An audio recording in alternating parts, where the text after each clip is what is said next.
And a good morning from Birmingham, England's second city, here at Edgbaston, where we're bringing you live coverage of the second test match between England and India. If you were one of the thousands that joined us at Headingley, well, welcome back. And if you're new to the talkSPORT Cricket YouTube channel broadcast, it's a very good morning to you. It's sunny here in Birmingham, but blanket cloud as well. There's just a patch of blue sky to the left as the crowd starts to file its way into this famous old ground. The conditions, I imagine, will suit the English a little bit more than the Indians, because England has been bathed or covered in quite oppressive heat for the last 3 or 4 days. So it's a bit of a welcome relief, not only to be wearing a hoodie, but also to be standing next to Jared Kimber, who's on the broadcast with us for this test and for the remaining 3. Jared, welcome back to talkSPORT. Well, it is a little bit sunny. I mean, there's cloud everywhere.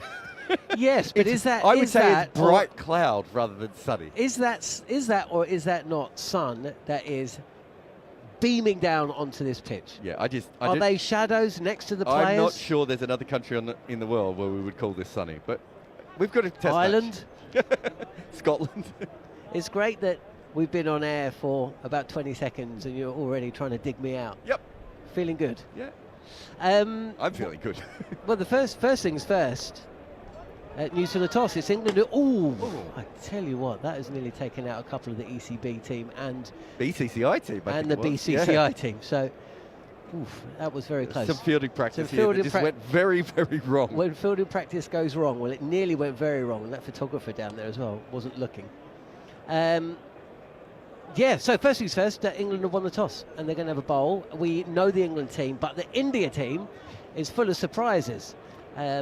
Yeah, or not. It started to leak in a couple of days ago, I suppose. Ryan Tenduskarta sort of spoke about it early, didn't he? That there was a chance that they were looking towards more fortifying their batting and maybe towards drawing this match rather than winning it.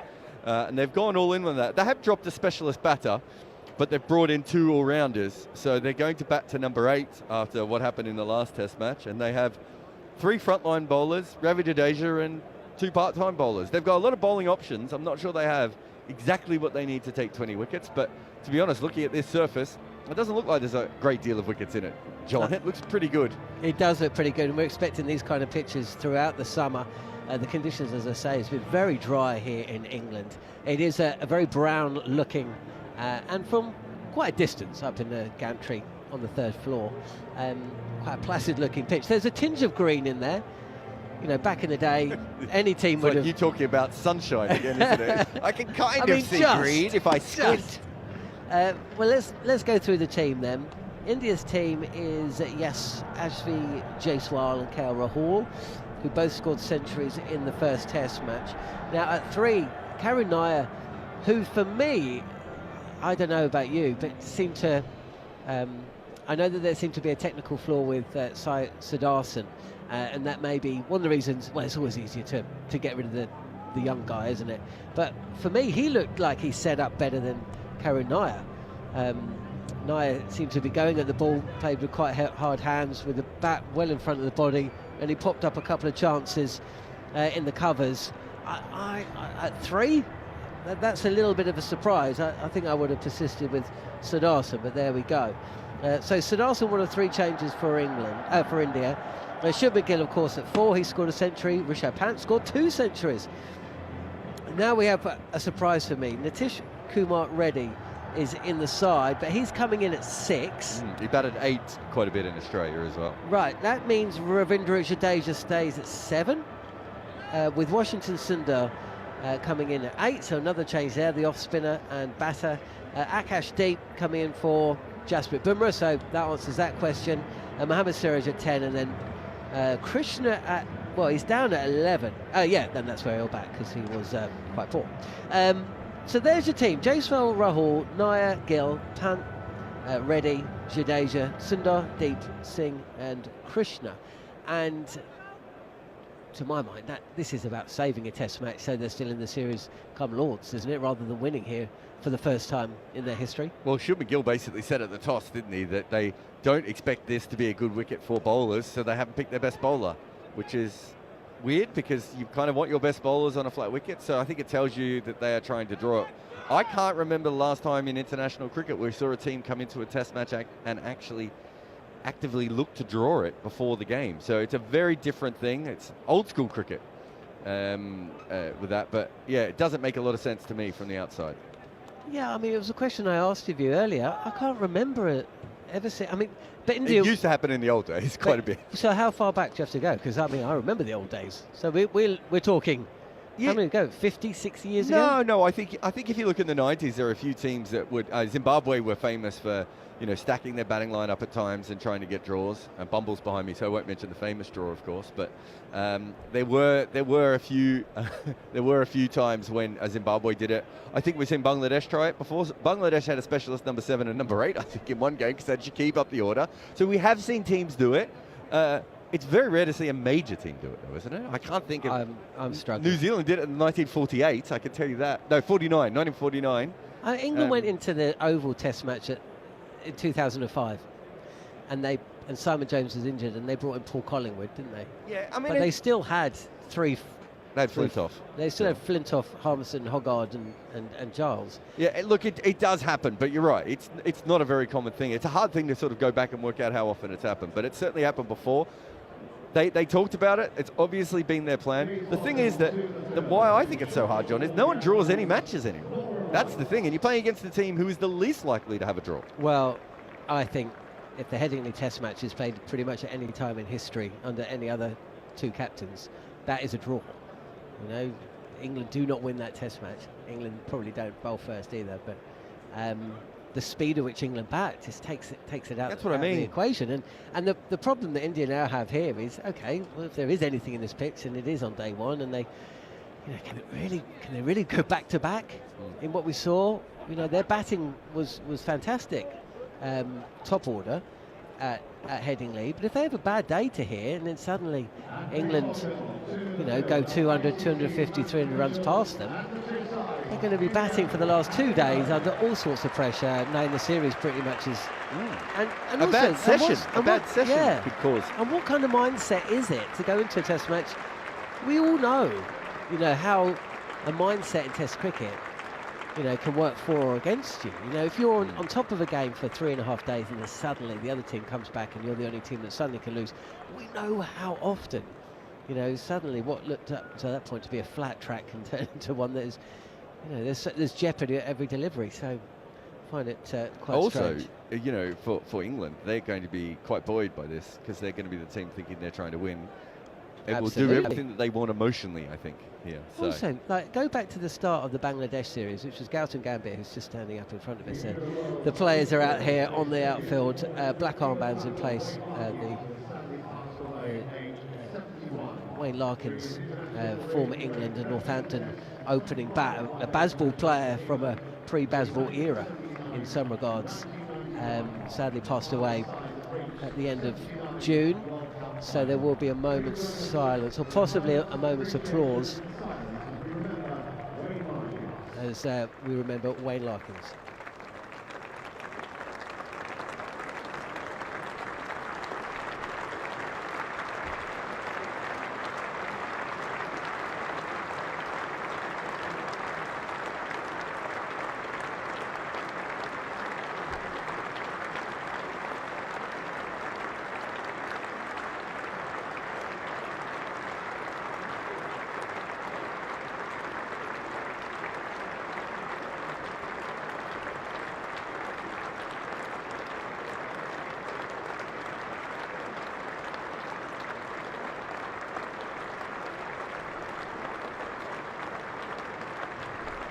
Thank you.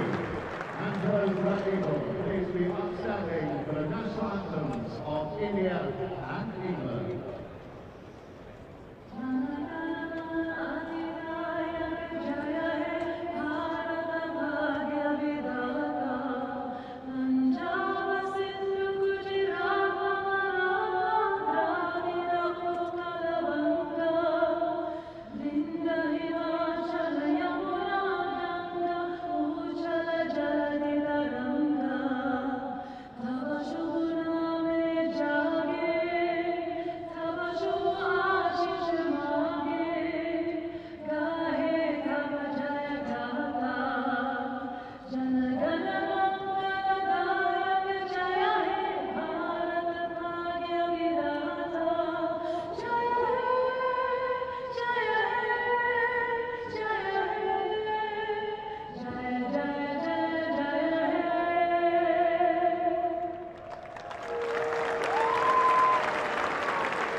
Just moments away then from the start of play of the second Test match at Edgbaston in Birmingham.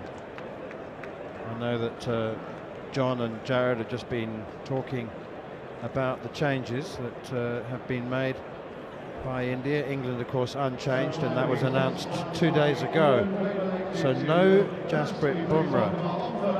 We all yet to be entirely convinced that Bumrah really won't play all of the next 3 Test matches, particularly if they level things up at either Lord's or Old Trafford.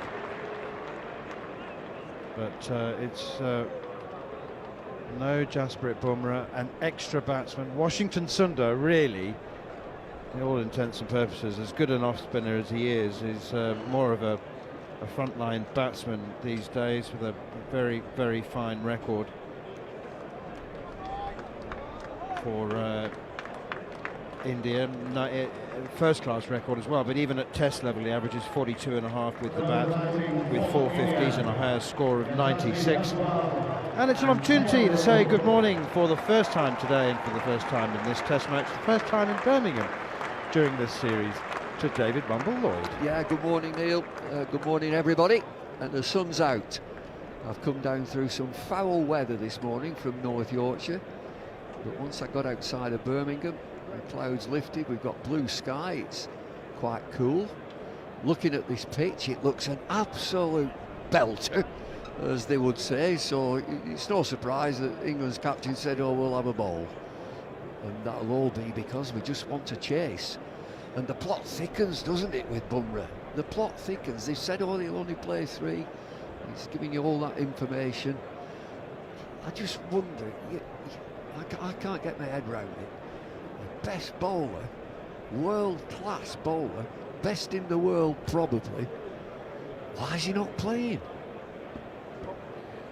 It's peculiar. I mean, I think India have dug a hole for themselves. It's become a massive distraction. You know, everybody's been on Bumrah watch for the last, well, since India arrived. Was he going to play at Headingley? And it's strange, isn't it, Bumble? I don't know whether, honestly don't know whether you're a car man or not, but it's like, you know, it's like having a Rolls Royce, and I mean, is it good to drive? Is it like saying, well, I'm just going to take it for a short spin because, you know, I'm not sure it's up to a longer drive. I mean, if it's serviced and going well, then take it for a drive, and if it breaks down, it breaks down. That's exactly. Am I old school? If you're a cricketer, play cricket. You know, I can't see that your best player, your best bowler, Portant, the man that puts the fear of God, makes batters think overnight and not sleep. Oh, he's not playing this match. It's 2 weeks, is it? 10 days ago. And if there's a risk of breaking down, then how do you know he's not going to break down anyway? They break down. That is for certain. They break down and deal with it when it arrives. We've got an unscheduled hold-up in play, and I'm trying to work out what it is, because it doesn't seem to be a problem behind the bowler's arm.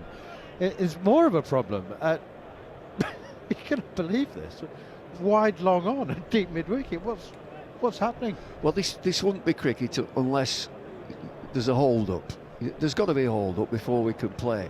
The fielder down there that's the captain, isn't it? Ben Stokes. He's gone down there to have a word with somebody in the crowd, and I'm just wondering whether there was somebody reflecting. It is.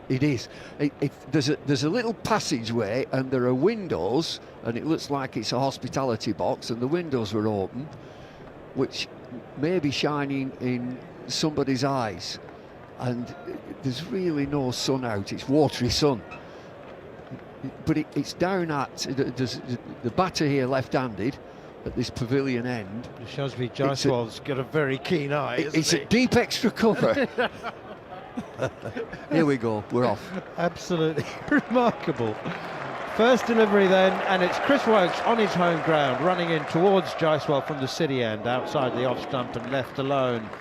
Good delivery though, good start from Chris Wokes. Looking forward to this Test match as Wokes, 36 years old now, says that there's no way he's going to be playing cricket at the age of 41 as Jimmy Anderson was for England. He says he's got limited time now. He's on the home run. He's going to enjoy himself. Well, I've been with Jimmy Anderson this last week, and he got very touchy about an interview that he did about somebody mentioning his age 5 times. He got really touchy. Here's Wokes again outside the off stump. And it's left alone again by Jaiswal. He said, will you not mention my age? He said, it doesn't matter to me. He said, why I still play now, he's got my body is terrific for fast bowling. He said, I never ever put weight on, I look after myself, I like cricket. It's as simple as that. The moment I wake up and I don't like it, I'll let everybody know. But at the minute, I'm bowling well and I'm enjoying it.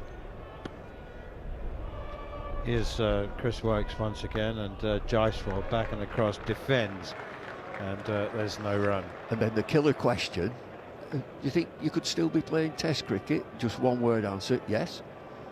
Left it at that, yes. I agree, though. Why stop just because? I mean, it's not my father still plays golf twice a week. He's 84 years old, and he has a bad round. He goes, "Oh, I'm not sure how long I'll carry on." And I'm saying, as long as you've got breath in your body, as long as you can hit the ball, you carry on. He loves it. And if Jimmy Anderson's good enough, and he clearly is, to be playing first-class cricket, then let him play. Outside the off stump again from Wokes, not as wide as he was. He's a bit profligate, I think, at Headingley. He bowled very wide of the off stump and wasted the new ball. But Jaiswal's been asked questions with all 4 deliveries so far. Yeah, that last delivery swung after the stumps. It's a ball of full length outside off stump, but it swung back in towards the wicket keeper, and Smith was diving away to his right. 4 slips in place. Joe Root, Harry Brook, Zach Crawley and Ben Duckett in the cordon as Wokes is in again. Down the leg side and nicely glanced. Fine leg glance, fine in both senses of the word, and India underway with a boundary. 4 runs. Nicely played by Yashasvi Jaiswal. Well, we're outdoor, our commentary position, and we're in a great place. We're elevated, we're almost just behind the bowler's arm. It's a little tickle down the leg side there. Just interesting to see if he can get any swing, get the lacquer off the ball. Jaiswal is standing outside of his crease. Here is Wokes to complete the over. Oh, short and wide and an uppercut from Jaiswal. And he was literally trying to hit that in the air. It was an uppercut attempted. He missed it, and it's through to Jamie Smith. But again, it raises my eyebrows. But, I suppose why should it? It's a shot he plays. He's extremely successful playing it. There's nobody down there. He's just got to get a thick edge, and it's away for 4. Good morning to Stuart May, who says, good morning to you from Luxembourg. Please send Manners and Scott my best wishes. Thank you, Stuart. I've sent them to myself and to you, Scott. Radio Luxembourg. Radio Luxembourg. I remember that years and years ago. It's probably still going, Radio Luxembourg. Stuart will be able to tell us. Is Radio Luxembourg still going, Stuart? Didn't it used to play pop music? Yeah, it did. Yeah, it was Radio a pirate Luxembourg. radio station, Was it? Was it? That was Caroline. Radio it was Caroline. offshore, wasn't it? Yeah, that was offshore. Maybe it wasn't pirate. Radio Luxembourg, I think they used to have Dan Dare, pilot of the future. 15 minutes. I used to listen to that under the bedclothes. I used to be frightened to death. It's Bryden Cast is going to bowl the second over from the pavilion end, which is our commentary end.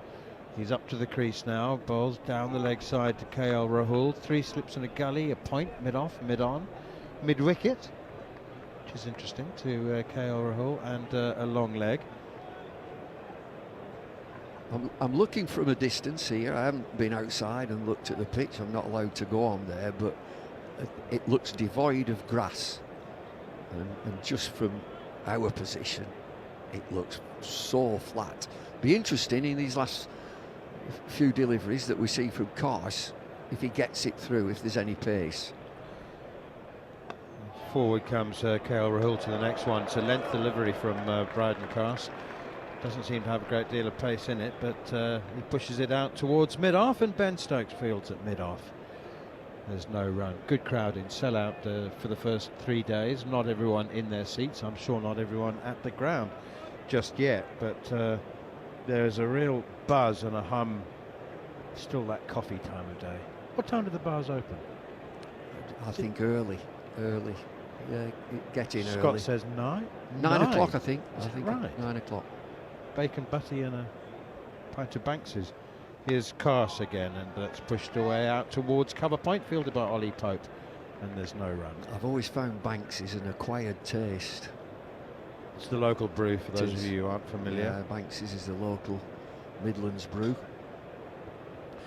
I lived in Birmingham many years ago, and I can safely say that I did acquire the taste after some dedication to doing so, but I've unacquired it now.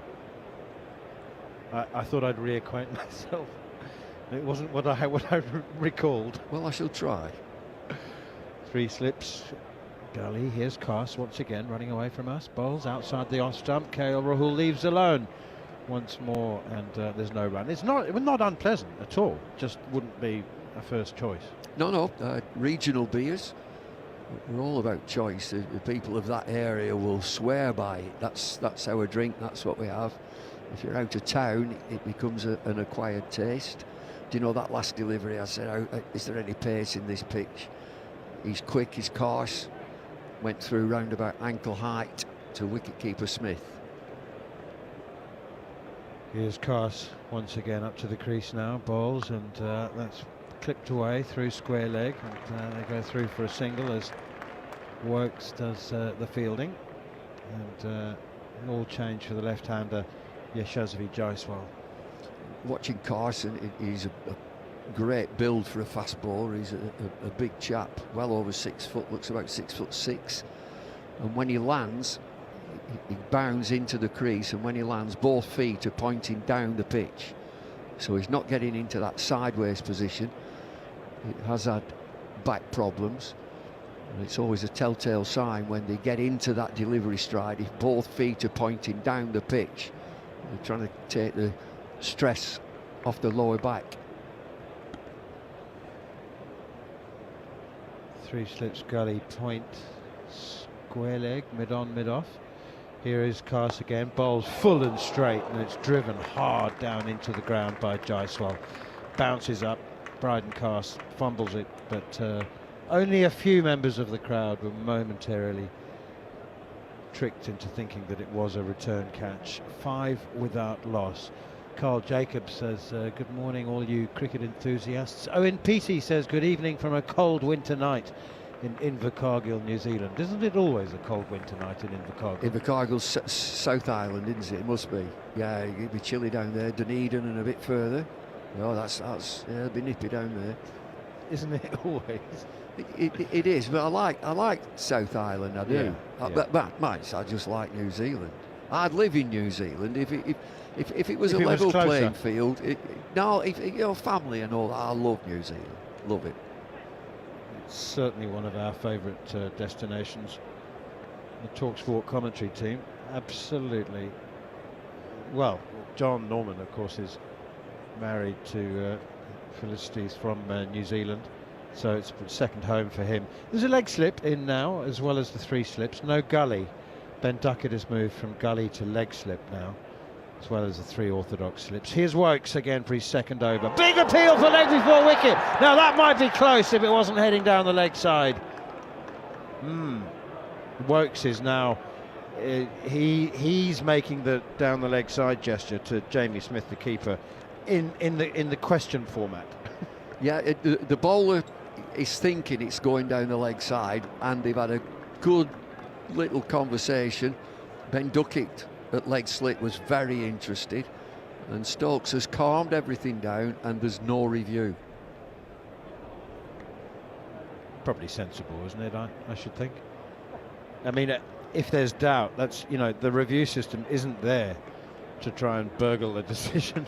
If there was it's to overturn shockers. That you must bear that in mind. And if Wokes thought it was going down, then there's enough doubt. Here is he's in once again to Rahul, pushes that one to square leg, fielded by Cars again, and there's no run. And Carly Clock says good morning from Johannesburg in South Africa. Good morning, Carly. Great to hear from you. Forest Hill, greetings from Melbourne. He was listening to the first test as well. Robert Baldwin, evening all from Java. We had Indonesia. Yes, yeah. We had messages from 72 different countries in the first test. Really? Staggering.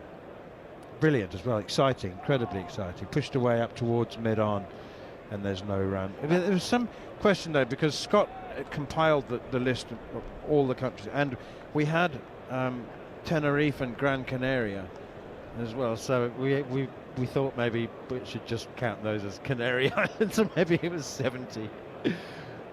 But fabulous. We even had listeners on a research boat in the Antarctic who were listening to it. Absolutely brilliant.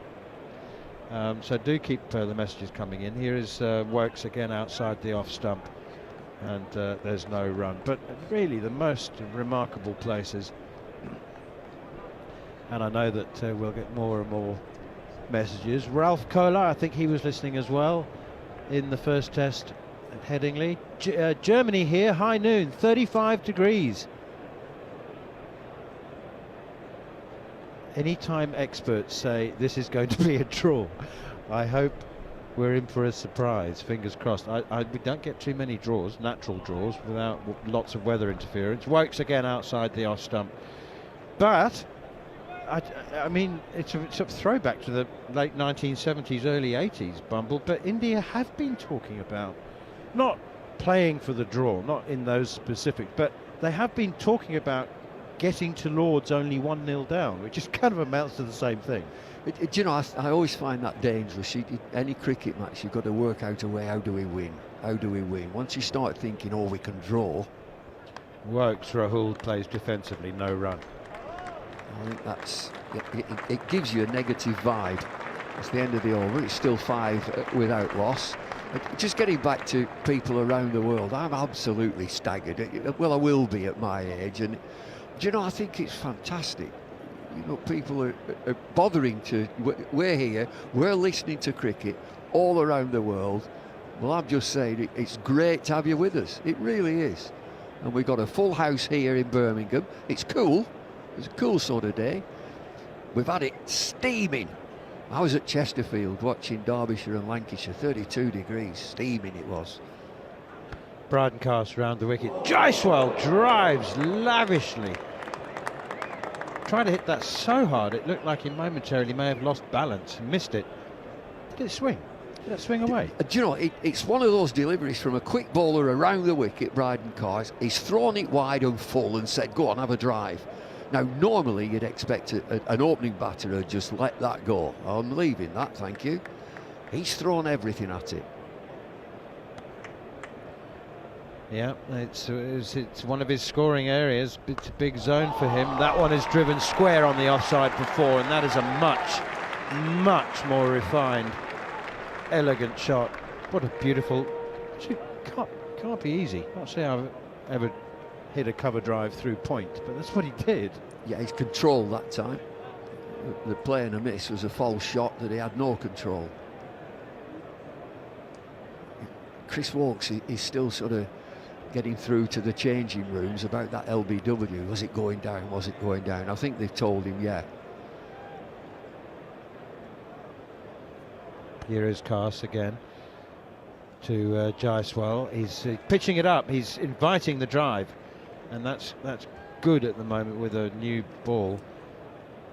Why do you think he is so anxious to know whether it was going down?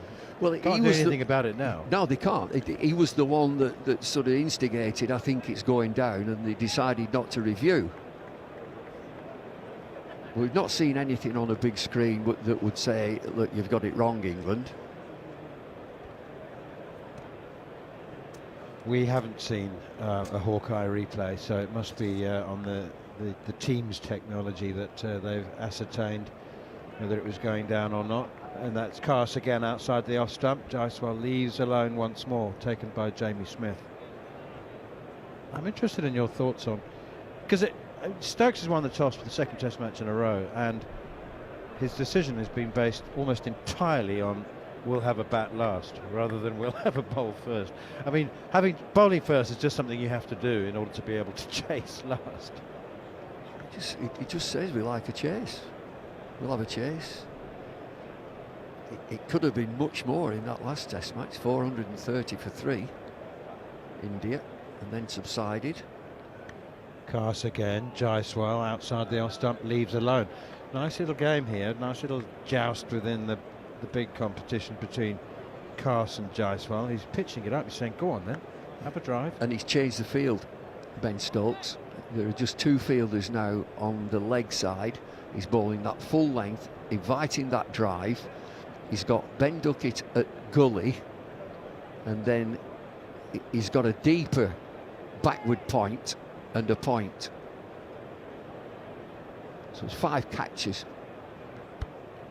Here is Carse again. Oh, that's a good delivery, and it bounces steeply, and Jaiswal is inconvenienced somewhat by that unexpected bounce suddenly. I don't know whether that was just an effort ball from Bryden Carse or whether Jaiswal is not tapping the pitch suspiciously, so maybe it was just an effort ball. 86 miles an hour it was, shorter than the previous deliveries, and that's a definite plan, that they've reinforced that offside catching cordon. There are 5 in there now, 3 regulation slips, a gully, and then 1 deeper at backward point. The last delivery was a surprise as he banged it in at the body. Jared Kimber's with us. I'm not going to ask you a question because you've normally got something more interesting to say anyway. I mean, I can't promise anything. Is there anything about... Can I ask you a question, Manus? Is there anything about the ground that is different than normal today? Wokes in, driven firmly by KL Rahul up to mid-on. Bashir fields, and there's no run. Well, the boundary. The boundary. The boundaries. It's why the boundary. Well, look, I knew you two would be on the onto Holly this. stand. It's in ridiculous. Front of the Holly stand. I mean, you struggle to feel part of the game there. You're so far from the from the boundary. What's going on? So I looked at Jasprit Bumrah. Remember when he scored 35 or whatever it was in an over here a couple of years ago in Bazball? I had a look at the boundaries. I'd say they are 10 metres further back than they are today. I do have a theory. Wokes again down the leg side here. KL Rahul misses the leg glance, no run. I should say Lizzie Ammon's been all over this morning. She's already gone and talked to the groundsman as well, Gary, about this, and he just said they're just shorter than normal. But the theory, the working theory that we might have in the press box at the moment is that England want the boundary shorter for Bazball, and that's what they've requested. They don't have that officially. That's just complete speculation, but geez, they're in a long way, Bumble. Well, that's interesting. Yeah. Curious. Here is Wokes once again from the city end. Bowls KL Rahul, played late there, hits the outside half of the bat, fielded at point. Yeah, I was going to ask, is it the ground authority or the ECB? And I'm just going back to my time as an England coach. I couldn't get anywhere near a groundsman. I can imagine that. There's no way. You'd have gone up and then you just would have been, no. Well, I wouldn't even bother. And equally, when Mickey Stewart was England manager, he would ring me up and say, can you go to Old Trafford and ask if we can? He couldn't go. Not allowed. Wokes again down the leg side once more here. Obviously there's a plan for Wokes to bowl straight to KL Rahul. That's why the leg slips in there. But yeah, you're not supposed to, are you? I mean, Edgbaston is taken over by the ECB as a venue 10 days before the Test match starts. But it is prepared by the groundsman of the home authority. Well, exactly. I mean, the ECB is not going to ship in their own ground stuff. So it is an ECB venue and event. Here is Wokes outside the off stump again, and there's no run. So, I mean, groundsmen generally don't enjoy being told how to do their job. No, they don't. And equally, I mean, we have this saying in the UK, it's a chief executive's pitch that is very bland, and it's made to last 5 days, 8 days, 10 days to get the revenue in.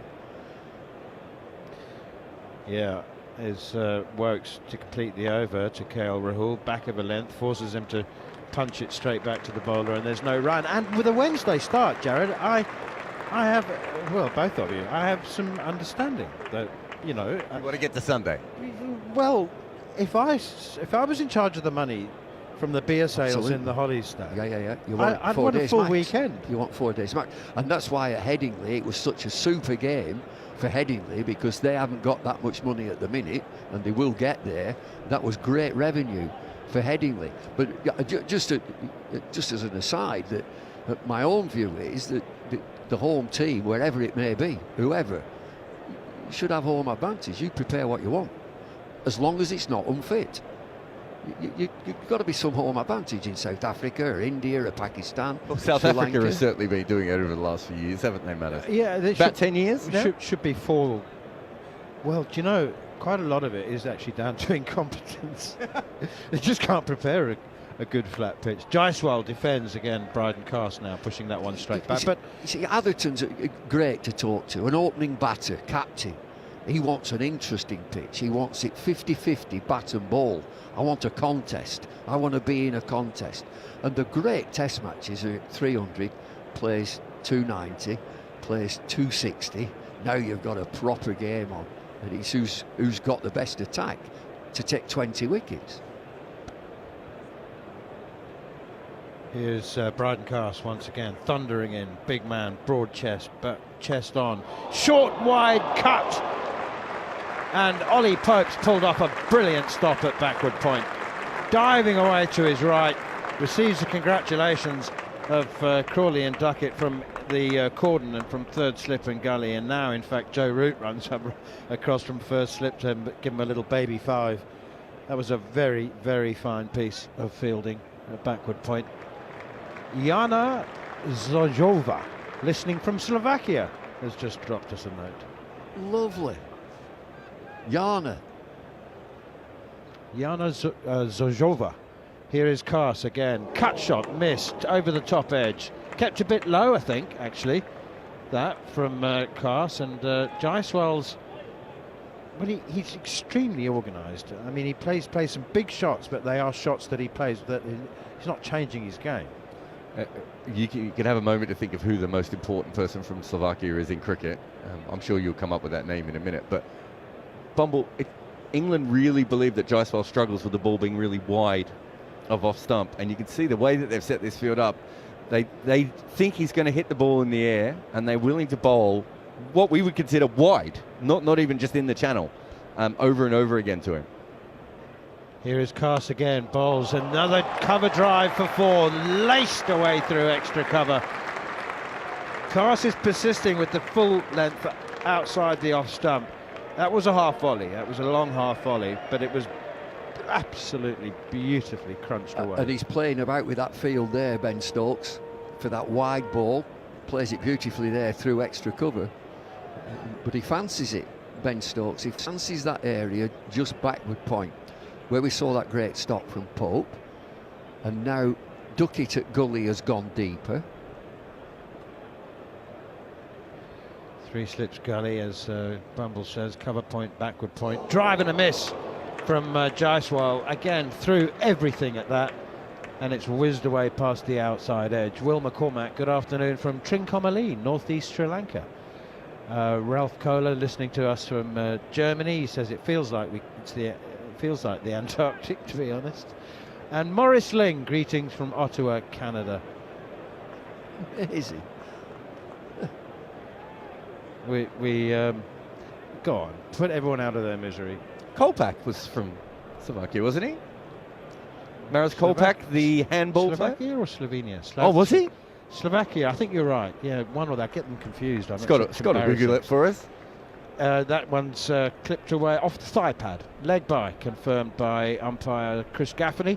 Shafadullah from Bangladesh standing on field in this test match. He was in charge of the big screen, small screen I should say, as third umpire at Headingley. Paul Rifle's doing that job now. I know you don't watch a lot of cricket on TV. Did you catch any of the Australia-West Indies test match and some of the third umpiring in that one? No, I didn't. I've been watching cricket, but live cricket. I've been to county cricket down at Chesterfield and York yesterday. Just watching. Lovely. looked at the dogs. The third umpiring in that Test match, Not Manners, good, not was it was random. I think it's the best way of putting it. I disagree. I thought it was consistently bad. Well, I mean, it was random in that it was consistently bad, but not even in the one direction. Adrian Holdstock was going in two different directions with it. One ball definitely bounced, and he decided it didn't, and one ball didn't look like it bounced, and he decided it did. Well, it was all over the shop. He said, but when the words came out of his mouth, clearly in the keeper's gloves. Here's Wokes again. Jaiswal pushes that one square of the wicket on the offside. It's no run. I've known Adrian for a long, long time, and it's like, you know, it's I'd say we're friends. I mean, I commentated on his debut as a player. He was a big barrel-chested fast bowler, unlike Bryden Carse actually. But when you hear the words coming out of his mouth, the ball is clearly in the keeper's gloves, wicket-keeper's gloves, and you're thinking, not in this universe, it isn't. What? And the other one where there was no evidence that the ball had bounced beforehand. Here's Wokes again, another appeal for leg before wicket, but passionate but not convincing. I don't think it's height, I reckon. Chris, this time? I'm not so sure. Height. I think, who came in? Is it Bryden Carse from mid-wicket coming in saying, well, I thought Bryden Carse came in and said he hit it. But they've reviewed it anyway. This is better than the other one. Yeah, it was much straighter, isn't it?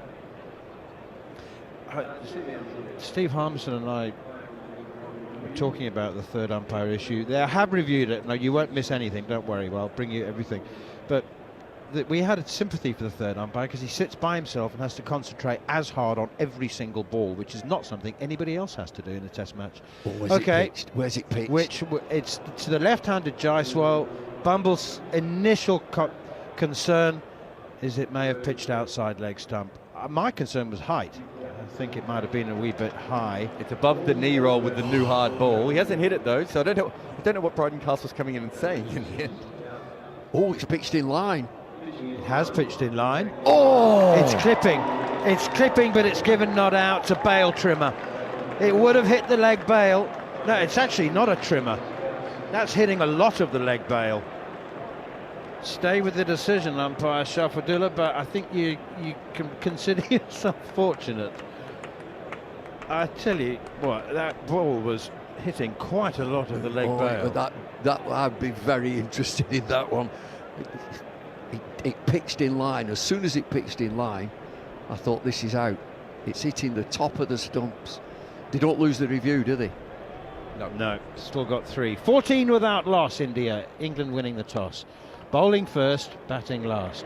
Wokes fields off his own bowling as Jaiswal plays it defensively straight back to him. I don't mind the umpire giving that not out though, because we all thought that was very leg stump on that first replay, and also it's hit him above the knee roll. He's not a short batter, Jaiswal, so I don't mind that being given not out. Oh, I didn't say it's outside leg stump. I thought it's a chance. Side, yeah. It's a chance. But once it's pitched in line, I thought this. Yeah, but we didn't know it had pitched in line until we saw the thing. Saw the thing. Yeah. That's it. You would have given that not out. Here's Wokes again, driven, not timed by Jaiswal. Thick out inside half of the bat, and there's no run. You've made me reconsider. I think that should be fair enough. I could categorically tell you I've given that out straight away. What, live? I was. You're an outer. Oh, I was. Yeah, let's keep the game moving. That's fair enough then. Keep the game moving. I'm okay with that. We've got a double change in the commentary position coming up. I think Darren Goff is going to replace Bumble, and Jon Norman will replace me. Wokes in past the outside edge. That's gone the other way. He's just brought it back into the left-hander 2 or 3 times, and that one, if it didn't move away, it's held its line, gone past the outside edge. Well, when Goff comes in here, I want you to ask him if he thought that LBW was out, if he were bowling. If he were bowling that... I think we know what the answer to that one is. Yes, I think he's shouting, no, it's out from the back of us. Last ball of the over from Chris Wokes. 14 without loss. Jaiswal on strike. Wokes driven by Jaiswal up to wideish mid-off and fielded by the captain, Ben Stokes. 4 overs for Chris Wokes. 3 from Bryden Carse. We've had a couple of incidents. Jaiswal on 12. KL Rahul has 1 from 17. Jaiswal 12 from 25. 14 without loss, England winning the toss and choosing to bat last. I have to leave you, Goffey. Darren Goff, quick word from you and thought on that LBW decision, and then it'll be Jon Norman for me. Well, it's a lovely day to be here at Edgbaston.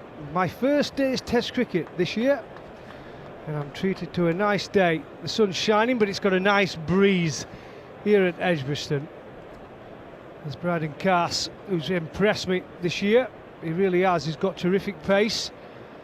He's going to be bowling to the legend that is KL Rahul. And he's in, and it's shoulders arms by KL Rahul, who's 1 not out, and it's absolutely brilliant to have you with us, Goffey. First test of the summer.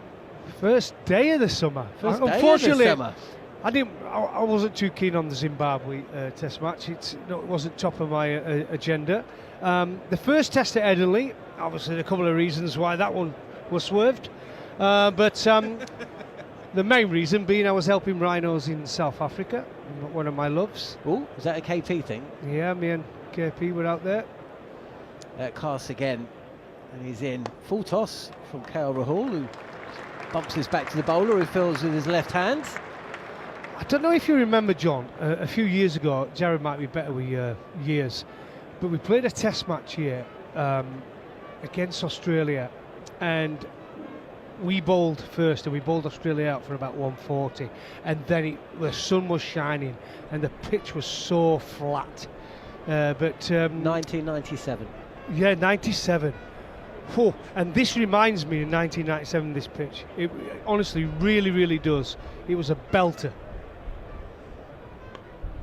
KL Rahul just tucks a good length delivery into the leg side. That was the test match that Nasser and Thorpe put on 200 odd for the... Absolutely, it was so flat. Yeah. But we haven't managed. I don't know how we did it, but we bowled them out in the first innings. Shane Ward, I think, top score with 40 odd. He slogged 40 at the end. It was just starting to flatten out. That first half an hour, it just nipped around a little bit, and we managed to get early wickets. And then we dismissed them, and it ended up being an absolute belter for the rest of the test match. Even in the second innings, Australia got 400 in there or something. Might have been Mark Taylor got runs and Steve Waugh. KL Rahul beaten this time. He was really watchful at the start of his innings at Headingley.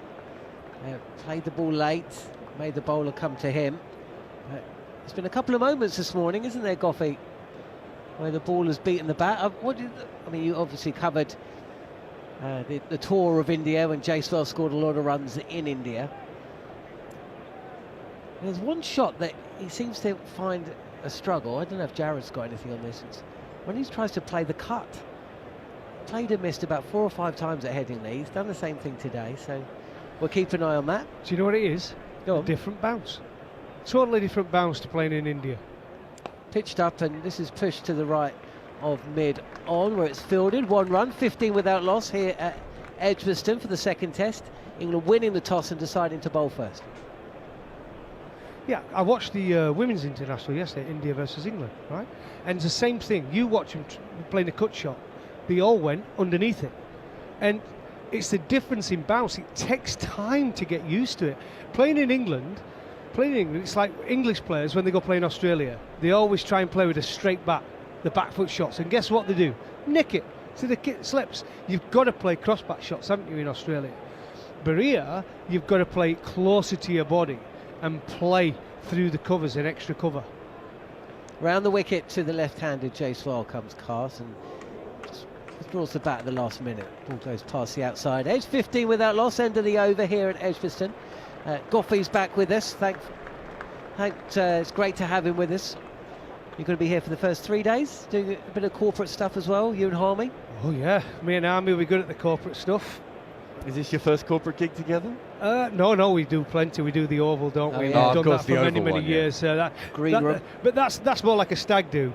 It's 4 days of doing nothing but hospitality. And for those who know Steve Harmison, he does like a cold wet one, doesn't he? Now and again. And it's not easy.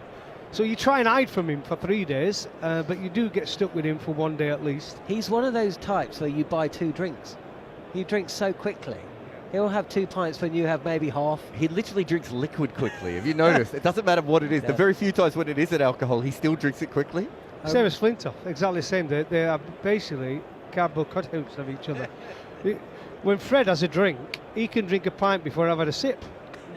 It's just, I don't know where it goes. Where's that gone? Do you remember when we played it? He stayed at that place in Barbados and we got him the crate of Banks. And we came back and there was just no crate of Banks left. None of us had a drink. Was that was when he just sat and watched 3 games of football back to back to back? He only turned it off because basketball came on. 3 slips and a leg slip in place for KL Rahul. Chris Wokes again with his little look at the batter as the ball goes past the outside edge. No run, 15 without loss. I love watching Chris Wokes bowl, you know. It's amazing his record in England compared to when he tours, but he's used to bowling here. He's got a great record here, whether it be for his county, Warwickshire, or with England. And I think it's a big test match for him, though. I think he'll go away this winter, and I think they'll use him sparingly. I think he'll play in 2 of the test matches if everyone is fit to go to Australia. Wokes again. This time he wraps KL Rahul on the pad. He wants this. Does Wokes? He's had 3 LBW shouts this morning already. England went for the review in his last over. Doesn't look like Wokes is getting the support of his team there, though. He wants it, though. Listen, as a bowler, you always believe it's out, right? And it's such a difficult one with the reviews. You're relying on the keeper. Everything comes from the wicket keeper. I think that's the right shout. Probably going down as well. Right decision from the umpire. And well done, Ben Stokes, for not the temptation when you're after that breakthrough. 15 for non-India. A good start. You've got to get through the new ball. They've been put in, and you get through that new ball, and then it's time to cash in. But this player, Rahul, I do like him as well. Wokes again. This time, touch short and wide, left alone by Rahul. Were you the kind of? Sorry, Joe was about to come in, but were you the kind of bowler, Goffey, that needed overs? Wokes. The feeling is he needs to have a couple of games before he starts getting into his groove. We saw him a bit cold at the start of the New Zealand series, a bit cold at the start of this one, and then as the series progresses, he usually gets a bit better. Answer is no. I like to practice. I didn't really need the game time. Caddick needed to bowl every single day. Wokes again. Oh, he's bowled him! Chris Wokes has bowled KL Rahul, who's playing defensively, doesn't play with a straight bat, and he's chopped the ball back down onto his stumps. England strike within the first hour of play, and the centurion from the second innings at Headingley's got to go for just 2. Well, amazing, isn't it? Chris Wokes been outstanding. 4.4 deliveries this morning. 1 for 4. He's done exactly what his captain wanted him to do. Be miserly with the ball in hand, and on his own ground, he takes the big wicket of KL Rahul, who goes from 26 deliveries. He only managed the 2 runs, and that's a huge wicket because centurion in the last test match, Rahul, and that's good to see the back off. It's also important because they got another number 3, right? Karan Nair's coming in at number 3. Looked a little bit uncomfortable at number 5 at times. He's a very good player, but he's under a little bit of pressure. This is his comeback, of course, and they've had to move it around. So not a good start if you're trying to draw the match, John. I don't know if we've got Goffey's thoughts on this, but you know, India have come on with a very defensive side. I love the way all the cricket journos, as they always seem to do, convinced themselves that Kuldeep Yadav was going to play in this test match. But of course India have gone uber defensive. 3 changes, they packed the batting, and they got rid of Sudarsan. They brought Karun Nair up to 3. He didn't really impress too much in the first test match. They got Reddy back in. Washington Sundari seems to be in for his batting as much as his bowling. But this is the risk, isn't it? The mentality coming into a test match, it almost seems like you're trying to save it rather than win it. Well, the amazing thing for me is, but there's been a lot of talk about this series, and I still believe England have been the favourites from the start. I've gone 3-2 on this, some of the stuff I do with the bookie, and I went 3-2, didn't I, in my preview of this series. And I just think, I never understood how India seem to, every time they come here, are favourites. They haven't won here since a series since what, 2007? Yeah. Yeah, well, yeah, you could argue won they the probably other won one. the COVID one. Yeah, but they didn't though, did they, right? Didn't. So, since 2007, England, I think, with Stokes back bowling the way he is, and India without... Remember, India have got no... Bumrah's only going to play 3 test matches. They've got no Kohli, and they've got no Sharma. England have got Chris Woakes, and he's coming in, and he almost gets the inside edge from the bat from Curran there, comes forward with real uncertainty, and the ball just bounces down and away. Nearly spit an image, wasn't it, that one? It was. Just It's off the middle, wasn't it, Kale off Rolls? the middle, just played with that soft hands, which you always tell the batter, play with soft hands. Lovely soft hands. In fact, if anything, looking at the action replay of that, there was a little bit extra bounce in the delivery, and that's what did him. He hit the splice of the bat when he angled it down, and it's rolled back onto the stumps. Woakes is off the over. Wicket maiden for Chris Woakes, playing on his home ground. KL Rahul gone for 2, and India lose an early one, 15 for 1. I think 3 days ago I did a video, Goffey, saying one of the reasons KL Rahul makes runs in England is because of his soft hands. So I have to delete that one off the internet. No, but you're right. I mean, listen, that's what impresses me about him. He plays the ball so late, but the unfortunate thing there, that extra bounce, the bat wasn't in a bad shape, but because it was at a steeper angle than probably normally, hit the face of the bat and run down it onto the stumps. Nothing wrong with the shot. It's just unfortunate, right? It happens now and again. Gary Morgan's been in contact. 1997, Australia were bowled out for 118. Caddick took 5 for 50. This is left alone by Jaiswal, who's 12 not out. 15 for 1 India here. England then made 478 for 9 declared, with Nasser 207 and Thorpe 138. Australia replied with 477, so just one shy of that. Taylor and Blewett. Oh, it was Blewett, yeah. Yeah. Because this is when I did him with the no, but remember, I got him out, I think, off a no ball, and then got him out the next ball, caught in the slips. I think Elliott, Taylor and Blewett all made runs, didn't they? The top order. Yeah. Blewett, he was a good player then. That series, Blewett played well. He was out for 99 twice in his Test career. This is pitched up and a bit wide and left alone by Jaiswal, who has been throwing his bat. Played a couple of delightful cover drives, one square of the wicket, one through extra cover. England won by 9 wickets, chased down 119. I remember it like it was yesterday. So I was right then, flat. Flattened out. Yeah, flattened out, absolutely. And I remember bowling in the second innings thinking, how are we going to get a wicket?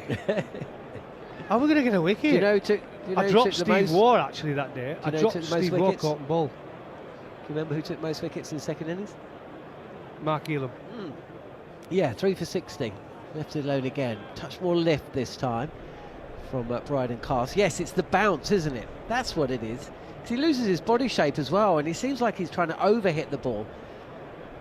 And I found it quite strange, because usually short wide deliveries are the ones that most batters put away easier than any others. But Jaiswal, he missed a few of them. If you look at modern batters, because of the wobble ball, everyone's bowling straighter and fuller than ever before, and you're starting to see to Harry Brook, to Mendes, to Jaiswal, everyone's bowling wide because all these guys have been used to the ball coming in at the stumps.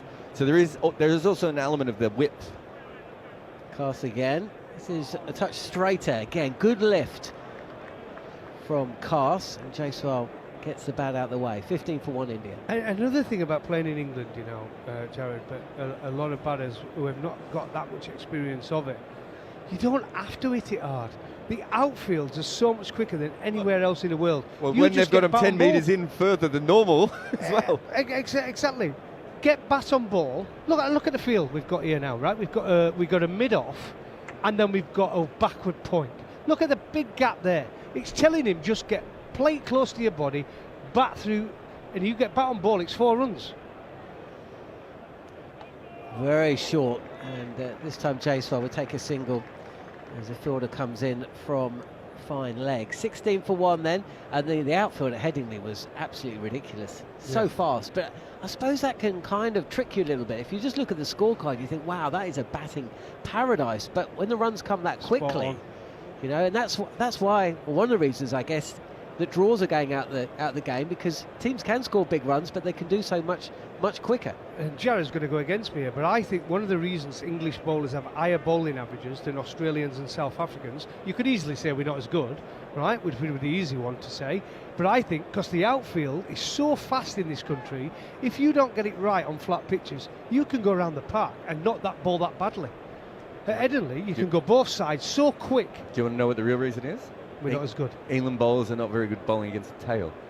You're one of the few that is very good at it. 3 slips and a leg slip. This is on the pads of Coney, who will get off the mark and will no doubt feel quite relieved at that. He was out 4-ball duck in first innings on his return to the side.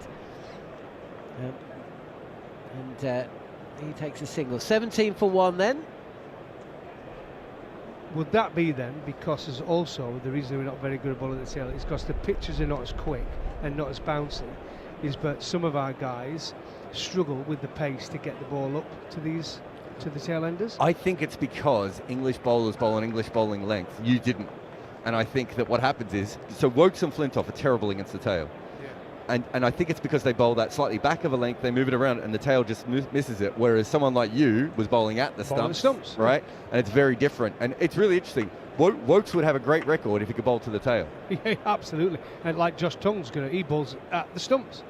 Yeah. It's Wokes continuing, and he has struck Coney on the pads with one that nipped back in. He's stifled a pill. 17 for 1 India, and under a little bit of pressure here at Edgbaston. Absolutely, he's been a diamond, hasn't it? Chris Wokes here. And we talk about, look, he says he needs a little bit of time out in the middle. He does, but his body's in better shape than it was, isn't it? I think his knees are better than they were 12 months ago, and probably he was a little bit undercut coming in on the back of another injury. But when he performs like this in these conditions, all he has to nibble a little bit on his home ground. This is the dream test match for him. Wokes again, and Naya just takes a step down the track, but it's pitched up and a touch wide and left alone. 17 for 1 then, with Jacewell 13 not out. Naya 1 from 5. KL Rahul, the batter to go, inside edging onto his stumps. He departed for 2 from 26 deliveries. India making 3 changes from the side that lost at Headingley. They've never won here at Edgbaston, Goffey, which was a surprise. They haven't played a huge amount here, but still. Pitched up, and this is driven nicely by Naya, and he's going to get 4 through vacant mid-off. It's an extra cover fielder, or mid-off's quite wide. And score moves to 21. Well, that's his first half volley he's bowled, Chris Wokes, this morning. He's been outstanding, he really has. It's doubled the runs he's gone for 8 now, after 5.3 overs. He's been outstanding. He's hit that back of a length, hit the pitch hard. But that's been his problem when he goes abroad and plays on pitches. He's just, now and again, he's not hit the pitch hard enough, and he's floated it too many times. But he's got a great rhythm. He's in again. This time's left alone. Ball flicks outside of the pad, and Chris Wokes, with the batter not offering a shot whatsoever, is adamant that this ball is doing enough to come back into the right-hander to go on and take the stumps, and I think he has really forced this one. Stokes didn't look like he wanted to review, but Wokes is adamant it's worth a shout, and to me, Coney did look a little bit nervy as he glanced back at the slip cordon, so we'll wait and see. It's got to be close. It really, really has. The ball has been nipping back off a good length. It's got to be close. Oh, I tell you what. It did nip back, didn't it? It did nip back a lot, and because he's offering no shot, the ball doesn't have to be smashing off stump and off stump line. I just wonder whether it's done enough to come back. Bowlers get very excited when they get a batter shouldering arms to one and the ball hitting the pad. Oh, another one goes the way of India. It's umpire's call on where the ball is hitting. I can understand why the umpire didn't give it, but I can also understand why Wokes wanted it so badly. Well, to be honest, I think sometimes it was the right decision from the umpire. I think it would have been a hard one to give. But once he went down that route, you would have thought it's probably not the right one to review, because it's going to go with the umpire's call. If anything, it was going to be right, wasn't it? Well, they haven't lost a review, England. They've gone upstairs to 2 marginal LBW calls, which, if they'd gone on field the other way, then India wouldn't have been able to overturn them. The crowd just getting involved here. And there's just movement behind the bowler's arm. It's going to be Assam. Oh, it? you'd hate that as a bowler. You really, really do. You've just run in 25 yards. You've just accelerated at your fully speed before you're going to bowl a ball at 82 miles per hour and put all that energy in it, 7 times your body weight through the crease, and the batsman pulls away. Whew. What was your most successful venue? Do you know? Lords and Headingley. Those two, I'd have carried them round with me in my whole career. I'd have been the Oval. Yeah, I've heard you say that a few times. Caddick liked it. Yeah. Straighter and defended by Karun Nair. Not often you see Chris Wokes a little bit annoyed, but he is annoyed at the moment, isn't he? There's a couple of things that's happened in that over that's irked him. I did well in Australia as well, and New Zealand. I and South know. Africa. I mean, I'm not necessarily And, saying it. Pakistan. I'm But not saying it just England. You mean in England? Yeah. No. Sydney, I did pretty well there. Most players prefer their home tests, but no, I know you have success overseas. Again, forward and defending is Karun Nair. Good over from Wokes. Didn't take a wicket, but on another day he would have done. 4 runs coming from it with Jaiswal 13. He's been at the other end for the last 6 deliveries. Karun Nair back in the side at Headingley. He's playing his second test after that. He sat out for 8 years. Imagine that, Goffey. 8 years without playing a test. But he's back in the side. He's getting an examination. We're going to see a bowling change. Josh Tongue. Well, talking about getting rid of the tail. Did they call it rabbit pie? I'd never heard of rabbit pie before. No, before it's a the skill. last test. It's It is a skill for sure. And I got asked it in a question over in the suite the other side of the ground, and they said it's what we've missed. You'd think Matt Wood and Jofra should be great at bowling at the tail, but they're not. If I bowled 95 miles an hour on a regular basis, I'd have loved to bowl at the tail, but for some reason they can't get rid of him. This guy in the last test, he's one of the reasons we won the test. I totally agree. In both innings, bowling out the tail. Round the wicket is Josh Tongue. This is pitched up on the pads, and Jaiswal, he drives square of the wicket on the leg side via an inside edge, really, and he moves to 20. He moves to 14 and scored 22 for 1. Do you want to hear your record at the Oval? Start with 2 bad. 8 wickets at 53. Really? Do you want to hear your record? Blimey. MCG. 14 wickets at 19. That's all right. Lords, 39 wickets at 23. Yeah, and that was spoiling my last test, having to play with one leg. Was that against Graham Smith? Oh, Headingley, 31 wickets at 22. Pitched up and driven over the wicket to the right-handed Karun Nair. And he goes through extra cover this time rather than down the ground. Glorious shot, but over-pitched by Tongue, and he gets the treatment, 26 for 1. just one thing about Tongue. What I'd like to see from him, I thought he was poor actually with the new ball at Headingley, his first spells, and he bowled really well against the tail-enders. So that's got to improve, let's be straight about it. But one thing I'd like probably to see a little bit more is Ben Stokes. Is Ben Stokes bowling a bit quicker with the new ball? Listen, we don't want him to bowl 30 overs and be done by end of the season and injured again. But I think he's such a skillful bowler with a new ball in hand. I'd like to have a look with him. Look at him. Tongue again, over-pitched again, driven again, through the covers and away to the boundary. 4 more to Karun Nair, and he rushes to 13. The score, 30 for 1. We've got, I tell you what, Goffey, when you're back on in the afternoon session, we'll go through some more of these messages. So you can get in contact with us at the talkSPORT Cricket YouTube channel on the chat box.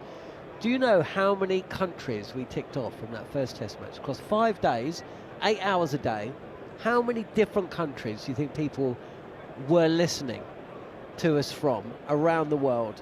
25. Times it by 3.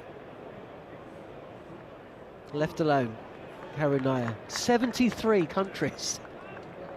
No, you've got me there. Times it, how many did I say? 25? 25. Times it by 3, minus 2. Yeah, well, we're not doing countdown, but yeah. That's what got me. I started to think. Brilliant, 73. Mate. We've had some people get in contact. Samath Patel is listening in from Melbourne. He says it's a shame not to see Bumrah. I'd like to get your thoughts on that as well, actually, as Tom continuing. Left alone, oh, it's nips back in and isn't too far from the top of off stump. Naya, I don't think he's leaving that on length. I think he's leaving that on line. Well, it just shows there is a little bit in this pitch. The reason England probably bowled, you know, if there's going to be anything in it, it's always going to be in that first hour and a half, and then it gets flat. But what we've seen is a lot of nip back balls. There's a little bit of seam. That tells you there is something in that pitch. Do you think India are 1-0 down? They've rested Bumrah so he can play at Lord's? It's ridiculous. Do you not just try and win the game and then worry about popped out to point this time from Naya? No run, 30 for 1. Do you not think just play your best team, win the game, and then see where you are? Well, until you lose the series, yeah. Play your best team. If you lose the first 3 tests, you can rest the last 2, can't he? No point in playing. I was a little bit surprised. I just think their bowling attack is heavily reliant on Bumrah. I mean, people ask me who they think could be the top wicket taker for India, and I said Siraj. I said he'll have one test match where he'll knock a few over with the new ball because he's brilliant with the new ball. He's either brilliant or terrible. Yeah. There's no in between, right? He is very hot and cold, isn't he? And I said the only reason is because Bumrah's probably only going to play 3 tests, but he could still be India's top wicket taker. Without Ashwin as well, who bowls well with a new ball, old ball, I think Jadeja's going to find it hard. I really do. I think he's going to find it so difficult without his partner in crime, Ashwin. I think I just feel like Ravichandran Ashwin retired a bit too early. Michael Winstanley, good evening from the Gold Coast. It felt like the Gold Coast here in England the last couple of days. Didn't look like the Gold Coast. Say hello to my sister-in-law. She's out in the Gold Coast. She lives out there. Now Ralph Curler is listening from Switzerland, as Jaiswal, who hasn't faced too many deliveries in the last few overs, won't face the next one either, as he just clipses to Shoaib Bashir at mid-wicket. 1 run, the score moves to 31 for 1. Owen Petey is our New Zealand compatriot Jeremy Coney on commentary for this test match. He isn't. He's at the Oval. Watch. Have you seen that? Surrey, 820. Well, look, Rob Key's done a lot of good stuff, but one of the things he didn't do was make sure we use this ball in the middle of the summer when the pitches are already flat, the weather's the best of the year, and bowlers are absolutely cursing him. Driven nicely by Naya, and again gracefully done. It's a chase on for Stokes at extra cover, but he's not going to catch the ball before it hits the rope. That's the 4th 4 for Naya in his short innings. He moves to 17. England, or rather India, 35 for 1. I think we've come to a conclusion, but Naya likes the cover drive. He has played 4 magnificent cover drives. This is class. He's not trying to hit it too hard, just watches it onto that big Grey Nichols bat, the middle of the bat, and again, let the outfield do the work. Bat on ball, don't try and force it. They've got a positive field settings from Ben Stokes. There's lots of gaps. Bat on ball, runs will come. Over the wicket, and this time Naya steps forward and lets the ball go past. What else have we got here? So Jeremy will be back. He will be doing some stuff for us at Lord's, but he's at the Oval. Actually, I'm going to keep an eye on that match as well. Trying to bowl Durham out twice inside 2 days with the Kookaburra. Yeah, so basically what's happened, this Kookaburra ball in the middle of the summer, it's obviously they want to see which bowlers can take wickets with it, but all the bowlers, we haven't got bowlers who can bowl 90 miles an hour. They're all playing for England, or they're all injured. So it's bowlers bowling at 78 miles an hour, trying to... Trapped on the pad, but Wokes goes up, withdraws the appeal, possibly an inside edge. Yeah, trying to bowl teams out, and if you look at some of the scores this week, it's been ridiculous. It's gone too far the other way. The best time to use the Kookaburra ball is early season to stop the average bowlers taking wickets when the wickets are already a little bit more helpful to the seamers. But to use it in the middle of the summer, and it's a tactic to use spinners. Most teams are using their spinners anyway at this time of the year. Works again, and Naya, who's really trying to come forward as much as possible, just pushes this out to cover. No run. 35 for 1. Yeah, there's some crazy scores. There's a lot of batters who registered their top score in their first-class history. And you know, the first week of the Kookaburra, nearly every fifer that was taken by an overseas bowler. Well, there you go. There's your answer. Here is Wokes' last delivery, and this is just beautifully timed back past the bowler. It's not going to reach the boundary at long off. Shoaib Bashir running across from long on, but another couple of runs to the score, and Chris Wokes' 7th over comes to an end. 1 for 15, 4 maidens in there. We're going to have a changeover in the commentary box as well. Harmy Aman is about to come in. Big thanks to Goffey, who will be back in the afternoon sesh. India asked to bat first of 37 for 1. We've got drinks here at Edgbaston. A lot of people getting in contact via the YouTube channel as well, so I'll let Manners read some of those out. I'm going to go and check the Surrey score to see if they're playing yet, because there has been showers in London, and Harmy's about to come in. 37 for 1 then India, with Jaiswal and Nair at the crease. KL Rahul the man to go.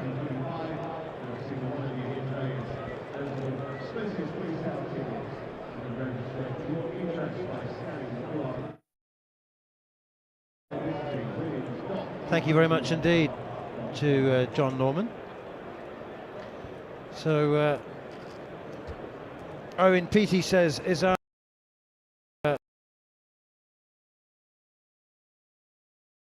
news is that he will be back for the 3rd Test match at Lord's. I think Jeremy's staying somewhere down south, so delighted to say that he's agreed to be a key part of the team once again for the Lord's Test match. India 37 for 1. The man out, KL Rahul, chopping on to Chris Wokes on his home ground, leading the attack, bowling the first over. And now 37 for 1 with Yashasvi Jaiswal, 15 off 33 balls. Karen Nair has played some very tidy shots. It was a matter of some eyebrow-raising concern, curiosity, that Sai Sudarshan on debut was given the number 3 spot at Headingley, and Karen Nair, who has a Test double, a triple century, was included at number 6. It didn't make a lot of conventional sense anyway to many people who were watching that Indian team, and so now it seems very harsh on Sai Sudarshan, a tall left-hander, to be dropped after 1 Test. But it does make a lot of sense for Karen Nair, 33 years old, with Test experience, to take the crucial number 3 spot. Steve Harmison? Yeah, good morning, Manners. Good afternoon to everyone. Yes and no, I would say. I'd say yes, Nair's got a little bit more experience, but he's not got that much more experience. He's played 6 Test matches. That's his 7th Test match. He's got a Test triple 100. He's got 303. He's got 303 not out. He's only got 374 Test runs altogether. So, I mean, that is where stats can be a little bit misleading. Well, one's 23, one's 33. Yeah. So let's go in years then. but if I'm looking at this from India's point of view, I'm going. R. Ashwin left a year ago. Sharma's gone. Kohli's gone. Do we give Sudarshan a chance to go from 23 to 25 and experience away to England, home in India, away somewhere else, rather than a stopgap for the sake of having a stopgap in Karen Nair, who I'd understand if he had ridiculous stats, but he averaged 73 in Test cricket for the only reason that he's got 303 not out. He's played some nice shots against Josh Tongue. But India had to make a change because they needed to get some more depth in their team from a batting point of view, as well as, I think, another bowler in there without, obviously, the obvious one, Jasper Bumble. Here's Josh Tongue now, floaty half volley leg side, and it's flicked away down towards long leg by the left-handed Jaiswal. That really did actually look like Tongue's bowled a slower ball there. It came out, or maybe come out sideways, come outside of his hand, but it was clipped away, and he's fortunate maybe to get away with just a single. 38 for 1. Ben Stokes is warming up, loosening up. going through some vigorous bowling actions, so I suspect that he'll be running in from the city end to replace Chris Wokes, who's been excellent, been outstanding. 7-over spell with the new ball. Josh Tongue now, also with the leg slip in, no gully, 3 regular slips, leg slip, Tongue in, bowls, and Karen Nair drops it down defensively, sets off for a single, is sent back quite emphatically by Yashasvi Jaiswal, and India remain 38 for 1. Do you think as many people will be questioning the wisdom of England's decision to bowl first, i.e. bat second, after what happened at Headingley? Or are they just going to go, well, that's just the way it is now? Just the way it is now, isn't it? I think they'd question it if we lost it, Headingley, but because we chased 371, I think everybody is in Ben Stokes' corner for that one. Bouncer outside the off stump, left alone by Karen Nair, and there's no run. I mean, you have to be reasonably confident. That's not going to work everywhere, is it? I mean, you are going to get pitches. Some pitches do still deteriorate. Yeah, and I was thinking that might be here, that might be the case here. It's not so much the sort of deterioration of it going up and down, it's whether it was going to spin. And I think Ben Stokes will make his decision that if he thought it was going to spin for day 4, day 5, then he probably would have batted first. Oh, that's beaten the edge. That's good delivery from Josh Tongue. Back of a length, bounces a bit. Karen Nair pushing unconvincingly at that one. Aidan McLaughlin, I don't know whether was that question answered or asked even. Goffey, would you have played Joffre in this test? I don't think that was asked, so seeing as Goffey's gone and you're here, can you answer it? Played Joffre in this test? Yeah. I just think it kept him away from Kookaburra cricket. Pushed away defensively on the offside, no run, 38 for 1. Yeah, I just think a lot of it was down to the fact that, you know, in the matches at this moment in time, just look at the Sussex Warwickshire game. I mean, Sussex batted for 151 overs. You know, Warwickshire batted for a field, so Joffre would out of the field for 108 overs, and he'd be now back in the field, 30 overs in, 108 for 1 Warwickshire. I just think it was a common sense decision to bring him into the squad. And that one left alone again by Karen Nair, just outside the off stump, bounces a second time before reaching Jamie Smith. So the question that Aidan McLaughlin asked was, would you have played him? Would you have considered him for the 11 here? No, I think I'd keep him for Lords.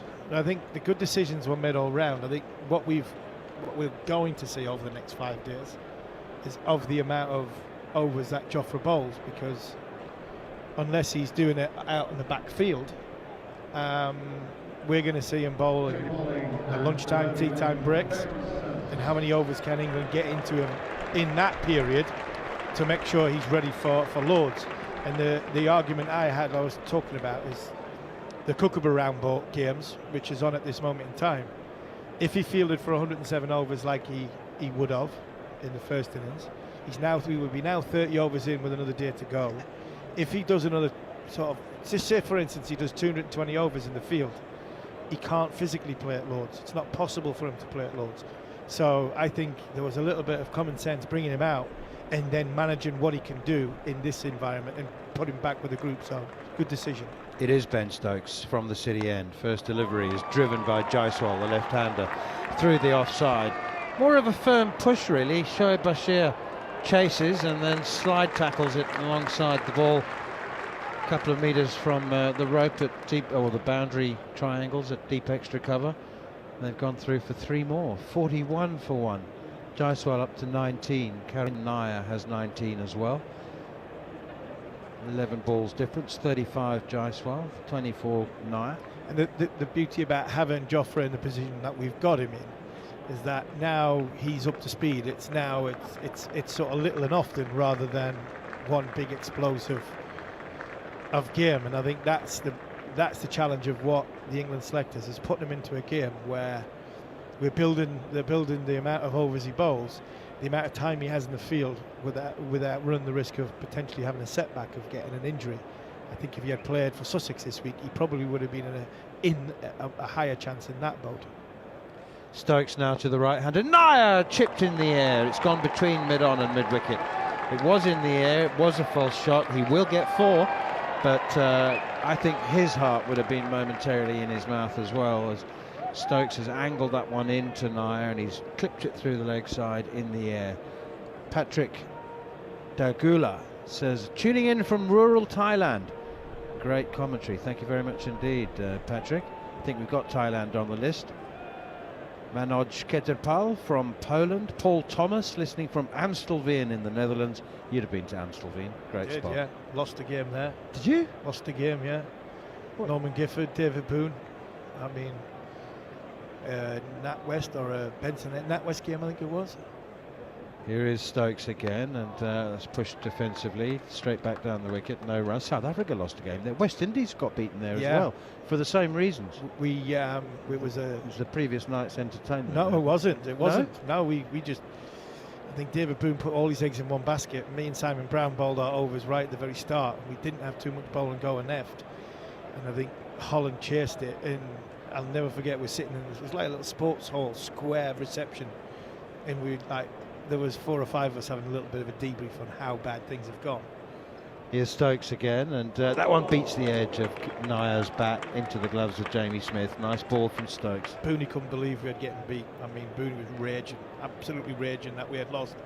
And then after about 20 minutes, this little old fella, the dressing room attendant, kept bringing in sort of watering cans of beer.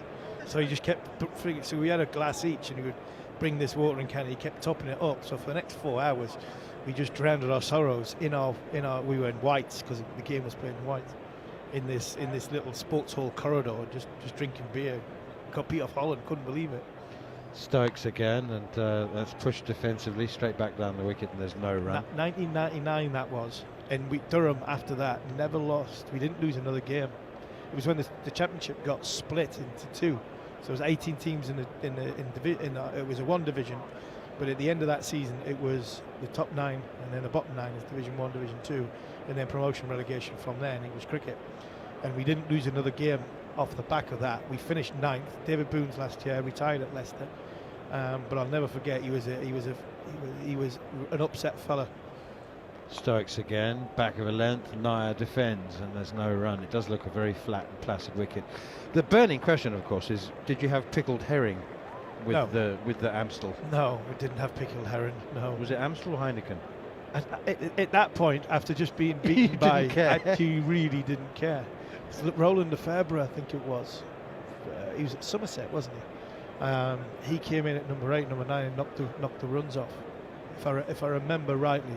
Memory's not that good, but I do remember a very sort of a dejected former Australian great with Norman Gifford trying to sort of console him, and there was 1 or 2 of the senior players just sat in this corridor, couldn't believe he was just getting beat off what would be a minor county. He was a very good cricketer, Roland Lefebvre, wasn't he? He's director of cricket at Cricket Netherlands now, driven by Jaiswal as tongue over pitches outside the off stump. He's got the most glorious cover drive, Yashasvi Jaiswal, and he's unwielded it for the 4th time there. It's the 4th one. He drove one earlier against Bryden Cast through point for 4, and that's the 4th time he's unfurled that cover drive. Glorious shot. India 49 for 1. Yeah, I think Josh Tongue is trying to he's trying to find a length, but at the minute unfortunately he's finding length and width. He had the 2 balls to Kerrin now, was just a bit floated, and then he pulled his length back, hit the surface, and it just squared Nair up before. Driven down the ground for 4 more by Jaiswal, and he loved that shot so much so that he held the poise at the end of the drive, make sure the photographers could get the snap. It's a glorious shot. Again, overpitched, just not quite getting the length right. Josh Tongue's better when he's hitting the pitch, hit the surface, get the ball to hit around about that 6 metre mark, 5.5 metre mark, because of Josh Tongue's height, and then he'll get the ball to bounce. He'll be asking the batter to make a decision whether to come on the front foot or to play him off the back foot. The ones that have been dispatch so far off Josh Tongue has been the over-pitch ball, which has not got a great deal of venom behind it. It's not got a deal of pace behind it. It's just floated and pitched up. And they've tended to gone that little bit wider, hence the why Jaiswal's been able to hit it one through extra cover and that one there a little bit straighter. He can hit it straight back down the ground. Josh Tongue in again, short, an attempted pull shot from Jaiswal.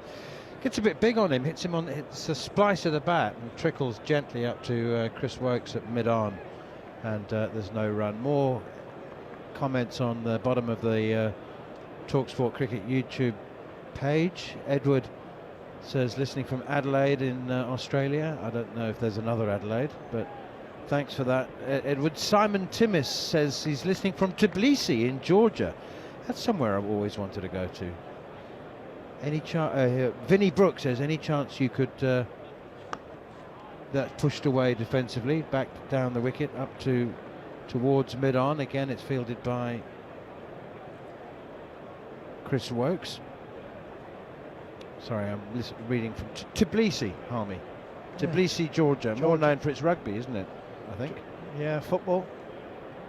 A lot of football in Georgia, Tbilisi. Remember Newcastle played there once.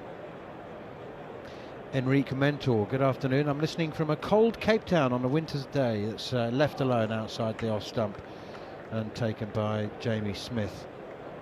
There's no run. Is Cape Town ever cold? Yeah, in the winter, absolutely. Very much so. There's cold and then there's England cold. Do you know what? I'm more inclined to use that than with heat, because, you know, 30 degrees in England, as it was a couple of days ago, and I feel like I've got minutes to live. Here is Tongue once again, and that's steered into the gully. A diving attempt, just gets some fingertips to it from Ben Duckett, but it's unable to take sufficient pace off it, and it runs into the third boundary for 4. I think it was quite nicely played actually in the end by Yashasvi Jaiswal. It's because England's just not geared up for the heat. We're at 30 degrees anywhere else in the world, and that's what you're expecting. The buildings are designed for it. There's air conditioning. Yeah, this country is not designed for extreme heat or extreme cold. I mean, the minute it snows, country comes to a standstill. You literally can't do anything. I mean, the roads are blocked. You know, schools are closed with a little bit of snow, and then it's the same with a little bit of heat or extreme heat, 30 degrees plus. So, yeah, I mean, we aren't made for temperatures like that. Great though. I mean, I'd much rather a nice hot summer's day and sunny day rather than some of the cold that we get, the dark dingy cold we get in the winter. 3 slips and a leg slip for Ben Stokes to Karen Nair. Clips it off his toes down to Chris Wokes at long leg, and they go through for another single. 58 for 1. There's a sense of deja vu about the first morning. It's feeling very much similar to how the first morning felt at Headingley, and it was around about this time on the first day at Headingley when I said, well, it's all very well having a bowl, but you don't want the team to be 360 for 3 at the close of play. No, you don't. No, you don't. I think there's more chances to be created in this surface. There's a little bit more, I think a little bit more happening. I don't think there's as much pacing as there was at Headingley.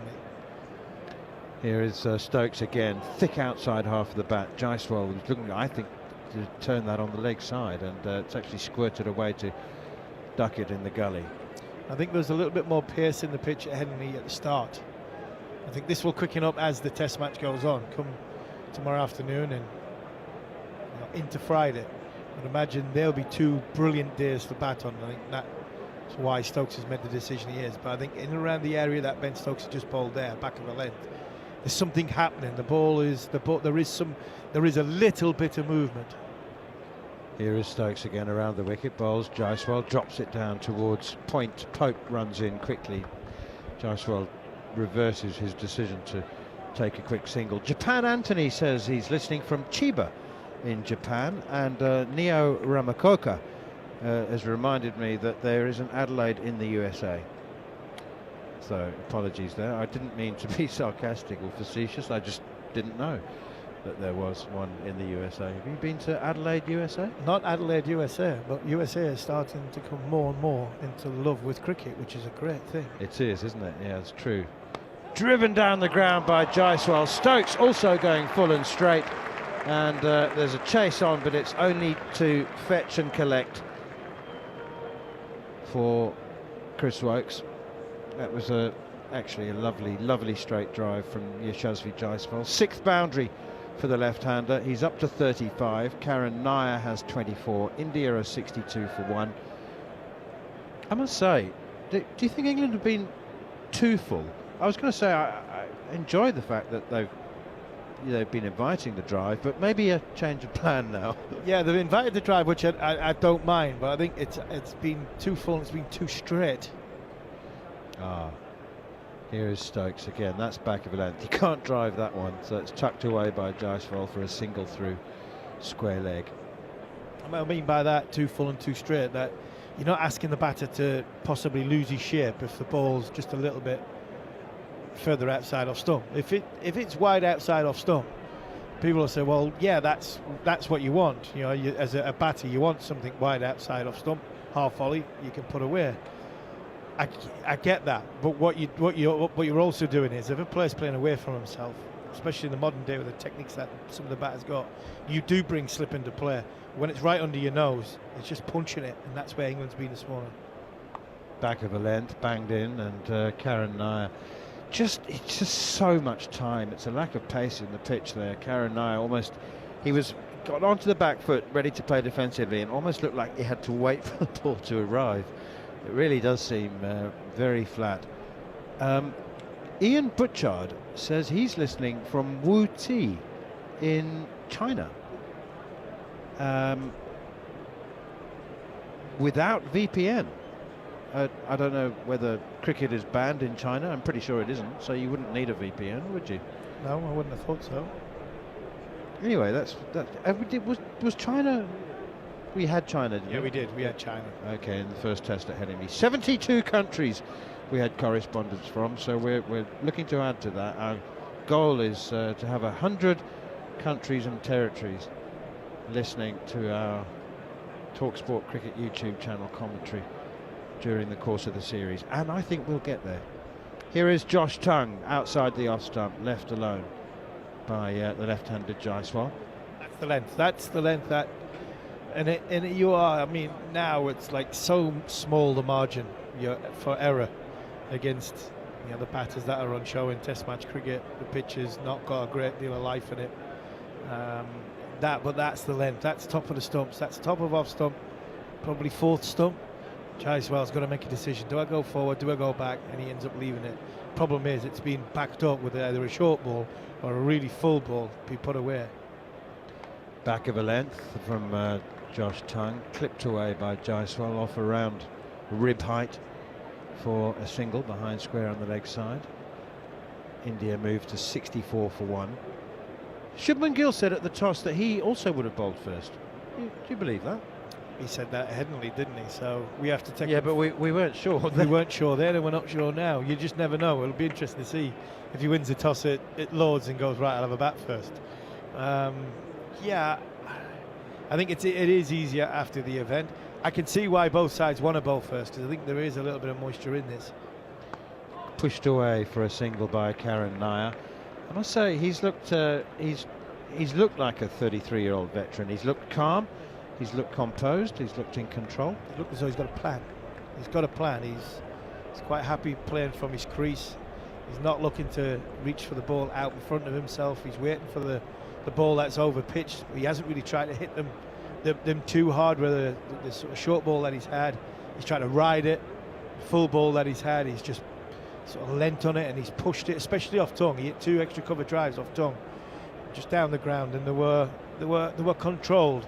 There wasn't a big flourish of the bat. So yes, you're right. Experience that Kieran Nair has. He's not trying to play away from himself, and that's what you have to do in England. Josh Tongue round the wicket, balls to Jaiswal, jumps up onto the back foot and then onto his toes and steers that one in front of square, or behind square I should say, on the offside.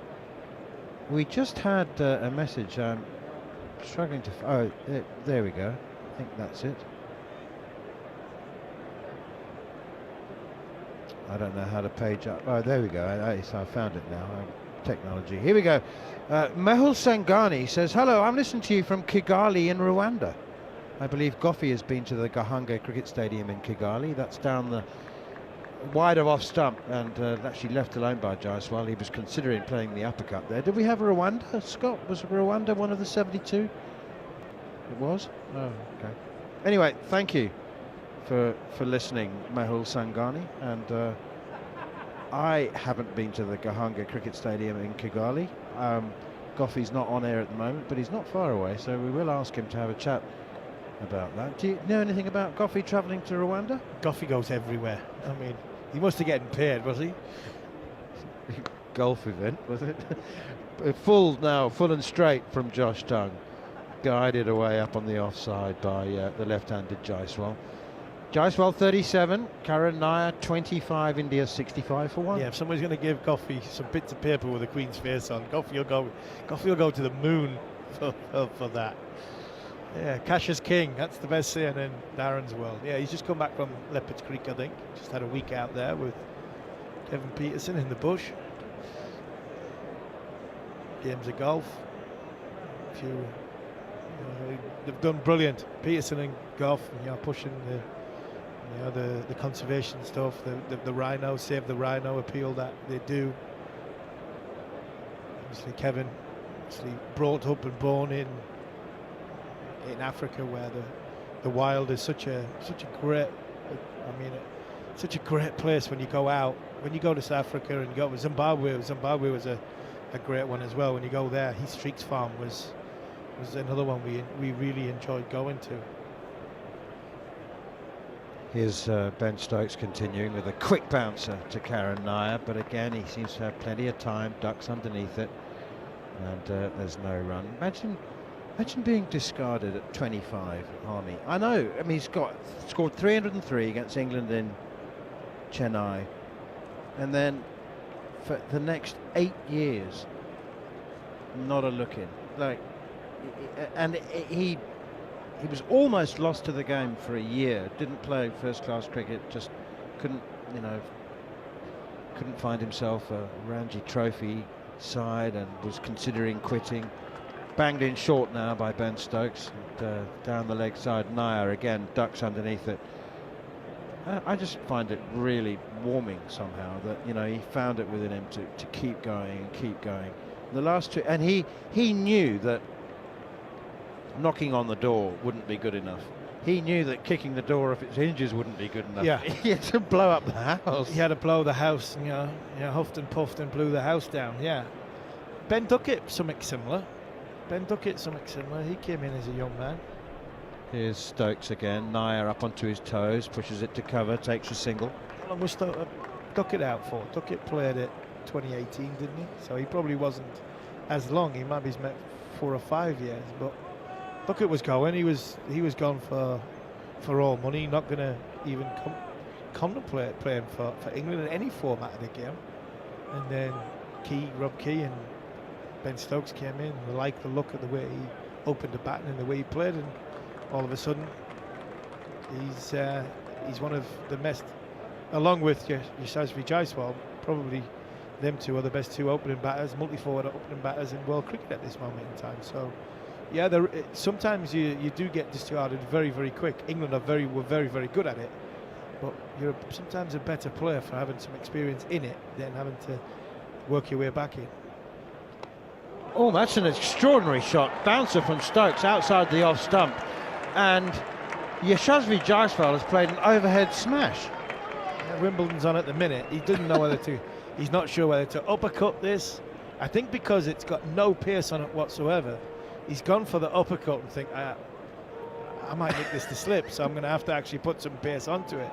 And he sort of forearm jabbed it straight past Ben Duckett at gully line in the ring. And Ben Duckett hasn't seen it.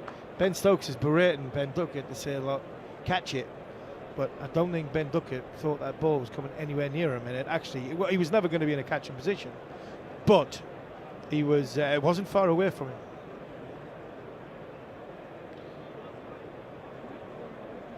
Well, there's a change of strategy now. That was a slower ball bouncer then. No, I don't think it was a slow ball bouncer. I think he's just there's bagged it no in. pace. There's no pace in this pitch whatsoever. Okay. Halfway down, there's no pace whatsoever in the middle of this pitch. Harry Brooks got the helmet. He's just gone in at short leg. Stokes again around the wicket to Jaiswal and opens the face of the bat, steers at a backward point, sets off for the run. Duckett can't prevent it. And another one to the total, 71 for 1. So it's sort of slightly counterintuitive. Like if the wicket's got a bit of pace and bounce in it, then you might think, okay, it's a short leg pitch. But that bouncer from Stokes just died, and the result was that Stokes put a short leg in. He's gone for the short leg, possibly for. There is something in it, in around the sort of 5 metre mark. I think it is seaming. And I'm just wondering, because of the angle and sort of the swing nipping back, there might be an inside edge on the pad. Here comes Stokes once more, back of a length. Nair onto the back foot, clips it away on the onside, and there's no run.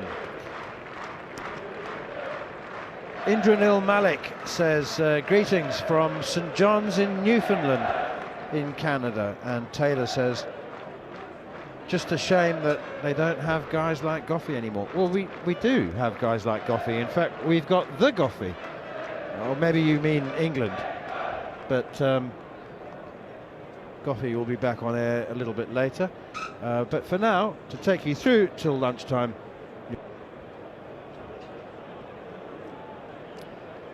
Thank you, Manners. Got the bouncer field now, Neil Wagner field.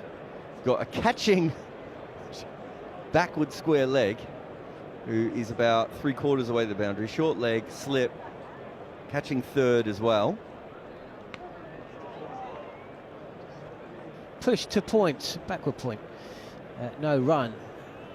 For all the talk of rabbit pie and Josh Tongue, and the Substack article I read from you last week, or this week, about England bowlers not being able to mop up the tail. You're of course on air with one who could do that, Goffey. There was another reason why Goffey was good at mopping up the tail. He could bowl reverse swing, and he bowled 90 miles an hour, and he targeted the stumps, which is always handy. Short, and this is pulled. It's going to be not quite reach the boundary at mid-wicket. Fielder does well as Cast out there and restricts it to 2.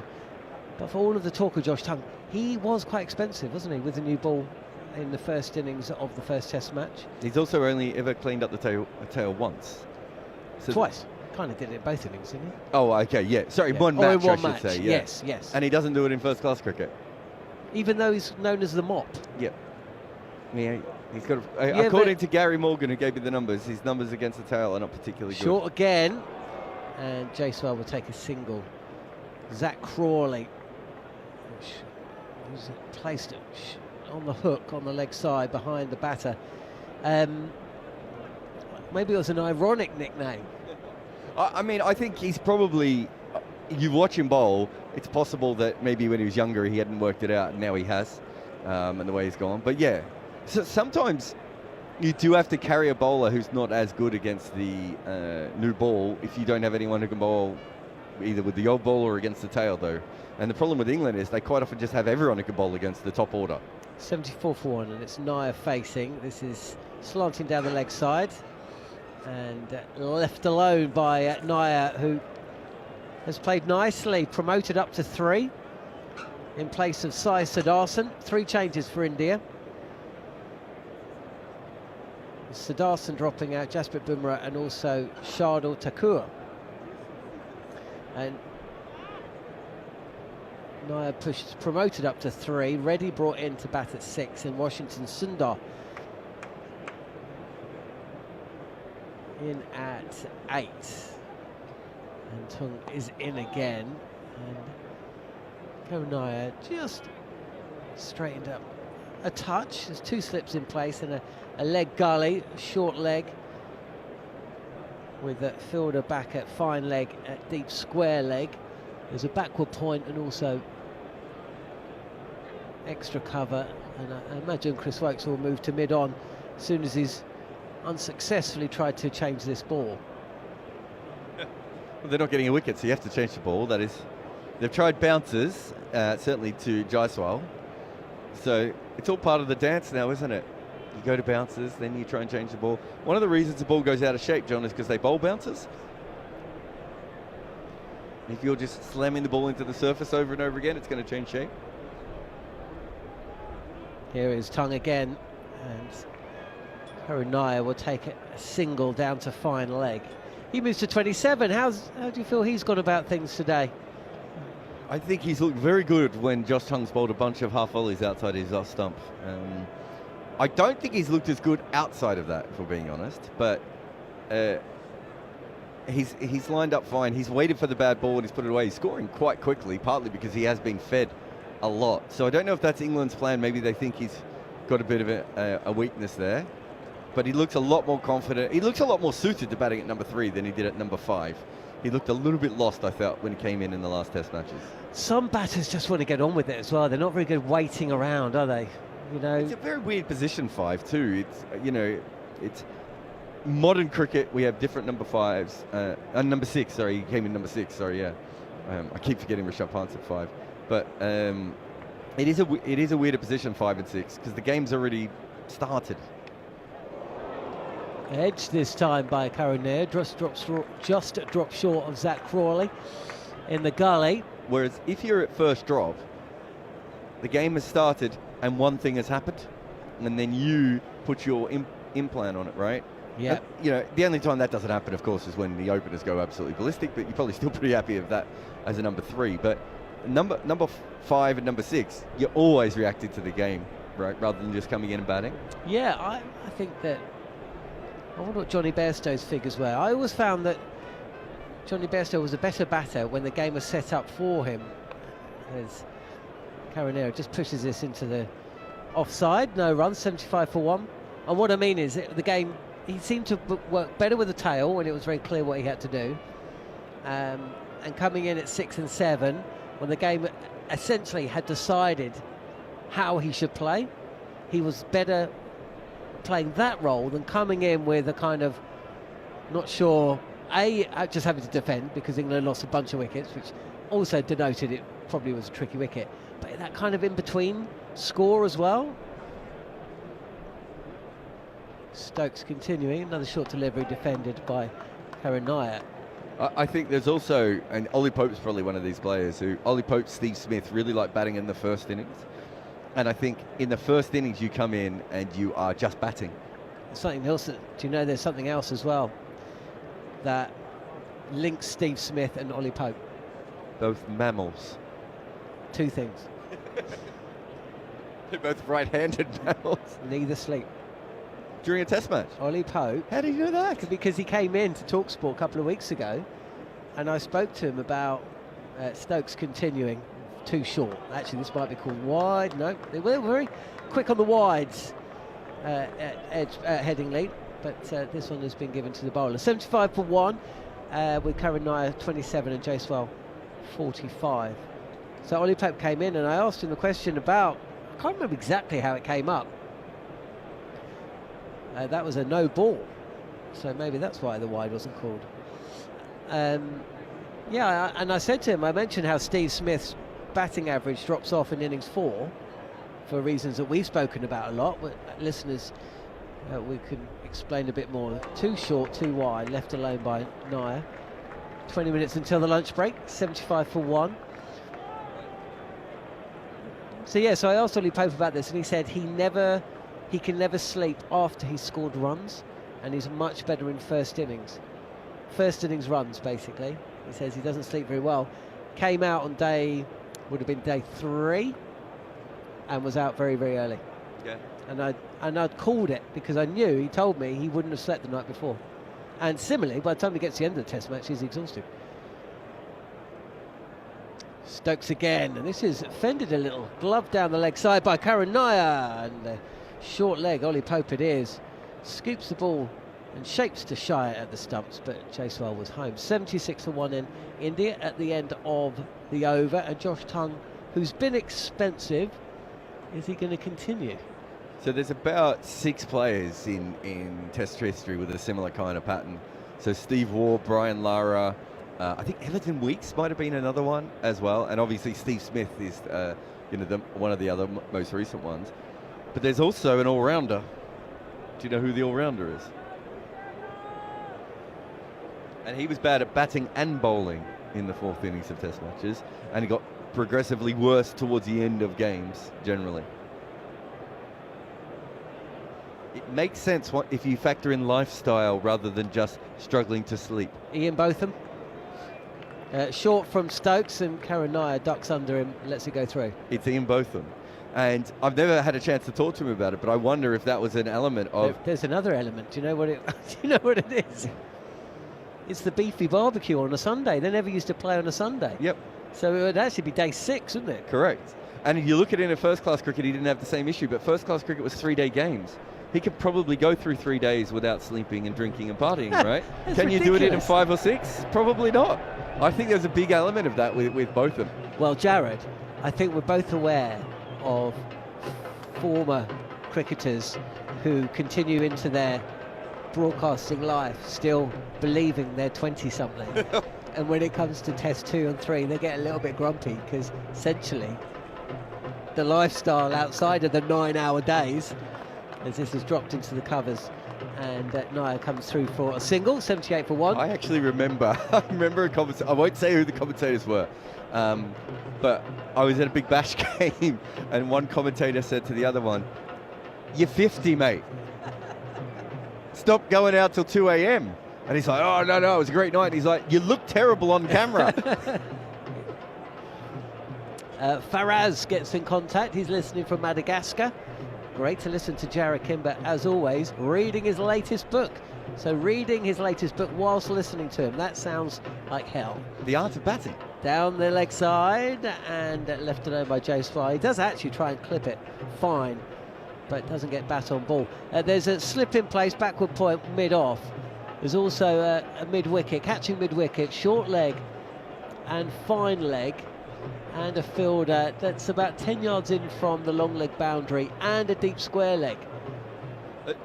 Do you remember Oscar Pistorius when he was and a fly slip? When Oscar Pistorius is at the Olympics, and I put a tweet up going, imagine being in a coma for 30 years and turning up to the Olympics and watching him run and just being like, what has happened to the world? How long, how much have things changed? Short, and Jaiswal takes it on and manages to divert the ball past that fielder that I was talking about, that's about 10 yards in from the boundary. And Jaiswal moves to 49, one away from 50. I almost haven't noticed Jaiswal bat today. No, a couple of early big shots outside of stump, but he's been solid other than that. That was a really good shot, controlled it brilliantly. Yeah, so if you were a Test fan in the 70s or 80s and you turned up to the ground now and you saw a slip, a fielder directly behind the slip, a fine leg that's basically at leg slip, a short leg, another fielder, 2 other catching fielders on the leg side. Short again, but this is too wide. And Jaiswal will feast on this all day long. 4 runs through up and over point to the boundary. The bat is aloft, raised up to the dressing room, and for the second time in this series, Jaiswal goes past 50. The problem for England and every team in international cricket is once he's in, he's very difficult to get out. Yeah, he threw everything he had at that one. It was just too wide. And they've got no one on the offside, which is basically what I was about to say. There's a wide mid-off who's almost an extra cover. They've got a point and a slip, and obviously that third, which is really more of the leg side fielder who happens to be on the offside anyway. It's there for the top edge.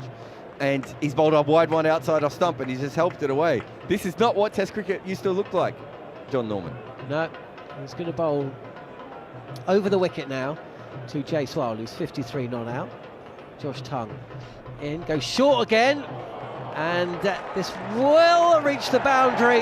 Doesn't go as square as the last shot. In fact, wasn't really timed or directed particularly well, but that fly slip, or very deep second slip, can't get around to third, and Jaiswal has picked up 3 successive boundaries, and Josh Tongue, 1 ball short of 6 overs, has gone for 41.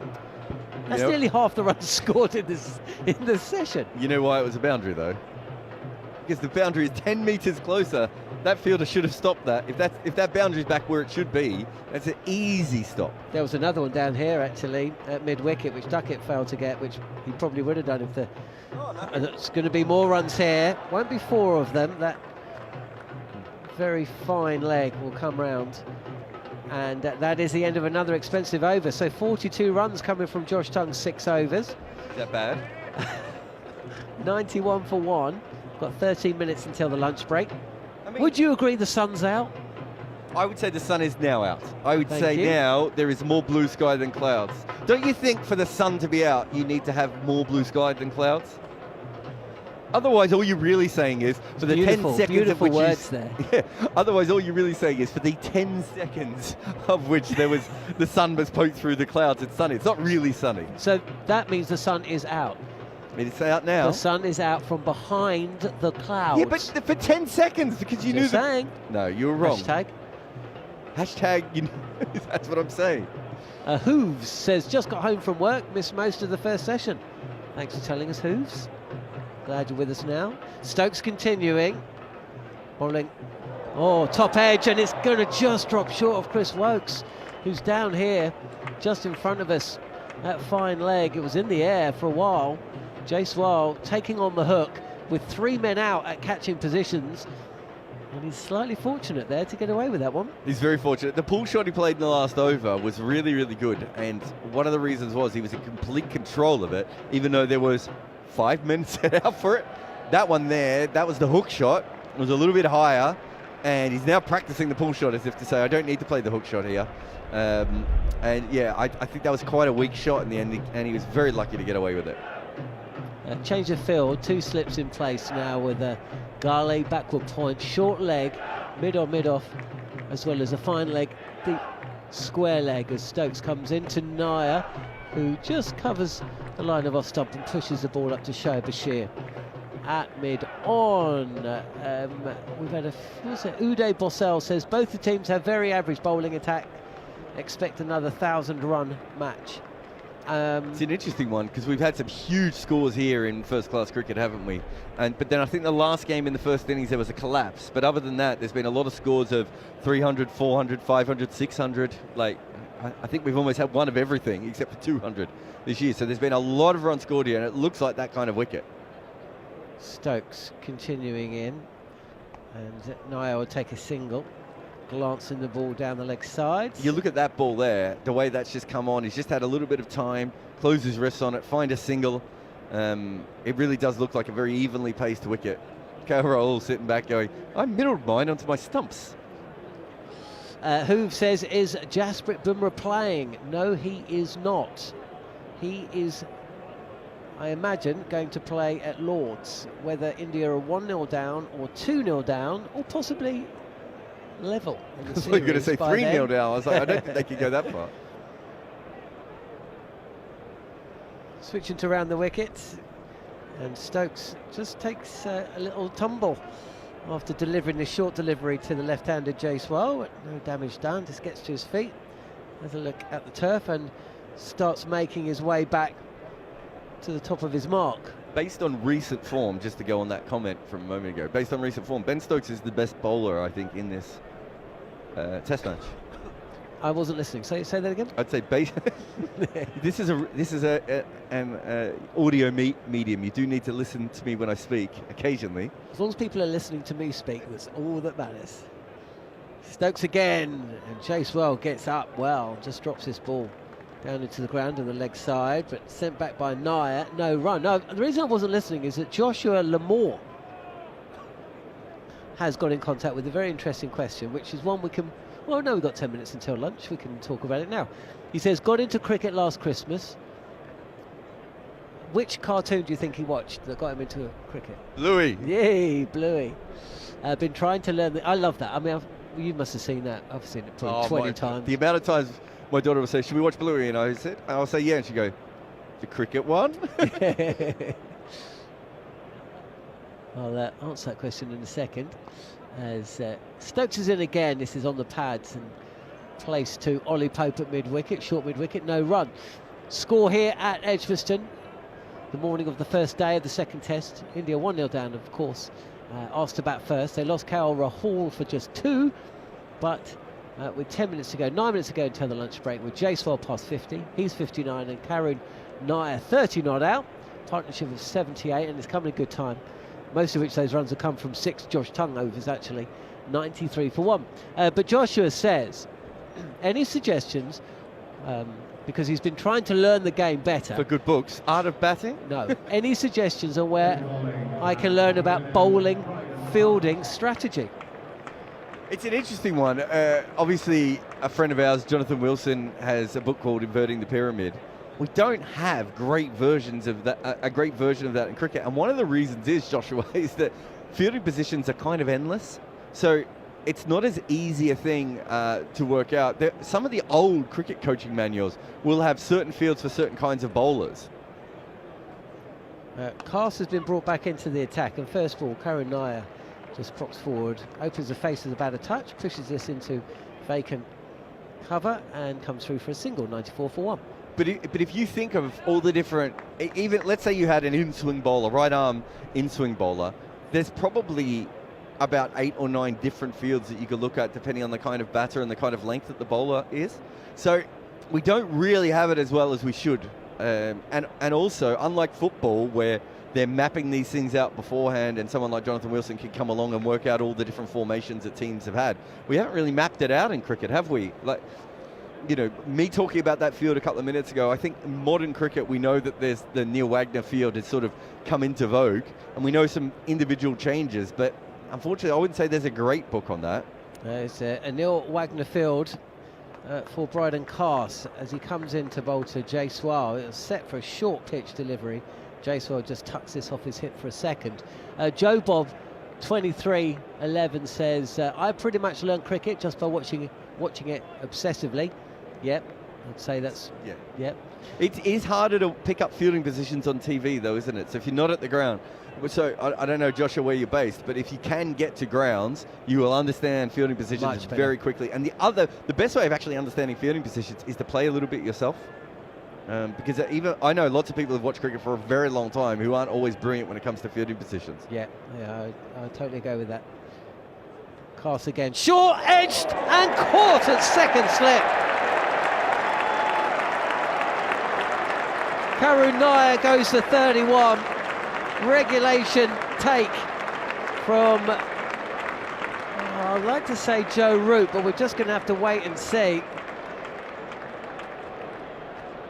It was dug in. It came up, lifted quite quickly. It's actually Harry Brook at second slip, Joe Root fielding at first, of course. And Brook has taken the opportunity. And to be honest with you, Jared, that wicket kind of came out of nowhere. 95 for 2. Nair's got to go for 31 on the stroke of lunch. Saw India lose a couple before the break at Edgbaston. And what this means is that Shubman Gill's going to have to come in and bat for 5 minutes or so. But Karun Nair, I'm not sure he played that ball particularly well, to be honest. I think that's the second wicket we've seen from extra bounce. Yeah. And what happened there was a change of bowler. Cast came on, and I saw Stokes actually go up to Tongue and just say to him, "It's all right, it's fine. We're just going to go back to Cast here." And Cast has bowled a very similar ball to what Tongue was bowling anyway, but it just got a little bit large on Karun Nair, and I'm going to assume it came off the glove a little bit because that could not have gone any slower. From our angle, you could actually see it go up and down towards slip. I hated those at slip, by the way. The great thing about fielding at slip is you have no time to think, and Harry Brook had so long to think on that last one. But I just saw Karun Nair, he took his right glove off as he came off the field, so I think there might have been a little bit of bat, a little bit of glove there, but it was the extra bounce. So England have taken 2 wickets. Both of them have kind of come a little bit against the grain in some ways, one off the middle of the bat, one out of nowhere, but both of them have come from extra bounce. This just gives England an opening here. 95 for 2. It's a very good session considering how flat the wicket has been and how much India have scored. It's very similar to the first session at Edgbaston as Headingley. This is Edgbaston. I keep saying that.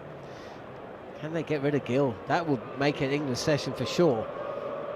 Gill about to face his first delivery. It's pitched up and he comes forward as the India captain and just pushes this to Josh Tongue, who's been replaced. And it's the bowling change that has worked for England almost straight away. So one thing I will say about England is it's so noticeable how much they commit to all their plans. So with Curran Nye, they bowled very full outside off stump, and they were trying a couple of short balls, and I think they're about to start, fully going with the short ball to him. And the minute Shubman Gill has come in, we see the in-swinger trying to bring that ball back into the stumps. That's where they think Shubman Gill has his biggest weakness. Cast again, pitched up and driven back to the bowler. Gill fears that the ball is going to be thrown back at the stump, so he takes a few paces to the leg side, but Cast doesn't feel correctly or on the full. So 95 for 2, and should get one more over. Well, definitely get one more over in after this. There's just one ball left of this. Brydon Cast over, who was impressed again today. 1 for 14. Start of what would just be one over before the lunch break, and he's picked out the wicket of Karun Nair for 31. The problem India have got is they have changed things around, and you could say that moving Nair up to 3 has paid off to a point. But they did score a lot of runs and still managed to lose that game at Headingley. Short delivery this time, and Nair and Gill on the front foot just pushes out to the offside. End of the over, and applause here at Edgbaston, where we're expecting a full house for the first 4 days, and it does feel like the game is going to go to 4 days. It could be a freelancer's dream this summer, couldn't it? But there are still some seats available, or rather some empty seats, so I still can never really work out how that is allowed to happen. Some of that will be people out in bars, maybe. Possibly, but I mean, you get clumps of them. What if it's stag do's, where they've got lost stag do's, where they've got lost on the way to the ground? I'm having a stag on a Wednesday. Said a lot of people, it appears. A lot of people in Birmingham. I had my stag at a 40 over game at Lord's. Didn't you get married at the Oval? Yeah. Stag at Lord's, married at the Oval. And I think it got rained out. Where did your wife have her hen do? Beckenham? I don't know. Hove? Oh, no, she's Essex, so it would be... oh, yeah, Essex, yeah. Shoaib Bashir is going to bowl the last over before the lunch break, and he's in, bowling straight as Jaiswal comes forward. Is this an attempt to bowl one more? I don't think. It's the I don't law. think Jadeja is going to be bowling. So it's just the law that you have to bowl one over a spin before lunch. It is, yes. Although they didn't. That's exactly what didn't happen. Stokes kept himself on before lunch at Headingley, and he got the wicket of Sai Siddharthan. I think Bashir would have come on otherwise, as Bashir is forced halfway through delivering the ball. I think a bug flew into Jaiswal's grill there. I'm too polite. I probably still would have faced it. Well, nothing like the bugs you get in India. As Jaiswal cuts this to deep point, where it's fielded by Cast. 96 for 2, and that means Shubman Gill is going to have to face a couple of deliveries as we push towards the lunch break. England winning the toss, decided to bowl first. They're certainly not trying to rush through here, England. No. Now, at the end of day 1 at Headingley, there was a lot of chat about Ben Stokes' decision. Michael Vaughan, former England captain, staggered. There were a lot of people surprised. I doubt we're going to get that written today. Gill, that's just played to the leg side. As he gets off the mark with a single and off strike as well. 97 for 2. But Headingley is known as a chasing ground, and not quite to the same extent, where I think the last... Australia chased the total down here a couple of years ago, didn't they? Yeah, they did. Not well, but they got there. Don't think India will declare with half an hour to go today, as this is punched up to long on from Jaiswal, who moves to 62. Score 98 for 2, and we've got one delivery left of the session. Another session, which has yielded both runs and wickets. Good battle throughout. Slight surprise when Nair was caught at second slip. He seemed to be easing towards the break. As Bashir is in, and this comes into Shiv McGill, who just defends it out to short leg, and there is actually another delivery. I've gone early.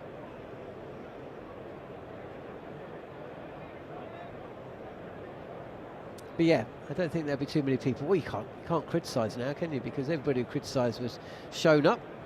As Zach Crawley goes to leg slip, with a short leg in place as well. As Bashir comes in, and Gill reaches forward, pushes this out into the covers, and that is the end of an excellent session of Test cricket. India making 3 changes, bolstering their batting. Question marks over their ability to take 20 wickets in this match on a track which is expected to be flat. No Jasprit Bumrah, no Shardul Thakur, and no Sai Sudarshan. Instead, they've come in with the off-spinner Washington Sundar, the batting all-rounder Nitish Kumar Reddy, and Akash Deep, fast bowler, replacing Bumrah. 2 wickets in the session, with KR Rahul, who'd faced 25 deliveries before he inside edged onto his own stumps for 2 from the bowling of Chris Wokes, who was excellent. 7 from his only spell of the morning. Karun Nair promoted up to 3, then played well alongside Abshi.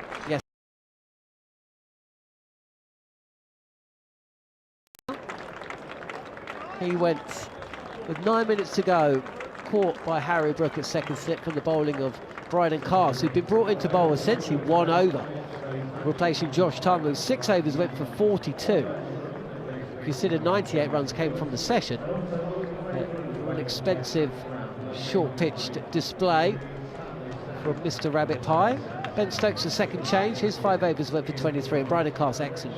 1 for 14 from his 6. Shoaib Bashir 1 over right at the end of the session. If not for that dismissal of Karun Nair, Jared Kimber, who's with us for this Test match, and the remaining 3, you'd say that was India's session, but when you've been in a Test match where you've lost a match when you were 430 for 3, and also leading by the best part of 350 with wickets in hand deep on day 4, I imagine you're just never ever going to feel safe. Yeah, I mean, well, clearly they don't, because they now bat down to number 8 in this game, John, so they're clearly thinking about it from that point of view. I think they were cruising in that session, and that was a bit of a surprise wicket there at the end. And so I think you're right. I think that probably swings it back to England. I was just checking the markets. It looks like England are back in charge in the game when it comes to that. So I think everyone's kind of feeling that way. Having said that, if they do bat to number 8, I don't think losing 2 wickets in the first session, considering how much the ball was moving early on, is the worst thing in the world for them. But you're right. You know, they are probably thinking they need 500, and losing that second wicket is, I don't want to say a gut punch, but it's probably a slip towards that. Okay. Literally slip. He hit it to slip. He did. See what we did Punched there. it. Jared is going to be back in about 15 minutes' time, or 10 minutes' time. He's going to be joined by Shill Berry from the Daily Telegraph, who has probably seen more Test cricket than anybody else in the world. Don't know if in the world, but he's over 500 matches, I think, isn't he? And when I say he's seen more, he's been at more. Yeah, I think he's been over 500 matches. Who would have been at more games than that? There's the Pakistani journalist who's also been probably a similar amount. But yeah, there wouldn't be many people ever. Wow. Manners would have been to a few as well, I imagine. I think, didn't Manners stop counting? I think he's over 400. We'll ask him. Years old and in tests. The Edgbaston food is the best food. Shill Berry is going to be with us in about 10 minutes.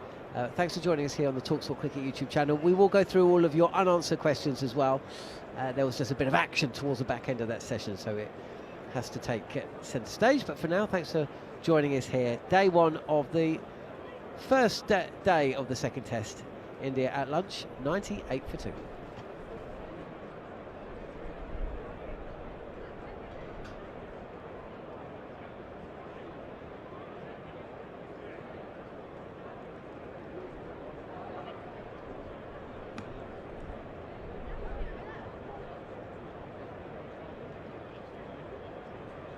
To enter those three clubs are like volunteers and fundraisers to keep scoreboards ticking over. They want to do their bit to help by ticking the Toyota Hoover bringing prize draw and support the local club. Each club will receive 100% of funds it raises in local sum. Despite that, giving 5 chances to win, Toyota has provided a prize pot value of over £213,000 and includes 3 brand new Toyota cars, international match teams, and money unlike experiences. To buy tickets for local cricket, visit toyotawhipping.co.uk right now. Terms and conditions apply. And KB Snacks sell iconic brands such as Tyrrell's Village, Whole Earth and KB Nuts is proud to partner with England Cricket, their community pitch project. Everyone in loves grassroots cricket. Installation of 100 permanent all-weather cricket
Introducing Milano Captain Look, high-tech ceramic skeleton, a masterpiece where strength and sophistication are perfectly balanced. Expertly conceived and crafted by Rhino, the master of materials and official timing partner of England Cricket. Secure this exceptional timepiece today by visiting rhino.com and contacting an authorised Rhino retailer. Welcome back to talkSPORT's cricket coverage, live from Edgbaston. Well, I'm Jared Kimber, and I'm very excited to say that I've got Shield Berry with me. Shield Berry doesn't look as excited, but I'm sure he will be in a moment. We've dragged him onto the balcony. He might be terrified we're about to throw him off, in fact. But we've dragged him up here to talk about his 30 greatest fast bowlers piece that he wrote for the Telegraph. Shield, you've watched, what, over 500 test matches live from in the venues now, and you still ended up with Mitchell Johnson at number 7. Need a microphone. Hang on, Jared. I'm first got to put my helmet on. I'm just doing up the strap and I'm checking my thigh pads and box and so on, because standing up and having to fend off your questions for the rest of the interval is going to be a very taxing business. But yes, it's fast bowlers. It's not seam bowlers. Is that one way to look at your list? So I did spell out the criteria. Yeah. But I didn't think it got into the stand first. That 80 miles an hour is the minimum criteria. Do you think the reason I ask this is you've got Jack Gregory in the list at number 30, but you don't have Kapil Dev. I'm pretty sure Kapil Dev was faster than Jack Gregory. I absolutely agree that Kapil, in the first half of his career, was 80 plus, but as his career went on, and it did go on, and the strike rates went down and the pace went down, and I'm not going to swear by it, but my impression was that by the end he was less than 80 miles an hour. Yeah, I think that's fair. I think some of the older bowlers as well in this list might have been under 80, but they would have also been some of the fastest bowlers of their era. Yeah, so it's slightly different, isn't it? So part of the debate has to be the impact that a bowler makes, both immediately and physically, on his opposition and on the sport in general. And say this Jack Gregory chap, I mean, that's a good stat to hit English batsmen 20 times in 21 tests. I mean, that's, considering there wasn't any defensive padding, that's a good strike rate. Yeah, I think Jack Gregory is certainly that early 1920s period was when Australian fast bowling sort of becomes what we know of it now, and that's sort of it comes on from that. So I think that's quite interesting. And it comes on from covered run-ups. Yeah. So before the First World War, if you were very fast, you just fell over, slipped, and whenever it was wet. Exactly. And the other part of that would have been that most bowlers were combination bowlers. A lot of bowlers bowled spin and pace. It wasn't as if everyone was a pace bowler, everyone was a spin bowler. If you go back and you read about Fred Spofforth and Barnes, they're talking about things like spinners talk about them. So I think there was probably, as you say, as people start to run in a little bit more, it changes. I'm all okay with that. Okay, you've made your decision. How on earth did you end up with Joel Garner at 27? Instead of? Well, instead of him being about 25 spots higher. Oh, right. The greatest first change bowler of all time, a bowling average of 20, basically unplayable off a length, and you don't, Shield Berry doesn't like him. Of course I like him.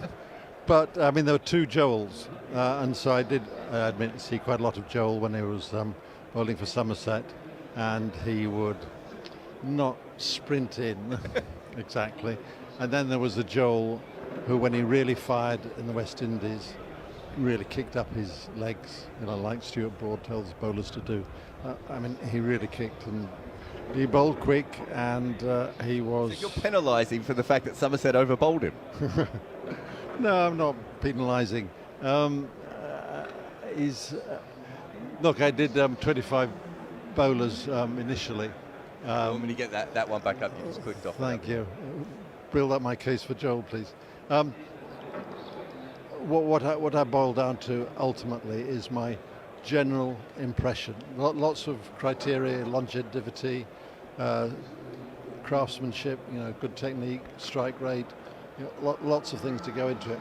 but generally be my overall impression of the bowler. And I was lucky enough to have seen 24 out of these 30, and another couple on tape. And Joel, so it's more your favourite bowlers has played an element in this list? No, it's the general impression that these bowlers gave to everyone who was watching them live. And I would say that if you were an England batsman in the early 1980s, around then having seen what their attack reads like, you know, Malcolm Marshall to take the new ball, Patrick Patterson probably at the other end, then Joel and either Mikey Holding or Colin Croft. I think the one you would, in terms of self-preservation and just fancy you might get the odd push for two, you'd most happily face Joel Garner. I've never heard a batter say that. I've not heard a lot of batters say that they'd like to face him. Have you heard anyone say, I'd love to face Patu when he was bowling flat No. out? I'd love to face Mako. I mean, please come and break my arms. I'd love to watch face Mikey Holding. Have you had people say that? There's not much of that either, to be No, fair. no. I've heard jokes about the West Indians used to call Joel Garner their spinner. So there is an element of that. I think once you... he had a kindly heart. He would occasionally pitch the ball up. Yeah, he still averaged 20 with the ball. I find it fascinating the way you've got... But I think the most interesting one is there's a lot of talk about... Hang on. Can we go strike rate? I mean, wickets, balls per wicket, but also wickets per test. And isn't Joel coming in at 4 wickets per test? Just Yes. over. But there is a reason for that. He also didn't take many 5-wicket hauls, and there's a couple of great bowlers who've done that because they've been in other attacks with other great bowlers, haven't they? So it's harder to take... If you're at first change, by the time he came on, they were probably 3 down half the time.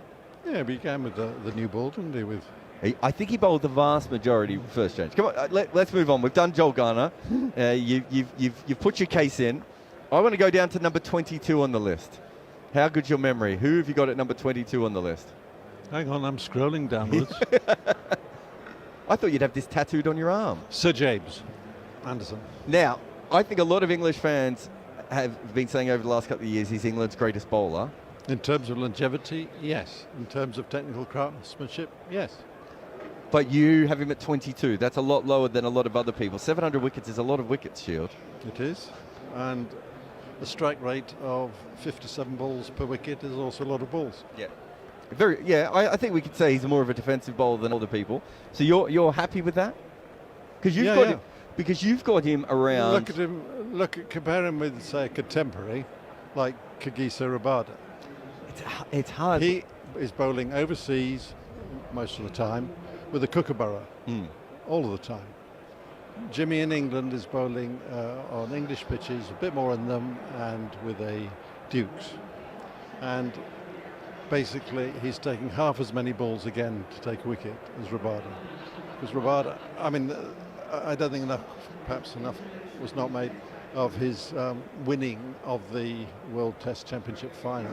I mean, that was a masterly exhibition of starting the outswinger on Midland leg. And I don't know, maybe Fred in his day would do that, but that's a very rare quality. And twice in the first innings and second innings, he got 2 wickets and an over, Rabada did. And so for him to be coming in at 39 balls per wicket, and Jimmy coming in at 57 balls wicket, I rest my case. I get that. I would say that almost all the bowlers with the best strike rates in the history of bowling have been in South Africa in the last 20 years, which has to have a lot to do with their pitches as well. Yep. But I understand it. I actually respect the fact that you've got Jimmy Anderson down, because I think sometimes it's a bit like the Joe Root conversation. As you would know, I was writing my book about the 50 greatest batters while everyone was telling me that Joe Root was England's greatest batter, and I was like, I'm not sure he's in the top 3. And it's very hard, because a lot of people like us will go back and we'll look at the old footage and we'll look at the stats and we'll do our research, but most fans are just watching what's in front of them. So I praise you for Jimmy Anderson. I still think he's a little bit low on this list, just because even though I see your case, we've never had another fast bowler do what he's been able to do, and they may never have had the opportunity before, but generally you don't get 20. I think the only other fast bowler on this list with a 20-year career would be Hadley or Imran Khan. Oh yes, I said 10 out of 10 for longevity. You have him near Courtney Walsh as well, which is quite interesting. Number 19, in fact, number 20 and number 19 is quite interesting as Shields slowly moves his cursor down to find them, because you've gone with Jon Snow, who is not. I always feel that Jon Snow has a better reputation in Australian cricket than he does in the UK. He's very highly rated in Australia.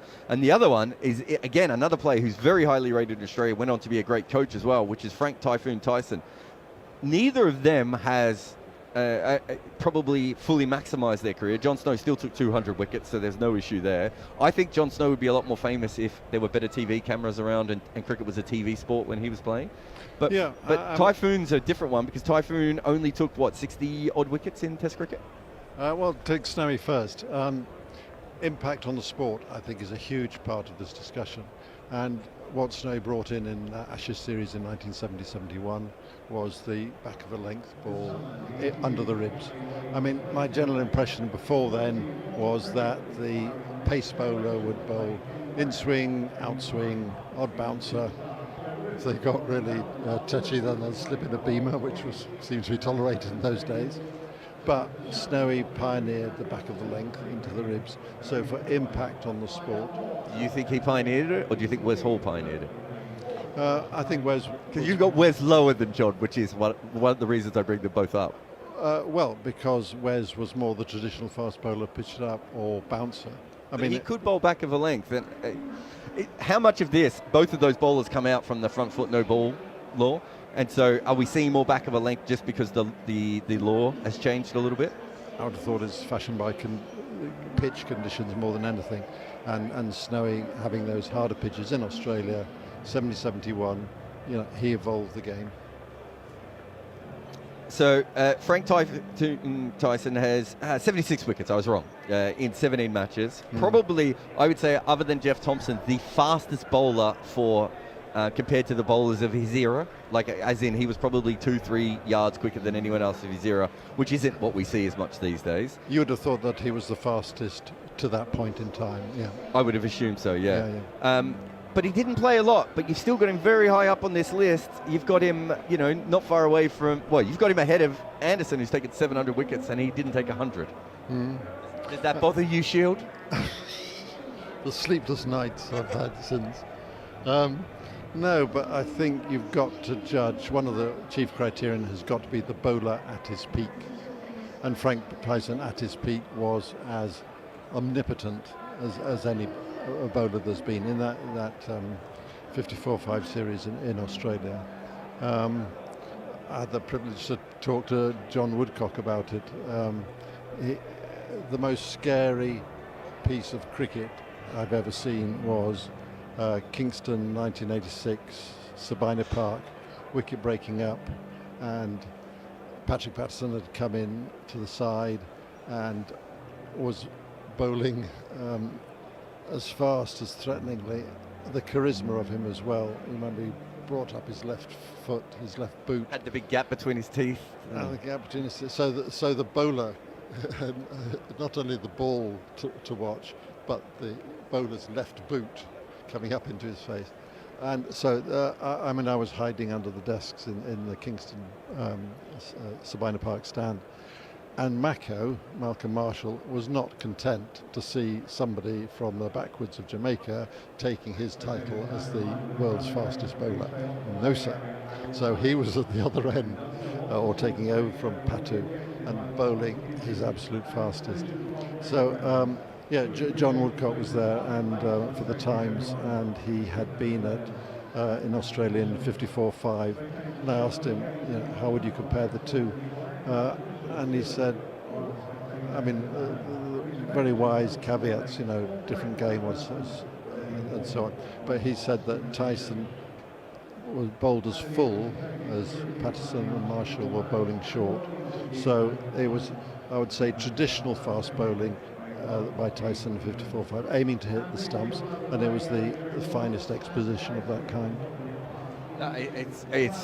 He was obviously a very, very fast bowler. Went on to be a great coach as well. Yeah, but you just look at those shoulders. He even in his old age, they were massive. I can't believe. I've never seen a pace bowler with shoulders like Tyson had. Ryan Harris would be probably someone similar. There haven't been Yeah. many guys. It's actually very hard to bowl that fast when you're that size, generally. Yeah. Okay. We know how it is, Jared. don't we? Yeah, I mean, So well stacked. us slim leg spinners. Talk to me about, you've got Larwood at 17. Larwood's record isn't particularly sensational. So how much of this is you giving him a boost for what happens in bodyline? Well, yeah, as I said, the criterion of the impact that a bowler has at his peak, at his prime, and if you can cut Bradman down by 50%, that's a good start. Yeah, I mean, it's all arguable, but the impact that Larwood had on cricket, he was 50 years ahead of his time. Yeah. Bowling bouncers. I just find it interesting you've gone with him and not Vos, because I think Vos is the better bowler of the two of them. And I think that Vos didn't get as much credit because he was left arm. Yeah, but he was following on from Harold Larwood, wasn't he? At the other end. Vos would be a serious candidate, but there's a bit of footage of Vos. I mean, I'm not quaking in my shoes. No, it's a lovely action, but I think also he gets because he has a different kind of action, he gets more vertical bounce, so I think it would be harder to play, whereas Larwood's looks a little bit more dramatic between the two. And you are factoring in that Vos began as a spinner in the West Indies. Well, but with left arm bowlers, that's quite common, isn't it? We do see as I was saying before, used to happen with right arm bowlers as well. Just above them, at 16 Shield. Richard Hadley. Richard Hadley is the 16th best seamer of all time. I'm saying this really loudly to see if Bumble's listening, to see if I can get him angry. No, he's well. probably the best seamer of all time, but I thought we were talking about pace bowlers. So this is just pace bowling. Yeah. Then why is he even on the list? He wasn't particularly good as a pace bowler, was he? Everybody over 80 miles per hour can be included. Okay. So, Sir Richard Hadley, I mean, give him a deck and he'll be the most efficient bowler of them all. Yeah. But you're probably too young to remember the bicentenary match at Lord's in 1987. I'm a little bit too young for that. I remember him bowling to Mike Whitney in the test that he couldn't get him out. It was the flattest of all Lord's pitches, designed to last 5 days. And how to put it? Hadley, after a while, calculated that it was better to live and bowl another day. This flattest of decks, however, brought out the best in Malcolm Marshall, plus the fact that Dilip Vengsarkar walked out of bat and he'd stuffed him in his first Test series when Malcolm Marshall came out to bat. The combination of the two factors, I mean, you wouldn't rate Sir Richard ahead of Malcolm on the basis of flat wickets. Everything in favour of the batsman. No, I think Marshall just had more skills available to him than Hadley did. Next up, you've actually got 3 Australians all clumped together: Ray Linwell, Alan Davidson, and Dennis Lillee. And what I like about this is it's actually very rare that anyone will have Alan Davidson that high. And I think that he gets forgotten about quite a bit, but he's really. You're talking about someone being 50 years ahead of his time. Alan Davidson was so far, he was 40 years before Wasam Akram inspired all the kids to pick up the left arm. He was brilliant bowler and certainly deserves a lot more credit than he often gets. Well, the simple stat that he averaged 20 runs per wicket, I mean, it's... It didn't help Joel Garner in your list. He got into the list. Then we get into the modern-day bowlers. You've got a few modern-day bowlers here: Alan Donald, Pat Cummins, and Waqar Younis. If we're doing peak, because you've talked about peak quite a bit, I don't know if any fast bowler, has ever had a better peak than Waqar Younis. No, but it's just so short, wasn't it? And it's so short? tragic. It was 30-odd tests. He had about 25 to 30 tests where he was as good as anyone's ever been. He did his back in 91, didn't he? Yeah, so he'd been around for about 3 or 4 years by that stage. We shouldn't question mark. I agree that Waqar, as a full-length reverse swinger in his early years, was as good an exponent of that kind as there has been. It's such a tragedy there's so little footage of him in those years. Because there's the series in Pakistan against most India. of the footage is when he's older and he's not the same. I know, and he's not the same at all. But so I mean, Wacker then, and unfortunately he spent most of his energy, a lot of his energies on that 1991 series for Surrey, getting 100 wickets or 13 apiece. I mean, nowadays he'd never be allowed to bowl more than play more than 3 matches in county cricket. So I mean, what a shame that Wacker at his best was. I'm sure a lot of county batsmen would agree, was expended in that 1991 summer. Yeah, I'm sure they were probably hoping that someone would have come and tapped him on the shoulder and got rid of him. Just on the Wacker thing, you have mentioned many times to me that this is the best fast bowlers of all time, but the fastest bowler of all time is not on your list. Jeff Thompson. Yeah, and Shoaib Akhtar. And Shoaib Akhtar. I think both of them should be on this list if it's just fast Instead bowling. I would certainly have them ahead of Mitchell Starc, without any doubt at all. And also, I think some of the other guys, if it is fast bowlers, I'm not sure that Hadley needs to be on this list. I see him then again more as a. Are you saying he's less than 80 miles an hour? I think when he was at his best, he was less than 80 miles an hour. Yes. No. Honestly, I spent enough days at Trent Bridge watching him. 5 outers in swinger, good night. Yeah, but again, we're talking about skill, aren't we? Alec Bedser was pretty skillful. Pace. Bruce French wasn't standing up to Sir Richard. Okay, but why is Shoaib Akhtar and Jeff Thompson not on this list? Because but there's more to bowling, Jared. No, there's not. It's just pace. You said it was 80 miles an hour. Yeah, it's above 80. Yeah, so there's more to bowling than bowling it as fast as you can. And that's what I've factored in. So yeah, Tomo, Wang, running in and Wang. So great if the pitch had bounce in it. If it was Pakistan, 3 wickets at 98 in Pakistan. Shoaib Akhtar again, if there was pace in the pitch. Yeah, and he really rolled up his sleeves and rolled down his sleeves and bowled flat out. He was awesome. Yeah, but there's more to bowling than just pace. You have Alan Donald at 12, Dale Steyn at 9, and Sean Pollock at 8. And every single person I've talked to involved with South African cricket has said that Sean Pollock should not be above the other two. What has changed your mind? You put Sean ahead of. Well, it wasn't exactly the sound of music, but when England went to South Africa for their inaugural tour after readmission, Sean Pollock was coming out. And I've never seen anyone hit so many helmets as he did then. And I don't want to put myself exactly in their position, but surely hitting helmets is a criteria for good bowling. And I would think that he was perceived as more threatening and dangerous even than AD was then. So he's like Curtly Ambrose, Sean Pollock. He combined with being out and out quick in his first half of his career with being supreme, fast medium accuracy, make the batsman play, give them absolutely nothing. So that's how he gets ahead of Dale Steyn and AD in my book. Yeah, I just think that Dale Steyn could do more things and was more. I think Dale Steyn's much more like Malcolm Marshall in that he had so many different ways of getting you out. I think he was a bit faster than Pollock as well. I don't subscribe. I remember one of the great KP innings, the one on Headingley, when he ran down the wicket at Dale Steyn. I think he knew that it would be either a fast outswinger or a bouncer. Yeah. More predictable, therefore, than AD or Sean Pollock. We started off, the players are coming out, so we're going to have to finish this, which I'm sure you're happy to get away from me at this point. Mitchell Johnson at 7. I'm glad that we don't have time to talk about that. You were in Australia in 2013-14. Yeah, I was. I even went to South Africa when he played the next 2 tests. I've also been in Australia when he's bowled absolute pants. Absolutely, I agree. I'm not sure if Mitchell Johnson would put himself at number 7 on this list. So I'm probably chief criteria is the impact that they made at their peak. Fair enough. Number 6 is Wasim Akram. Number 5, Glenn McGrath.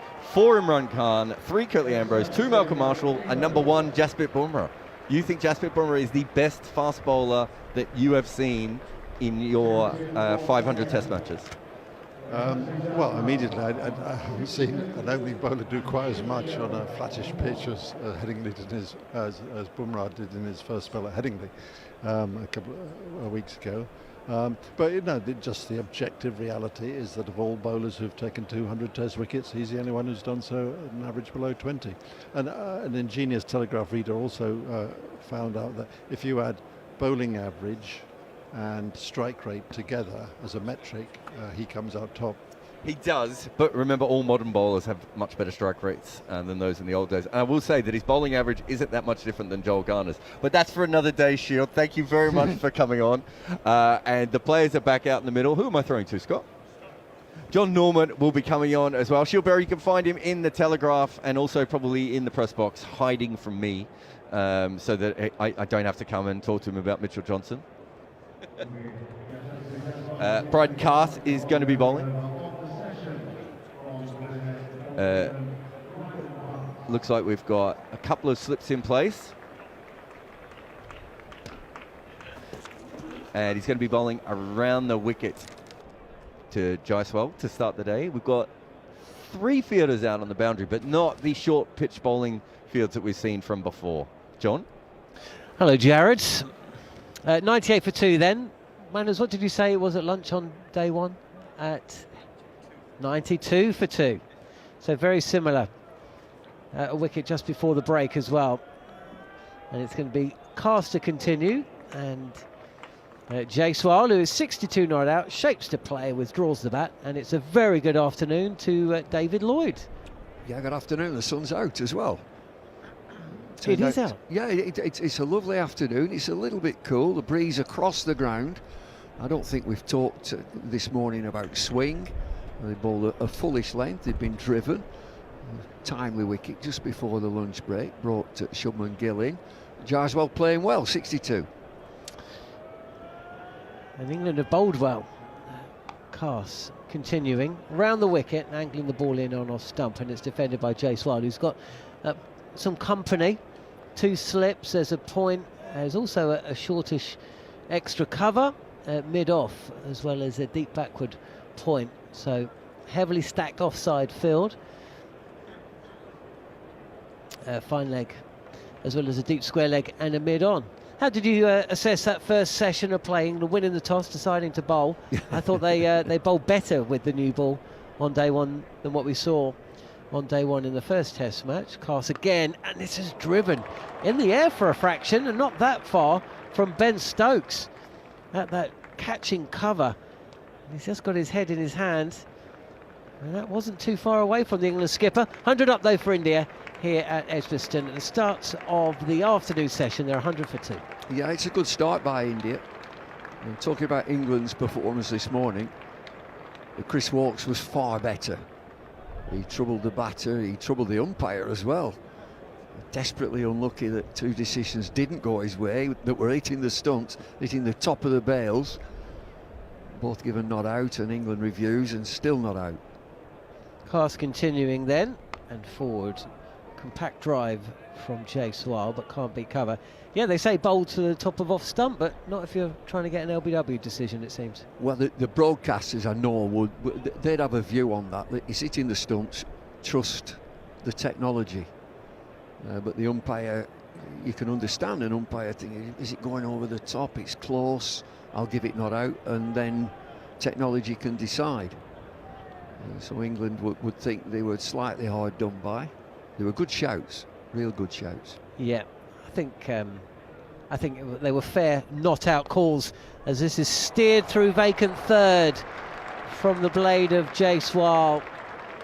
Touch over pitched, fraction wide, and no third slip in place, otherwise would have gone straight down his throat. Well, they fancy him on the drive. They bowled a full length from around the wicket to Jaiswal. He's played and missed a couple of times. They set the early morning. They set 3 slips, a deep gully and a deep backward point, all in catching positions.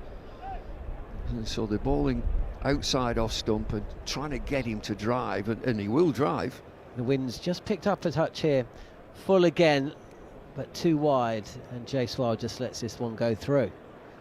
What kind of score do you think England had in mind when they put India into bat today? Well, normally when you put somebody into bat, you'd think that we need 7 wickets on day 1 to justify that. So run-wise, they would be saying ball them out on this pitch. Looking at this pitch, it looks a belter. You'd be optimistic to say 350, optimistic. So I look back to the last game when India were 430 for 3. It doesn't seem to bother England or Ben Stokes how many they are. We want to chase. And they will have seen this Indian attack without Bumrah, and the 3 changes in the team for India. So Ben Stokes, I think, is saying that you don't have any terrors in this attack. And what they've done, India, by strengthening the tail, they were very conscious of the tail being blown away. And the 3 changes have extended the batting lineup. Does it seem like there's only one team that are trying to win this match? Well, if you listen carefully, you get coded messages, don't you? I think it's highly dangerous to say, as India have, that it won't be too bad if we go to Lord's 1 down. So there's an element of a draw, defend. Shubman Gill batting outside of his crease, and good length delivery from Chris Woakes, who was really impressive earlier today, as Bumble was saying. And this ball is defended to Ben Duckett, who was even more impressive in that first test.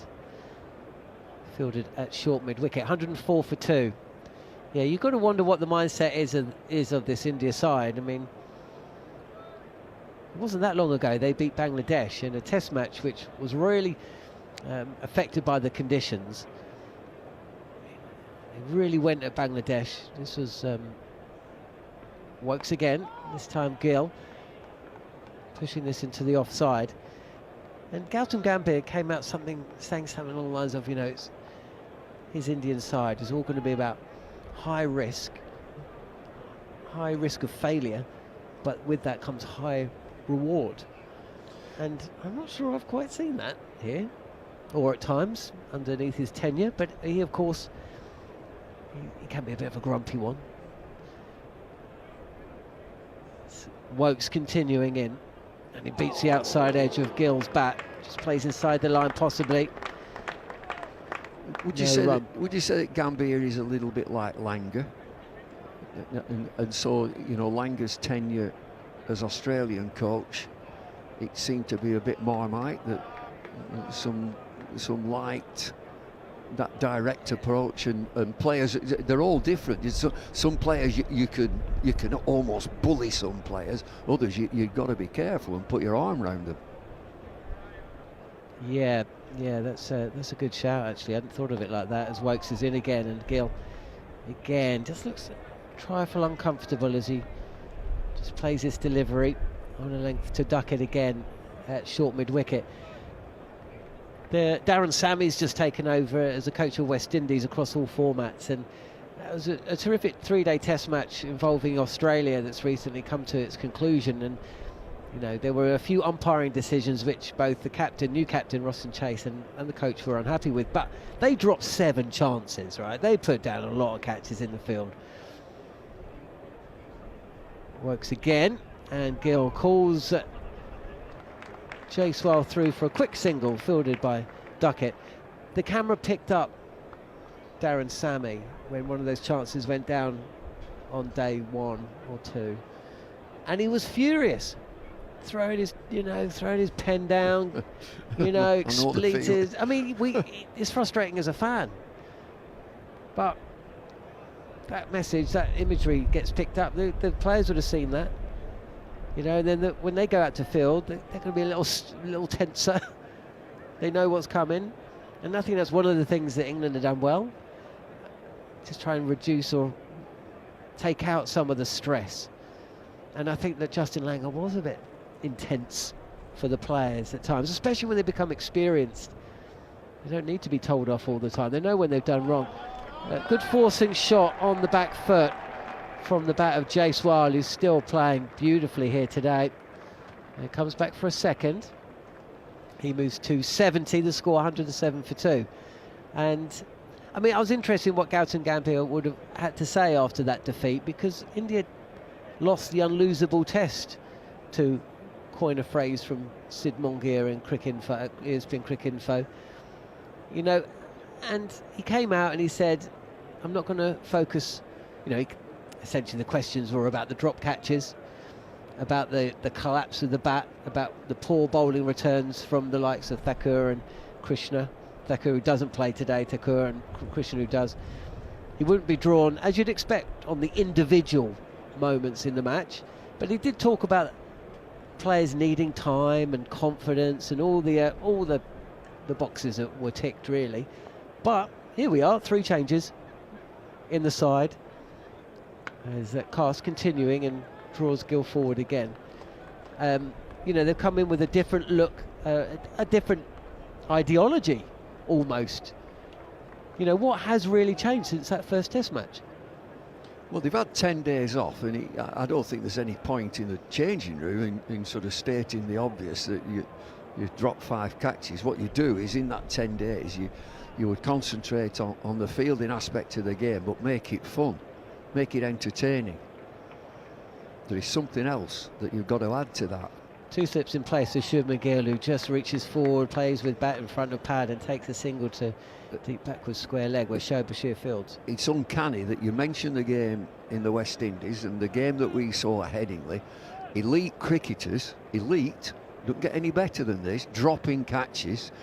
From a coach's perspective, I would examine concentration. Don't be preoccupied in what you're saying out there on the field.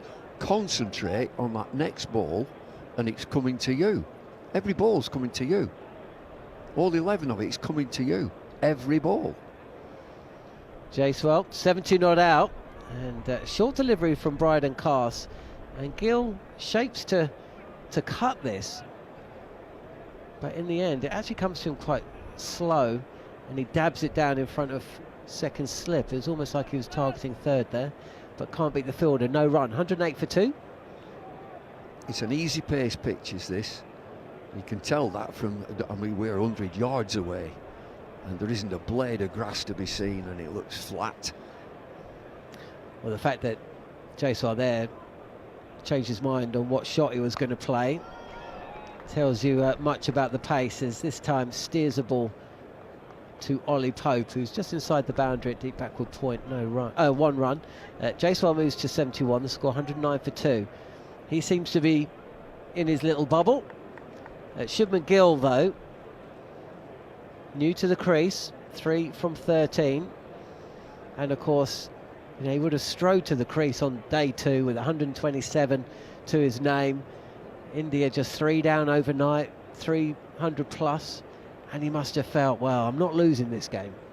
And yet here we are, India 1-0 down and playing at a Test ground they've never won at, as he steps forward and leaves this length delivery from Bryden Cast. 109 for 2.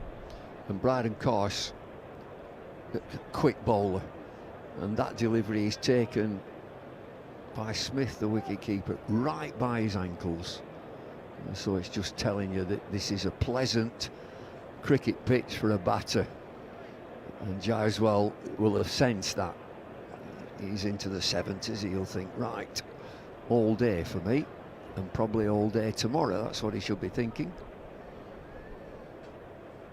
Gill coming forward, and this is where they feel there's a little weakness with Gill. The ball coming back into the right-hander. Can an England batter force the inside edge back onto the stumps? Get one to wrap the pad. Either way, he's seen off the over, and Wokes is set to continue. 8 overs, 1 for 18, 4 maidens in there as well.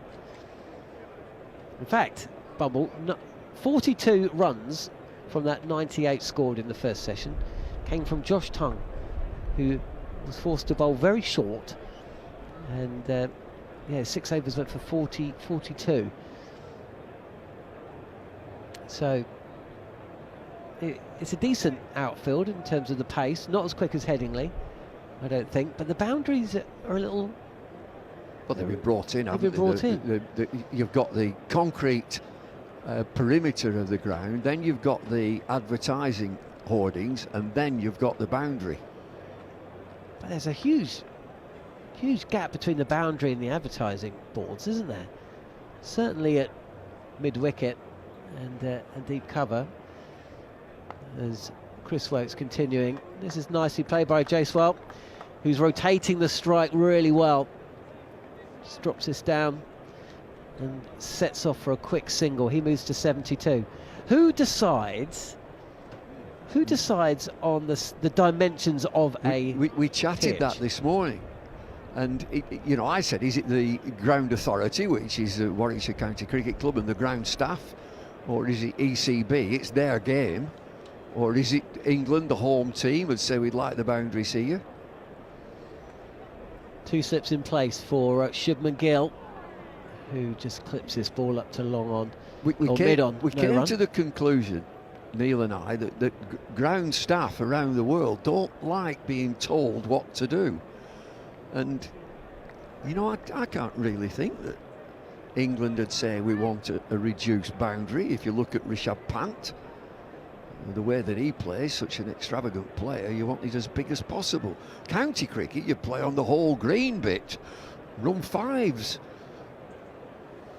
Gill continuing and batting well outside of his crease, just pushes this down into the ground in front of Stokes at cover. There's a point, Zach Crawley, 2 slips, a point, Ben Stokes at extra cover. There's 2 cover fielders there, as well as Josh Tongue at mid-off. 110 for 2, Shubman Gill 3 not out.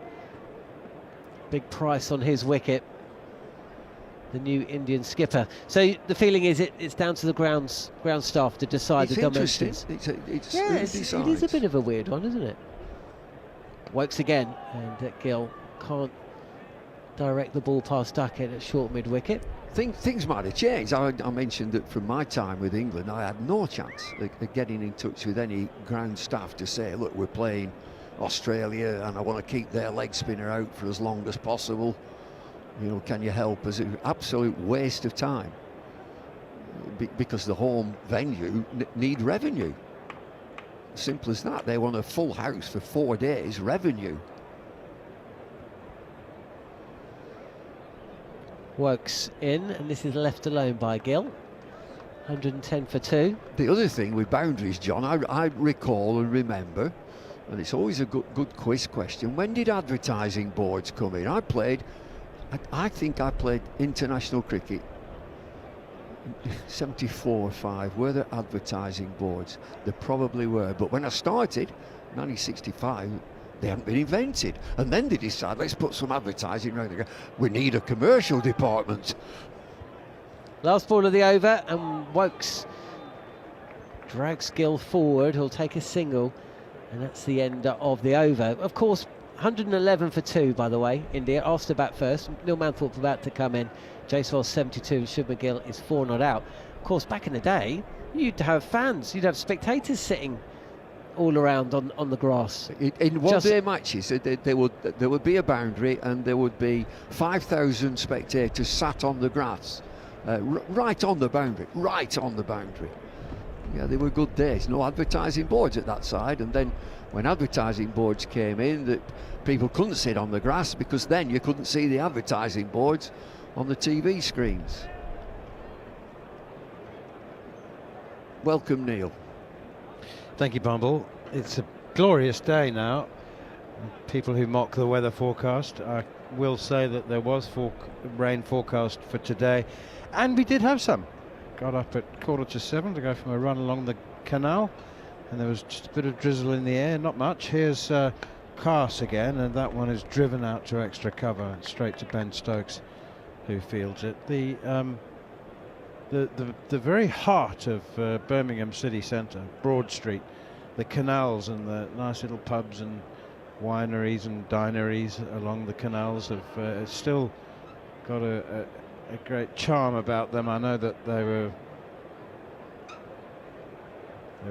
tidied up about 25-30 years ago, weren't they, for the first time, inner city redevelopment? Yeah, and lots of cities have been redeveloped, and they needed it.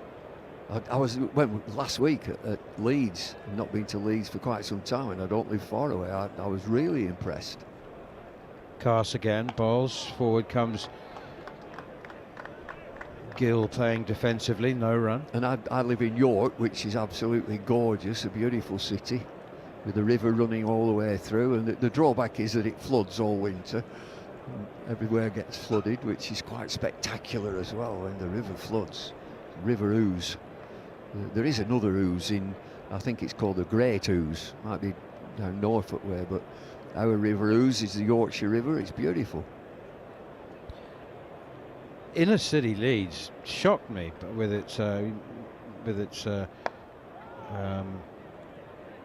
modern eateries and coffee shops and good, pastry shops, yeah. and that one has driven out to extra cover. Zach Crawley Fields. Talking of water, have you still got your boat? I have indeed.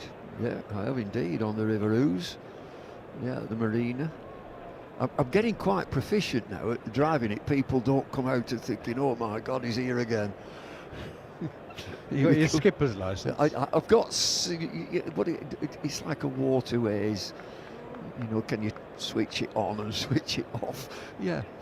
Yeah, I'm not seaworthy. I can't go on the sea. No, but the area around Leeds Central Railway Station is really spruced up. That one is steered away to backward point, Duckett Fields, Pope Fields actually, and there's no run. 111 for 2. Doesn't mean to say that the streets don't need a good hosing down on a Sunday morning after a big Saturday night, but yeah, there's some redevelopment going on, and Birmingham, it's sort of an underworld, isn't it? The canals, all the streets and everything up above, you get down underneath those low bridges and all the pony tracks alongside the canals. Brilliant, great history. Here's Cars again, and that one is steered away behind square on the offside. Once again, no run. Shubman Gill remains on 4. 72 to Yashasvi Jaiswal. Nelson for 2. 111 for 2. You ever go to the Black Country Museum? Absolutely.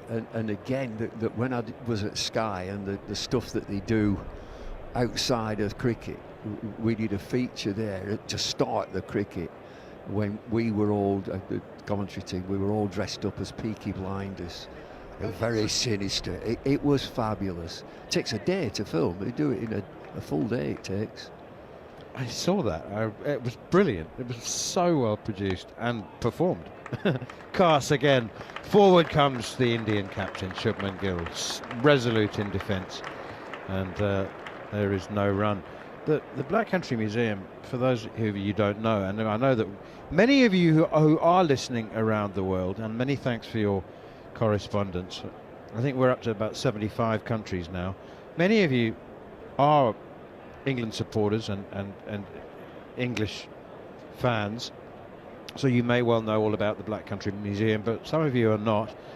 It's what they call a living museum, so there are pubs and blacksmiths and shops and all sorts of stables and pubs and that are run as they were in, it was about the 1880s, isn't it? Here's Wokes again and steered away behind square by Yashasvi Jaiswal.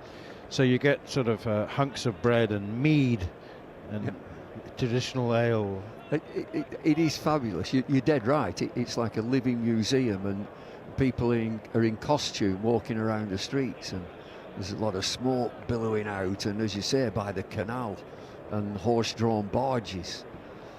When we did the thing on Peaky Blinders, I was Thomas Shelby, and they all wanted to be Arthur. Here's Wokes once more from the city end, and a little short-arm cut shot, sort of a dab. Didn't try to hit it too hard. Shubman Gill gets it away through point, chased by Pope. They go through for 2 more, 114 for 2. Presumably you didn't smoke 80 a day. Well, no, I've never. I guess a terrible habit is that I've never smoked in my life, and never seen the attraction at all. No. My parents didn't smoke, but my mother was one of 13 brothers and sisters, and they all the chaps smoked, and they all died early. There's a lesson. 2 slips, short cover, extra cover, backward point, mid-off, offside field, and it's chipped away by Gill on the onside through square leg. There's nobody there, so there's a bit of a chase on for Ben Stokes, and they go through for a couple. That's not Ben Stokes, it's the other Ben. It's Ben Duckett chasing it. Had him in the cordon for most of the day, but he's now at mid-wicket, patrolling the leg side. Very much an offside field for Chris Wokes, as I said. 2 slips, backward point, extra cover, catching cover, deepish mid-off, mid-on, both straight, so it suggests a full length. Works in once more, and Gill steers it to backward point. Crawley does the tidying up this time. Well, Walks in that first session was after the pads. He bowling very straight. He had a leg slip in as well, which would tell you that he's going to bowl straight. And he rattled the pads on 3 occasions, 2 massive appeals, which were turned down by the umpire, which then to review, and they were both clipping the top of the stumps. And so some are saying it's a great decision. England didn't lose the reviews either. Here is Works again, bowls now outside half of the bat, Gill defending. No run. I mentioned, you know, you said the covert messaging from India was quite clear that they would be happy for a draw. No one said we're going to play for a draw, but they've got Washington Sundar, is first class batting average of pushing 50 and averages 45 in tests and the test matches that he's played. He's batting at 8, so you know they might struggle for wickets, to take wickets on this pitch particularly. Wokes in once again, driven by Gill up towards mid-off, and there's no run. I suggested that you know that playing for a draw was something that went out of fashion in the early 80s, no, mid 80s probably. Test cricket just doesn't work like that anymore, does it? No, it doesn't. I mean, that's why you get that debate, should there be 4-day test match cricket? And of course that last test match, you'd have said absolutely not. But they get on with it now. And, you know, just going back to whose idea is this boundary, I mean, if England have asked for this boundary, surely this pitch they'd have asked for a pitch with grass on. We'd like a pitch that's got a fair amount of grass on, thanks. Don't worry about the boundary. So they've had no jurisdiction, I would say, over this pitch. Here is Cast once again, and the left-hander Jaiswal plays it defensively out on the onside. It's a commercial decision. I mean, it's understandable. I mean, I think it's going to make for some hard, tough watching.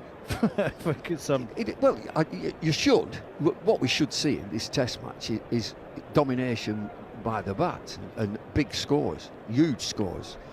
And if you're a batter, top order, you'll be thinking, I'll get 200 on here. I'll get 200. There have been some wonderful 200s on this ground, you know. Fantastic 200s.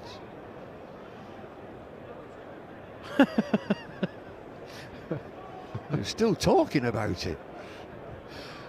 116 for 2. Bumble, tell us more for those who don't know. Oh, I thought I heard a nick there. Jaiswal on the cut, misses.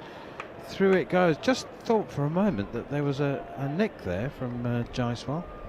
If Mike Denness hadn't declared, I'd still be in. I'd still be in now.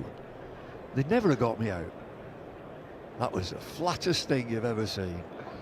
And they had a spin attack and it didn't spin. And if you're the, I don't know, the chief financial officer or the chief executive or any member of the, of course, and you're going to fill the stadium for 5 days.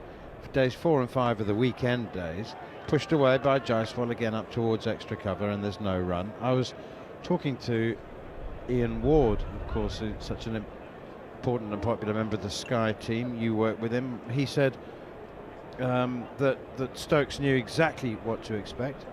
He said there's going to be nothing for the bowlers, and you bat fourth, chase whatever they give us. He knew that from days ago. Yeah, I mean, that's something else. Whatever they give us, they ain't declaring. You don't get. When was the last declaration in a test match that without any interruption? I can't think. You've got to bowl them out. You put us in, you bowl us out. Yeah, absolutely. India are not declaring. Certainly not first innings. Maybe a lead of 500 in the second innings.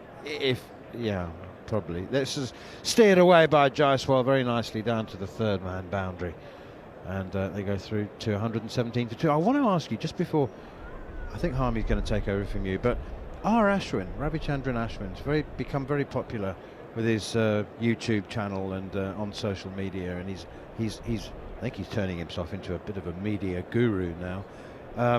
He spoke about Rishabh Pant's twin hundreds at Headingley and made an interesting point, an obvious one maybe. Cast now loses his run up 3 or 4 yards from the gather. He got buffeted by the wind and had to pull out. So Ashwin said, well played, Rishi, very, very well done, 200s. If I could just say one thing, however, they needed to be 200s. I thought, wow. Okay, well, how about some runs from someone else? I mean, they did score 500s between them, but you at some point you've got to say you've got to be satisfied. And Rishabh Pant is who he is, and you're asking him to say. He said that's left alone by Gill outside the off stump, no run, 117 for 2. But he said that Pant's defence is so good that once he got to 100, it should have been a 200, and then India wouldn't have lost the Test match. Is that harsh? Yeah, well, no, I don't think it is. From a seasoned Test match cricketer, he would see what effect he could have had on the game. You're in, don't give it away. What he's saying is, don't give it away. Don't be satisfied. Graham Gooch used to say, you're not baby 100, get a daddy 100. Big one. Cast in again to Gill, knocks it away off his pads for a single to deep mid-wicket, Ollie Pope. But I mean, at what point do you stop? I'm saying, as a coach, you would have said, stop getting pretty 30s, turn them into, get 50, 80. And then for players that get out on 80, you say, look, you need to get. At what point do you you say never be satisfied, but the guy's got 200s. Well, I mean, he played in a real entertaining fashion, but he's giving you a chance all the time. And I mean, Stokes has said, I enjoyed watching him. I enjoyed watching Pant play. It was good fun. But he is giving you a chance. And so somebody like Sonny Gavaskar, you want to give that away. Jeffrey Boycott, been with Jeffrey this week. He was on his long run this week, by the way. Played too many shots. Here's Wokes edged down towards the unguarded third man boundary for 4. I say edged. I mean, it was an edge. I don't think he's played it there on purpose. Although he was playing the run, the guide through. There's no gully. So it was a bit of an edge, but he was playing that shot. It maybe not in the air, but he's got 4. What was Jeffrey complaining about? Played too many shots. They don't defend.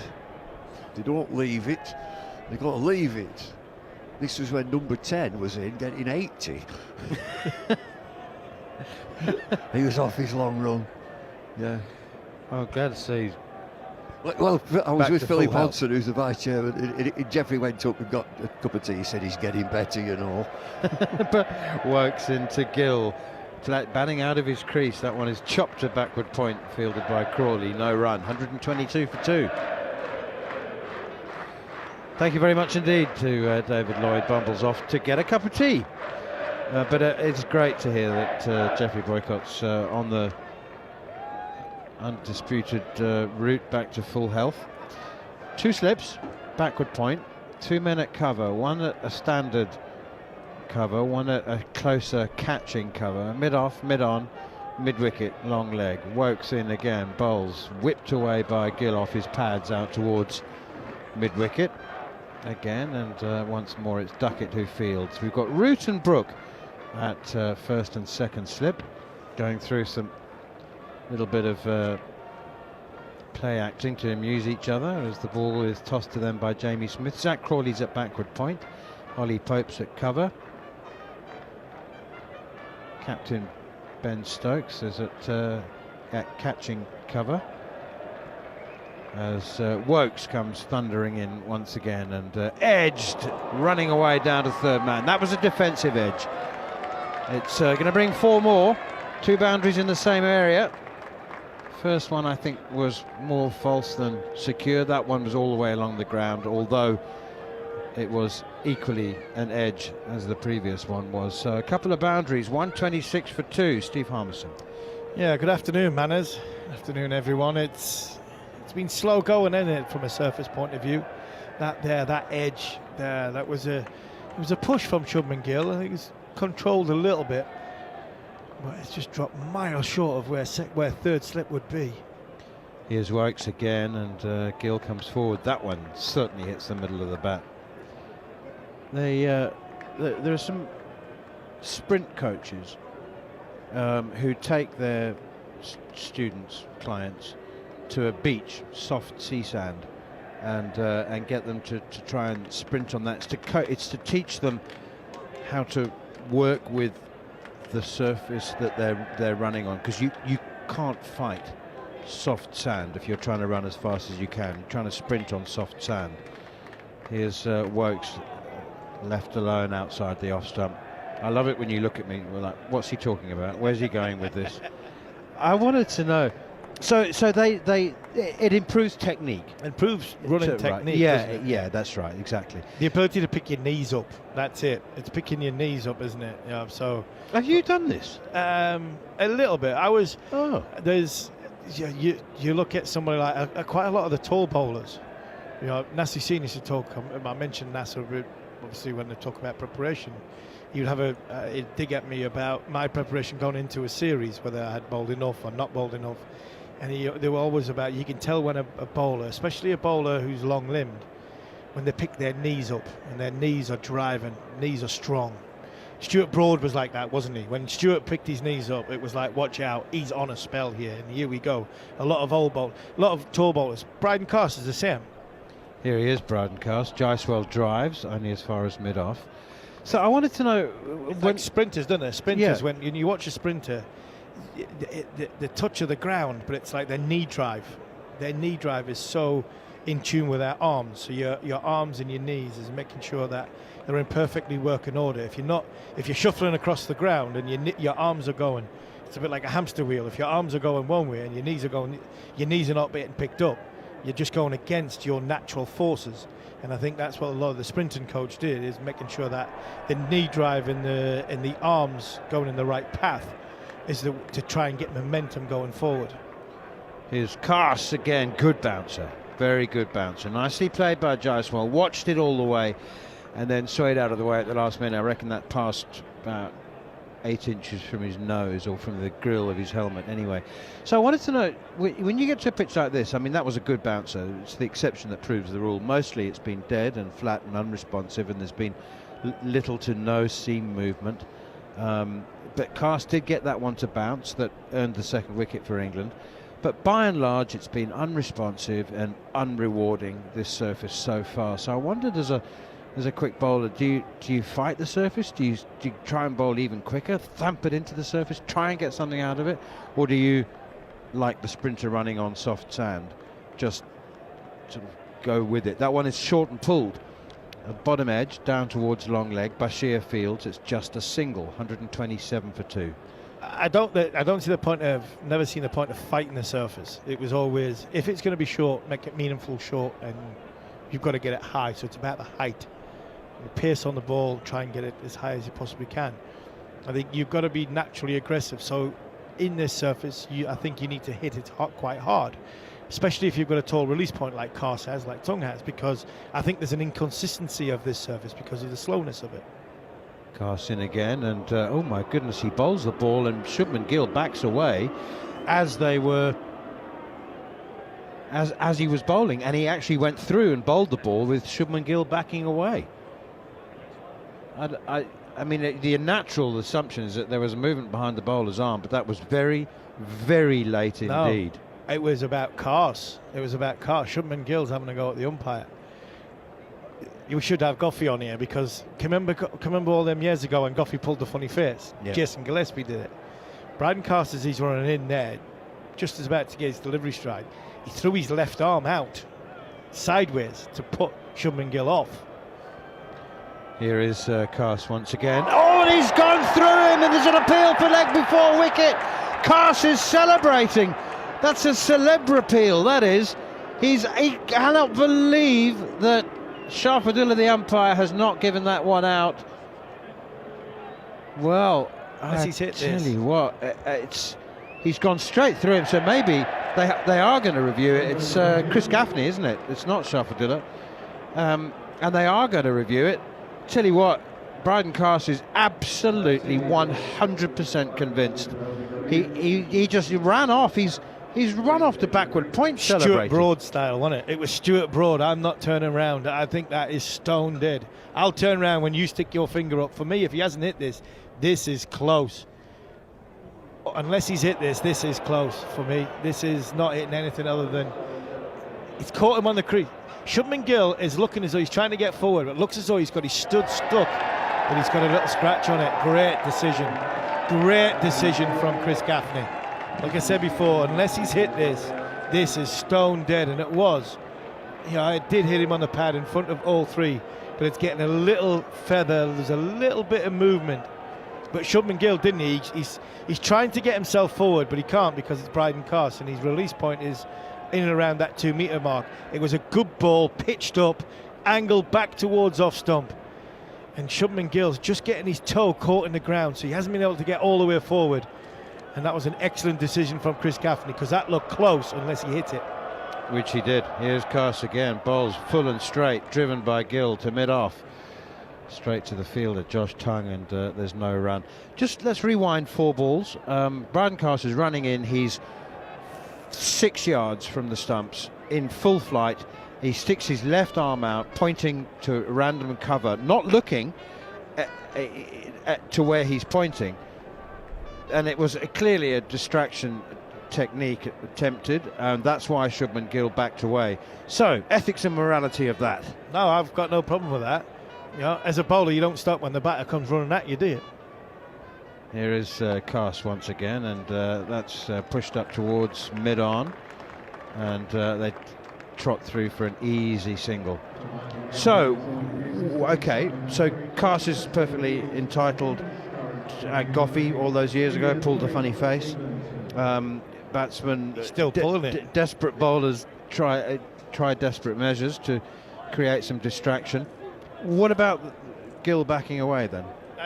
Yeah, I think that's what Shafazullah was saying as an umpire.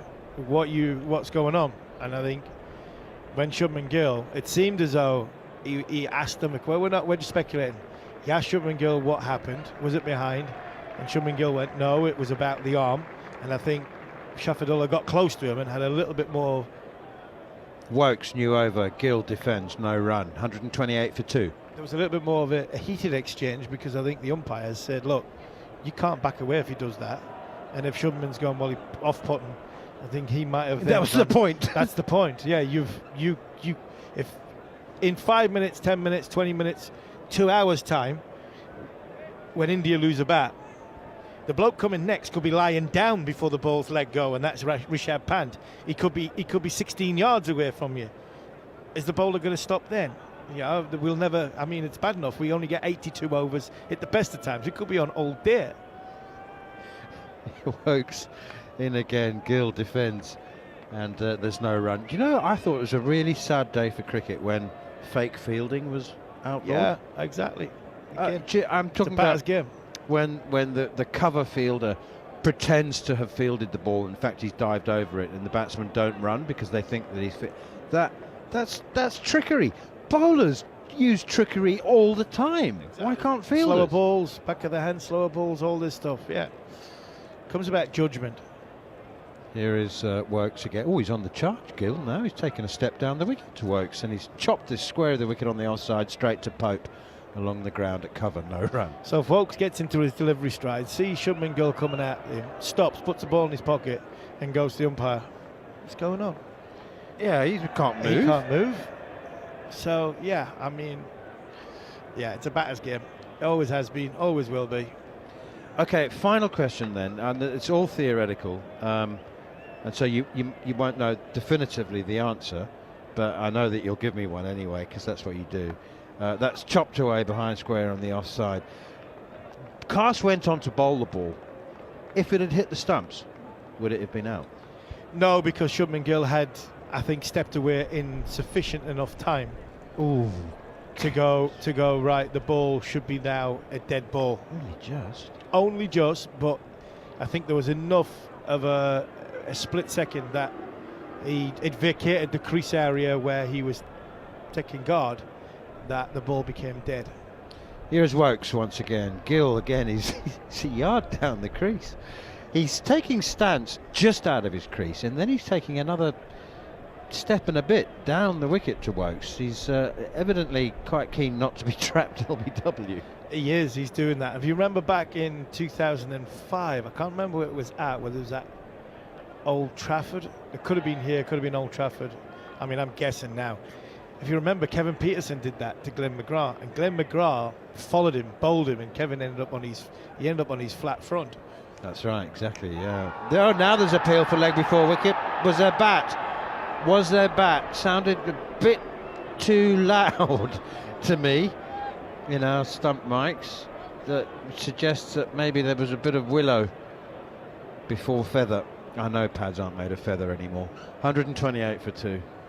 Yeah, Ben Stokes' side on. Ben Stokes straight away shook his head towards Chris Wokes. That was definitely an inside edge, that one. I didn't see the Bryden Cast one. I thought that was just bat possibly outside the line while Chris Gaffney didn't give. But it was an excellent decision because there was a little scratch on it there. I think there was a little bit more of an inside edge, and that's why umpire Shafadilla did not give it. So interesting that England have gone now to Cast, from Cast to tongue. If you look at the lunchtime bowling figures, Tongue bowled 6 overs at a cost of 42 in a total of 98 for 2. And I know he didn't bowl at his best, but he was performing a horrible role in some ways on a flat pitch, wasn't he? I mean, he had to do the short pitch stuff, and you're gonna travel on a featherbed of a pitch. So interesting to see what does the field tell you now. But much more orthodox stuff. First one in at the pads of Jaiswal, whips it away to deep square leg for a single. 129 for 2. I just think watching Josh in that sort of first spell, I think he went. I don't think it was in Ben Stokes' mind to go naturally to that short ball theory. I just think in the first 2.5 overs that Josh Tongue bowled, he bowled a lot of full balls, a lot of floaty balls, and I think Ben Stokes has gone to the short ball to try and tell Josh to finish his action off. Michael Vaughan used to do that to me all the time, and I think they went down the short ball route because he wasn't nailing his length. His length was either too full or too short, and he was costing them a lot of runs. Tongue in again. Gill forward, the Indian captain, pushes it to cover. His opposite number, Stokes fields. Just dress that up. Comment up. So for me, I think that was a sign of Ben Stokes understanding his bowler, seeing where his bowler's at. Probably wasn't getting it right as a bowler, and nailing, which was a good length, like that ball to Shubman Gill before there. That last ball, perfect line, perfect length. I can't remember him bowling any of them in the last 6 overs. Tongue in again, full and straight, pushed firmly by Gill rather than driven. Tongue fields.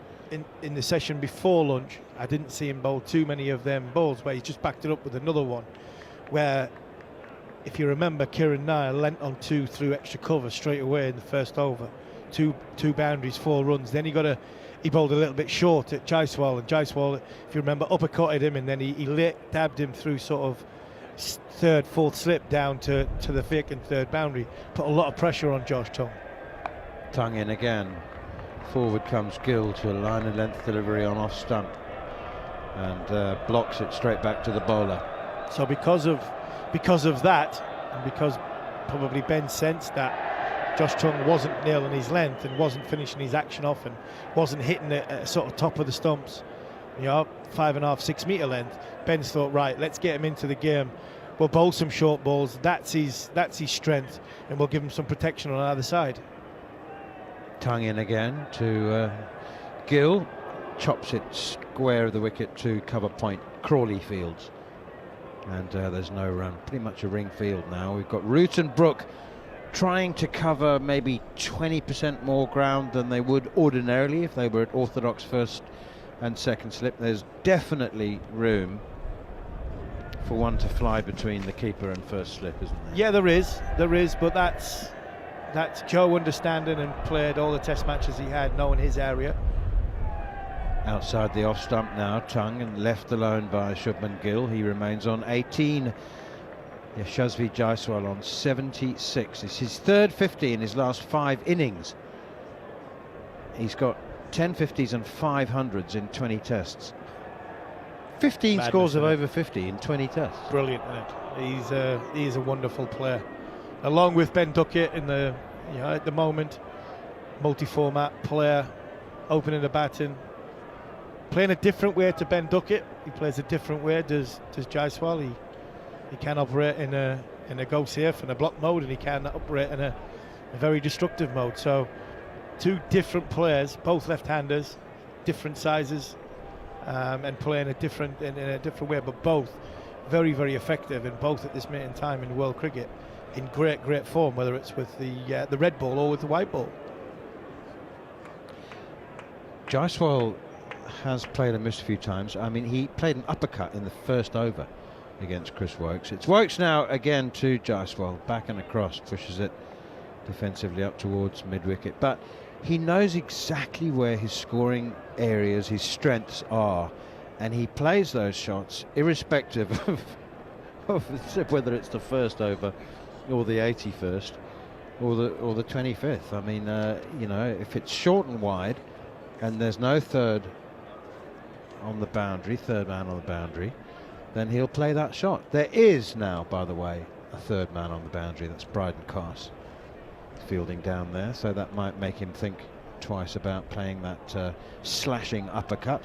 Wokes in again. Jaiswal defends it out towards extra cover. No run. 129 for 2. It doesn't make for necessarily riveting watching a pitch like this, but it is what it is. It's we're going to get a lot of cricket. That's what a test match should be. You can say with a fair degree of confidence, even though it's England playing, that there's a high chance this game will go to a 5th day. Wokes in again to Jaiswal, turned away behind square on the leg side, off the pad, so it'll be a leg by, but they all count to the total, which is now 130 for 2. It does, and yeah, you're right. And I think the pitch is a slow burner pitch. It's a pitch which hopefully will get quicker. England will want it to get quicker, because these are the pitches that England struggle on. These are the surfaces that England get bowled out for 180, trying to play the same way as they played at Headingley. Headingley had a little bit more pace in it, a little bit more ball coming onto the bat, and that might have another reason why Ben Stokes decided that he was going to bowl first on this, because he thought it would get better as quicker. Forward comes Shubman Gill again to Wokes, guiding behind square to Ollie Pope. There's a single very wispy white cloud in the sky directly above us. It's 99% blue skies. A couple of wispy clouds away to the left, but only one directly above us. I'm just wondering how that survives. Beautiful, isn't it? And it's this stand now and this ground now, when they get the hotel at the other side. Here's Wokes again, bowls. Gill forward defending again, 130 for 2. Did you say when they get the hotel? Yeah, I think by all accounts, obviously I'm working. Planning permission? Yeah, so I think it's all done. I think listening to the people I've been working with from Edgbaston is that once finals day has been completed this year, then the stand over there, other side of the ground, I'm pointing to Manners and we're on the radio. The city end. The city end. That's coming down, and there's a stand going up with a hotel, in cooperation with it, which would be mega, I think. Works again. Gill again advances, walking down the pitch, and he turns this off his pads down to long leg, and it's fielded in the deep by Bryden Carse with a use of his right boot, Courtney Walsh style, and they run through for 2. 132 for 2. I think the Oval's probably, it's definitely top 3 grounds in the world. I mean, I think it's a magnificent venue, and Old Trafford, Edgbaston. I mean, England grounds. You must have played at all of them before they were rebuilt. Is yes. it time for a change? Yeah, I think they were. I think I thought Headingley was substandard. I thought Old Trafford was starting to get tatty. This place without this new facility on here wasn't the greatest. Trent Bridge is starting to get that lick of paint it needs. I think it needed Durham, I think it needed Hampshire to come and give the other grounds a kick up the backside. Josh Tongue continuing, and he just drifts onto the pad of Jaiswal, who has a little chat with the bowler as they both walk back down the track. Not shy of a word or two, is he, or young Jaiswal? Young Jaiswal, yeah.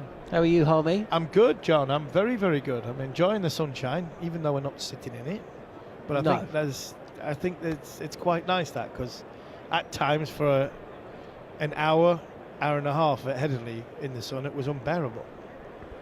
Yes, we'll talk about the weather in a second. 2 slips in place with a deep backward point, and Gill, who just comes forward as Josh Tongue continuing this angle of attack to the right-hander, with England probing away in and around off stump, targeting the pad, inside edge, and they thought they had their man with a leg before decision. There's been a few leg before decisions, or shouts at least. Bryden cast bowling, but not quite a thick inside edge, but it sounded woody. The umpire didn't give it, and so England lost a review. They've kept another couple, marginal ones, as Tongue continuing, and Gill just comes forward and lets this one through. It was expensive in the first session, but it does seem like he's being allowed to bowl something that looks more like his natural length in this little spell in the second session of play. Yeah, I've just been talking to Manners about that. I thought Ben Stokes managed him really well in that first spell, because he came in, his first 10, 12 balls were floaty, pitched up, a slow pitch, and they got what they deserved. They got belted with, and Ben went and got him to bowl his natural length. Tongue again, and Shubman Gill just comes forward, defends into the mid-on region and comes through for a single. He moves to 21, and the score 134 for 2 here at Edgbaston. And with that, his natural length, which was a little bit shorter, allowed him to bowl a couple of bounces and over, put men on the leg side to give him a little bit of protection. And this spell has started much better from Josh Tongue. He's bowled 3 or 4 balls which have been on a faster pitch, might have caused a few problems to Shubman Gill in and around that front pad, but this pitch is so slow, it's so docile that you just got to keep plugging away. Continuing is Tongue, this time coming around the wicket to the left-handed Jaiswal, who opens the face of the bat and his body actually, and just pushes this towards point, where Crawley, who's fielding just in front of point, comes forward and defends. There's a short extra cover, there's a catching cover essentially, mid-off. Mid-on is deeper, square leg on the boundary, fine leg 2 slips in place, and then who is that out there? Is that Ollie Pope? That deep backward point, steered away here by Jaiswal. We've seen this shot a couple of times today, once in first session, now in second. No third slip in place and no third, so this is a comfortable and controlled glance down to the boundary for 4 more. Jaiswal moves to 81, and India asked about first here, 138 for 2. Yeah, very good from Jaiswal. It was a back of the length delivery, which I think Ben Stokes is encouraging Josh Tongue to hit the pitch. No problem with that. The ball before was a good ball into a good area, and the fielder Zach Crawley was in the right position, trying to stop the rotation of strike. But because of that backward point in, and he has the man at sort of what is a gully line on the boundary. With no gully in place, Jaiswal can easily rock back and just let the ball come to him and ease it down to the third boundary, just to release the pressure that's been built up, because Josh Tongue has definitely bowled better at the start of this spell than he did the first spell that he had this morning. Harmy's off, thanks for your time, Harmy. I'll go through the County Championship scores. Actually, we've got a drinks break here at Edgbaston, the afternoon session of day 1 of the second test match. Goffey's just about to get in. Essex have lost another wicket. I'm just going to go through the County Championship scores. It looks like the Surrey-Durham game is going to end in a draw. Durham 86 without loss in second innings, following on. Yorkshire who posted 459. Well, Essex 108 for 7, so they lead by 17, and they've only got 3 wickets in hand and a lot of time left in that game. The Somerset-Nottinghamshire game is still evenly poised. Somerset have lost a 4th wicket now, although one of those was Matt Henry. They lead by 23. Worcestershire and Hampshire. Hampshire still trail by 267 runs in second innings. They're 191 for 4. So Worcestershire with the rest of the day to take those 6 wickets, you feel. And Warwickshire lead by 52 over Sussex. They're 170 for 3. So that looking like that will end up as a draw. Kent trail by 132 after Northants declared 722 for 6. Lancashire won. Lancashire have beaten Derbyshire by 261 runs, so a much needed win for them, and Middlesex, who beat the league leaders Leicestershire by an innings and 127. And the Gloucestershire Glamorgan game, Gloucestershire lead by 15 with 6 wickets in hand. So a lot of draws and a couple of surprise results, possibly a big win for Yorkshire as well. They're second from bottom. Goffey, how are you? You over making some friends just to the right of us. There's some nice boxes up there with much more comfortable seats and well, as good a view as ours. Liquid refreshment going on up there as well. Well, let me assure you, as you walk around the ground and you go into some of the hospitality boxes, people are having a lovely time. Cricket is alive in the boxes. It's like football though. A lot of them are still sat eating their lunch, on their dessert and on their 3rd bottle of red. But they love cricket. It's great to chat to people and see the passion for cricket coming out in conversation. You can hear behind us, we've got the screaming girls behind us. I think, yeah, they've got a glimpse of me sat here. He's here. Found him. No, it's not Louis from One Direction. What was it? Strictly Come Dancing winner. What was it? 2007? 2005. Not far off. But look, fantastic. I mean, India play well here, aren't they? Jaswell's been fantastic. 81 from 94. It needed a settling in. He's played really, really well. The Shubman Gill, I mean, how can you not admire him when he comes to the crease? He's elegant, he's smart, and he's in that big number 4 spot that some great players down the history of Indian cricket have managed to bat. And he's got a big job to do for his team. 1-0 down in the series, and Bashir bowling for England, just bowled the 1 over for 3 runs. Terrific faith is the captain, Ben Stokes, has showed in this young man. 50 test wickets now as well. Yep, and he's got a leg gully and a slip in place for Shubman Gill, who comes forward and defends. He's a tall man. I mean, who are the spin bowlers he used to play with? Ashley Giles, Robert Croft, Sean Udall, Ian Salisbury. Tuffers? You play with Tuffers? Tuffers.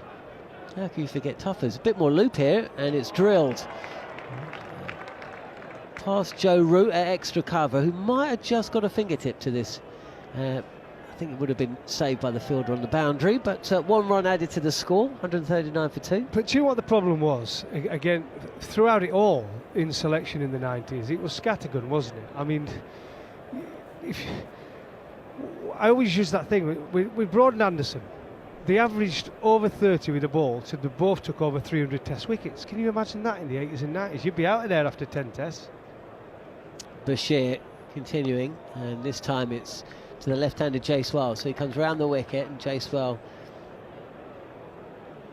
opens up his batting stance and just places this ball up to Ben Duckett, who's about 10-15 metres in from the long off boundary, to the left of Stokes, who's quite a straight extra cover, and he takes a single.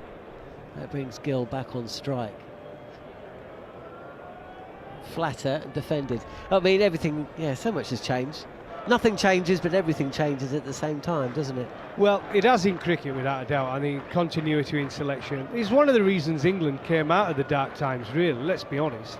From 97, 98 onwards, continuity in selection has been a big part of England's revival. Steps away and Short arm jab, really, from Gill to the left of Joe Root at cover, and that's another single. 141 for 2. So a lot has talked about central contracts and how they professionalise the game in this country from an international perspective. What about two-division county cricket and also Colpacks? Because there were changes to the county setup. When did the two divisions come in? That must have been around the same time. Do you think that played any part? This is left alone by Gill, no run, or Jaiswal rather. Look, I'm a massive fan of county cricket, you know, John, and I worked in it, didn't I, for 3 years back at Yorkshire. And the problem is, with all the central contracts now, and it's made England cricket so much stronger, the problem is all these top players, the best players, never play for their county. So it's a huge issue they have. And you've seen that now when they're playing with this Kookaburra ball, with the amount of runs that have been scored, because they haven't got the pace, the bowlers, enough bowlers on these good pitches with the sun out and a Kookaburra ball in hand to bowl out the opposition. You're relying on spinners, and we keep talking about we've not got enough spinners in the game in this country. We've got a young lad here who's been given a great opportunity by England to develop as an England player. Josh Tongue continuing, and forward comes Gill, who punches this to Ben Stokes at extra cover, no run. He's learning to be a cricketer by playing for England. Now, it's a huge gamble, isn't it, on a young man? And how long is the learning curve going to be? Because he has had good games for England. He's got a few fifers now. And Ben Stokes has been the one who's really given him that faith. And can he do it now on a hot sunny day at Edgbaston and a hot sunny day in Brisbane? Well, it's crazy, isn't it? Because I remember the same conversation about Shoaib Bashir before the first test against New Zealand in Christchurch, as Gill takes a single to square leg. And, you know, New Zealand, of all the countries in the world, there's less wicket taking by spinners there than pretty much anywhere else. Here's Shoaib Bashir playing in the first test in the South Island, right, in November. And the feeling was, why even bother with a spinner? Just, you know, and he ended up taking 4 wickets on day one. Yep, he has done it, and then you'll get players that have played against him in county cricket who'll say, how's he playing? But I see what they see in him. It's a tall action, he gets bounce, he gets turn. This is deflected down the leg side, be a leg by, added to the score, 143 for 2 India, batting first. And the one thing he gets with England is opportunity to bowl, John. When he plays in county cricket, he's coming on and probably bowling, 7-8 overs on a pitch that's not conducive to spin. If he's playing at all. Yeah, and if he's playing at all, and he goes for 40 odd of his 7 overs, and people say, what's he doing playing for England? Yeah, you put him in an England shirt, he bowls 25 to 30 overs, he gets overs under his belt, and he gets better and better as the game goes on. So perhaps this is the only place where he can improve. Tongue in, back of a length delivery, which is defended by Gill into the offside, no run.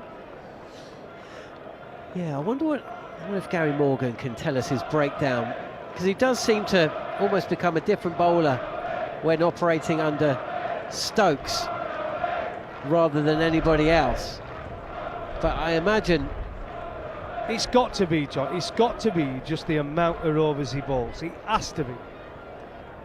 Have you seen this, by the way, Goffey? Have a look at this. Bryden Cass, or rather Josh Tongue in again, and Gill on a kind of punch drive.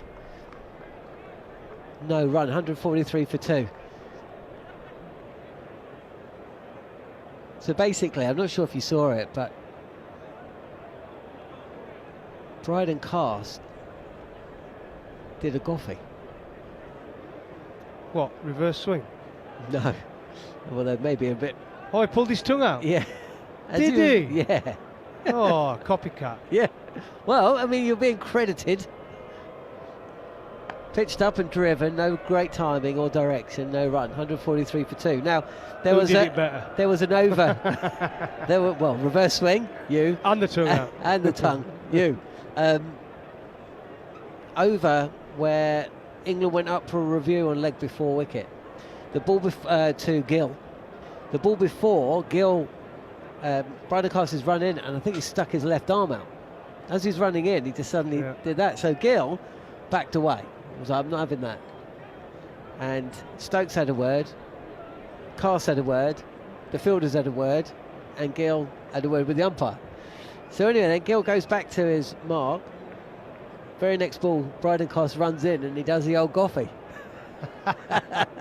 And Brilliant. He Well nearly done, Bryden. And he nearly gets him as well, because it's only an inside edge that saves him. Cut away for a run. Chasewell moves to 83. It was only the inside edge, otherwise he would have got MLB. Exactly, and it was good delivery as well. He didn't put him off. I'll tell you what, you remember who I bowled it to, where it was?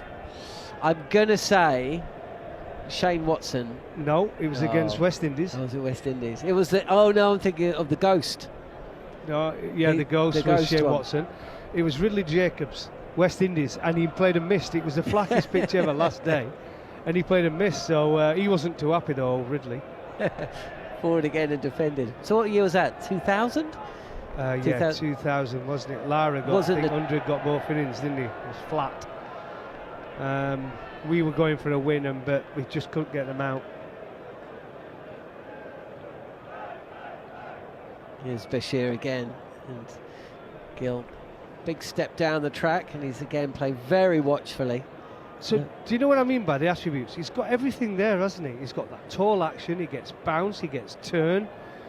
It's just about consistency, and I feel for him in a way, because like I say, he's having to learn playing test match cricket. Down the track comes Gill, and he tries to loft this ball up over mid-wicket, but really goes far straighter, and he comes back for a second, fielded on the boundary by Bryden Carse. 50-run partnership between these two, by the way. 146 for 2, India. Yeah, much needed for India. Yeah, good bit of bowling actually from Bashir. Did him in the flight, Shubman Gill, but he got enough bat on it to run away for a couple. Gill again, and Bashir very close to the stumps, driven back to the bowler, no run. But it's a proper test, isn't it, if you're a spinner and you're playing against India on a decent pitch. It's not like it's day 3, day 4, day 5 in India, second innings, where probably any decent spinner can be in the game. Here you've got to really know your craft. There's something else as well that changed about the game from when you were playing, as this is pushed up to long on. They get paid more? Well, they do get paid more. 147 for 2.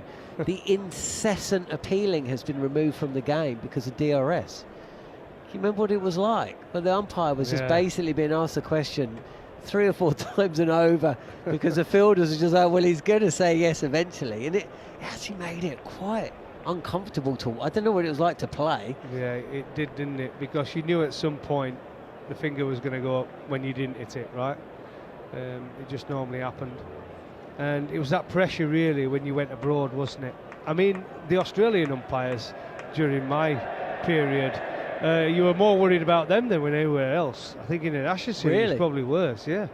Wasn't there one series to Pakistan, 5-test tour, and there wasn't one LBW given against Pakistan? So ridiculous. That's good, smart bit of fielding by the skipper at extra cover.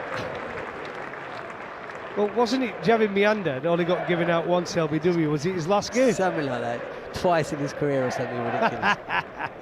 But what a bit of fielding that was from Ben Stokes, by the way. This guy is a proper... We've been chatting about him earlier. I don't know if Army chatted to you about who's the greatest all-rounder. Is it Beefy or is it Ben Stokes? I still go for Beefy just, but by the end of his career, Ben Stokes, with a few more career highlights. Yeah, that's true. Pitched up again and driven straighter, no timing. Are you talking about English all-rounders here? Yes, absolutely. So so the cast list is, well, it's Beefy. Well, it's 3, isn't it, really? Stokes. I think Flintoff is the 3rd. Flintoff, yeah. It's number 3 without a doubt. Beefy for me still. But with Ben Stokes, he was a leading wicket taker in Test history, Beefy, wasn't he? Exactly. I mean, that's ridiculous. He played for, what, 20 years? 18 years? And he hardly missed a game, really, except for the back injury, that one period with his back. Yeah. And the way he lived his life as well. I was going to say, short, and that has just dropped short of Ollie Pope. He thought he was in the game. He's about 10 metres in at square leg. He ran in, then realised it was just going to drop short, and then it span to his right. Slight misfield. But that was an error. It was aerial from Gill. Every now and again, there's just something in this pitch. Not a lot, but banged in by Tong. Gill took it on and could have perished. I'll tell you what, Shubman Gill though, that's one of his shots as well, isn't it? The way he plays that, he normally gets it down, plays his pull shot so well. Yeah, he didn't get that one down the leg side, and playing a miss.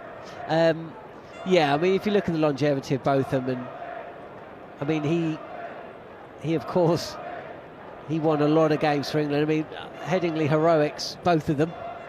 Mate, Stokes all and series. both of them. No, he did. Edgbaston He did what for- Stokes did at Headingley Yeah. every Test match. Yeah. When we think about it, 5 So- for 1. Oh, it's ridiculous. And at also, hundreds. that was ridiculous. Yeah, I think Beefy's got that one, but Stokes has still got some time to come. Who knows if this is clipped away for a single.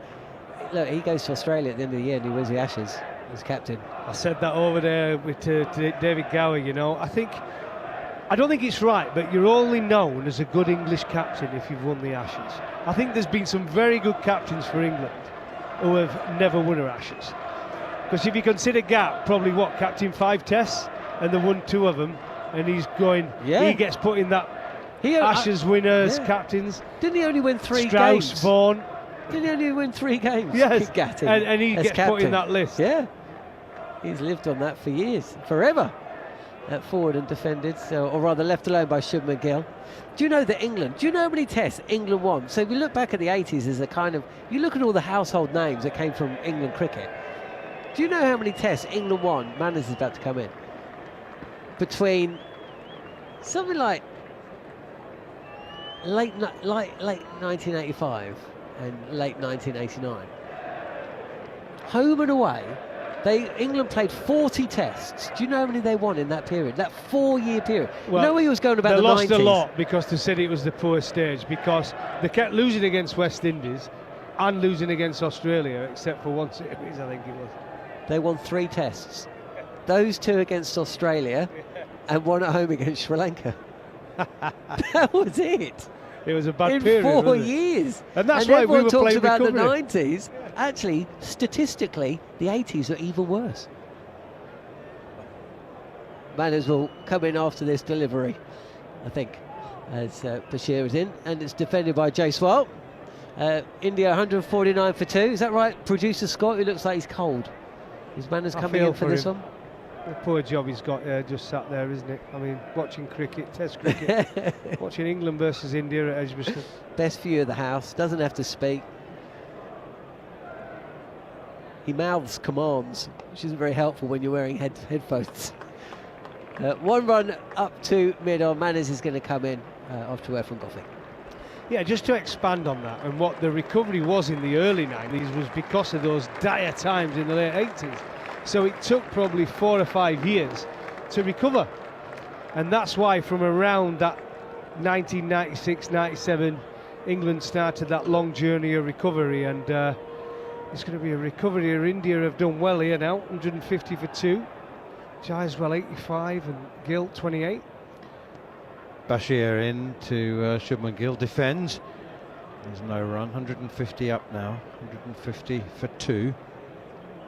Shades of Headingley all over again. It's had a sense of feeling of deja vu for me, right from yesterday when we saw the pitch. Bashir, quicker one, driven by Gill, out to extra cover, fumbling, diving, tumbling stop from Joe Root. Would you say it's a very similar pitch to Headingley so Yes. far?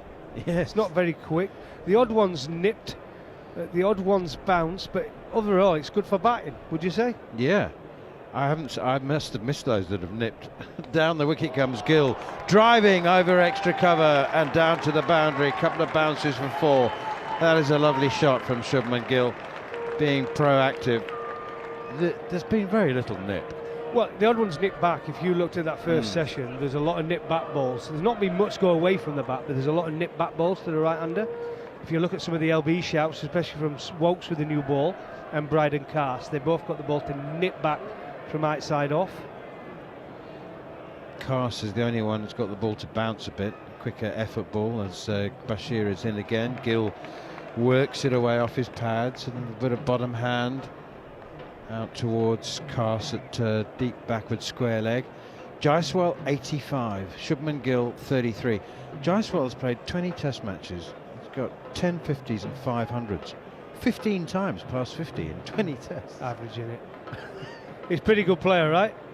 And they sent him out here on the A tour to get some practice before the test series. But what a player, right? I think one of the things he started off though today was he kept missing that cut shot, didn't he? But he seems to have got the hang of that now, and he's got his hand-eye coordination spot on. He's played really well. Looks like Ben Stokes is going to come back into the attack. He didn't bowl well his first spell from what do you call the far end here? The far City end. The city end.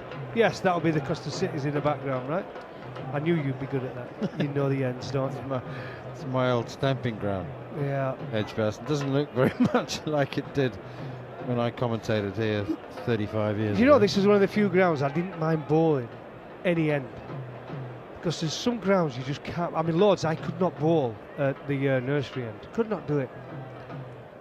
Here's Stokes' first delivery outside the off stump, and it's left alone. Sometimes you had to. Well, yeah, you have to, but not when you were always the main bowler. You got away with it a bit, didn't you? You got a little bit. Where would you like to bowl? You couldn't bowl from the nursery end, so Couldn't, mate. I was terrible. I just made run up. I kept bowling no balls. I was shocking. you'd have to nip it back up the slope. Yeah, but I did. I My know, record I at know. Lords was pretty good. Yeah. Same as Jimmy Anderson. I think he always preferred the pavilion end as well. Stokes in again to Shubman Gill, works it way off his pads once more, out to Ollie Pope at square leg, and they're through for a single. Ringfield for Stokes here, don't see that very often, didn't see, that's the one difference. Point of difference is, I reckon that one of the reasons India were 360 for 3 at the 359 for 3 at the close on Headingley day 1 is that Stokes maintained minimum 3 in the cordon. Sometimes 2 slips and a leg slip, sometimes 2 slips, often 4, 3 slips and a gully. And I think India profited to the tune of at least 60. Stokes didn't go defensive, and now he is showing more patience and more defensive field. 3 on the offside, driven to mid-off and straight to Josh Tongue. There's no run there. Tongue takes some sweat from his forehead, tries to get some action on the ball. How old is it now? 43.3. So, how's it looking? Is there going to be any reverse? Doesn't look like it, does it? No. I think that's why Ben Stokes has probably come back in to have a look. He does it pretty good. Coming round the wicket to the left-handed Jaswell. Trying to get it to go away from him towards the slip cordon. 2 wide slips, hits him on the pads, Jaiswal, and there'll be a leg bye down towards fine leg. 156 for 2. How did you feel in a situation like this when you saw the slips as wide as they are? Because there's gaps wide enough for the ball to go between keeper and first and second. Did you mind that gamble being taken? No, I didn't mind. As long as you've got good slippers in there who can move, you're fine. And I think England have got 2 pretty good slippers there. Joe Root have got pretty good hands, right? And Harry Brook next to him. 2 Yorkshire lads holding onto the wallets. They're pretty safe in there. Here's Stokes again up to the crease now. Bowls, that's full and driven. Again, straight to cover. This time it's Wokes at extra cover who tidies up. Did you notice that at Headingley Joe became equal catchingest Test cricketer of all time? All records are going to be broken by modern day cricketers. All records, just about, because the games they play not now, if they play for the West Indies, Sri Lanka, South Africa. England. Yeah, England. right. Okay. Look, Broad, Anderson, Cook, Root. They're all playing 100. Look how many of them have played 100 Test matches now. It's just a different game now. Stokes into Gill once more. Straight, back of a length off stump, defended to mid-off again. Tongue fields, no run. I would say if you was a good cricketer, a very good cricketer in my era, you played between 50 and 75 Test matches, right? And I think now, if you're a good cricketer, you're going to be playing 100 plus easily. Look at them: Bairstow, Stokes, Anderson, Broad, Cook, Root. I mean, Brooks going to play 100. I mean, these guys now are racking up the Test matches all around the world, and if they play longevity, they're just going to break the records. is Stokes once again up towards mid-on, straight to the fielder. No run. Shubman Gill remains 34. Yashasvi Jaiswal has 85. I don't think that there are any modest cricketers who've played 100 Test matches. I mean, they're all. Yeah, but you know what I'm coming from. know, What I'm trying to exactly. say is, you had to be a real great to play 100 in the Botham, the Gowers, Gooch. the Gooch, right? Even the Atherton and Stewart were around a long, long time. But I think now what I'm trying to say is, but if you just, well, not a great, but you're a good cricketer, you're almost like in the game all the time. You're not going to lose your place unless you have an absolutely two shocking series. Bashir in off the back foot. Jaiswal chops it to the man sweeping on the deep cover point boundary. They're through for a single. Jaiswal moves on to 86. Do you know what? Jaiswal's got 86 from 105. A few years ago, we'd say he's been motoring along, but you get the impression he's batting within himself. Well, considering when you look at some of the other. Bashir from the city end. Now to Gill. A lot of bottom hand there. So an ice hockey slap shot up to mid-off. Wokesfield single. The balls everybody else have faced, everybody else is going pretty slow. It's almost like Jaiswal's been denied the strike in this game. But he's played so well, hasn't he? He's been patient. He knows his team need him. He's got to go big. We're talking 150 big. Here's Bashir, quicker one to Jaiswal, just turns it off his pads behind square on the leg side, and it's yet another single.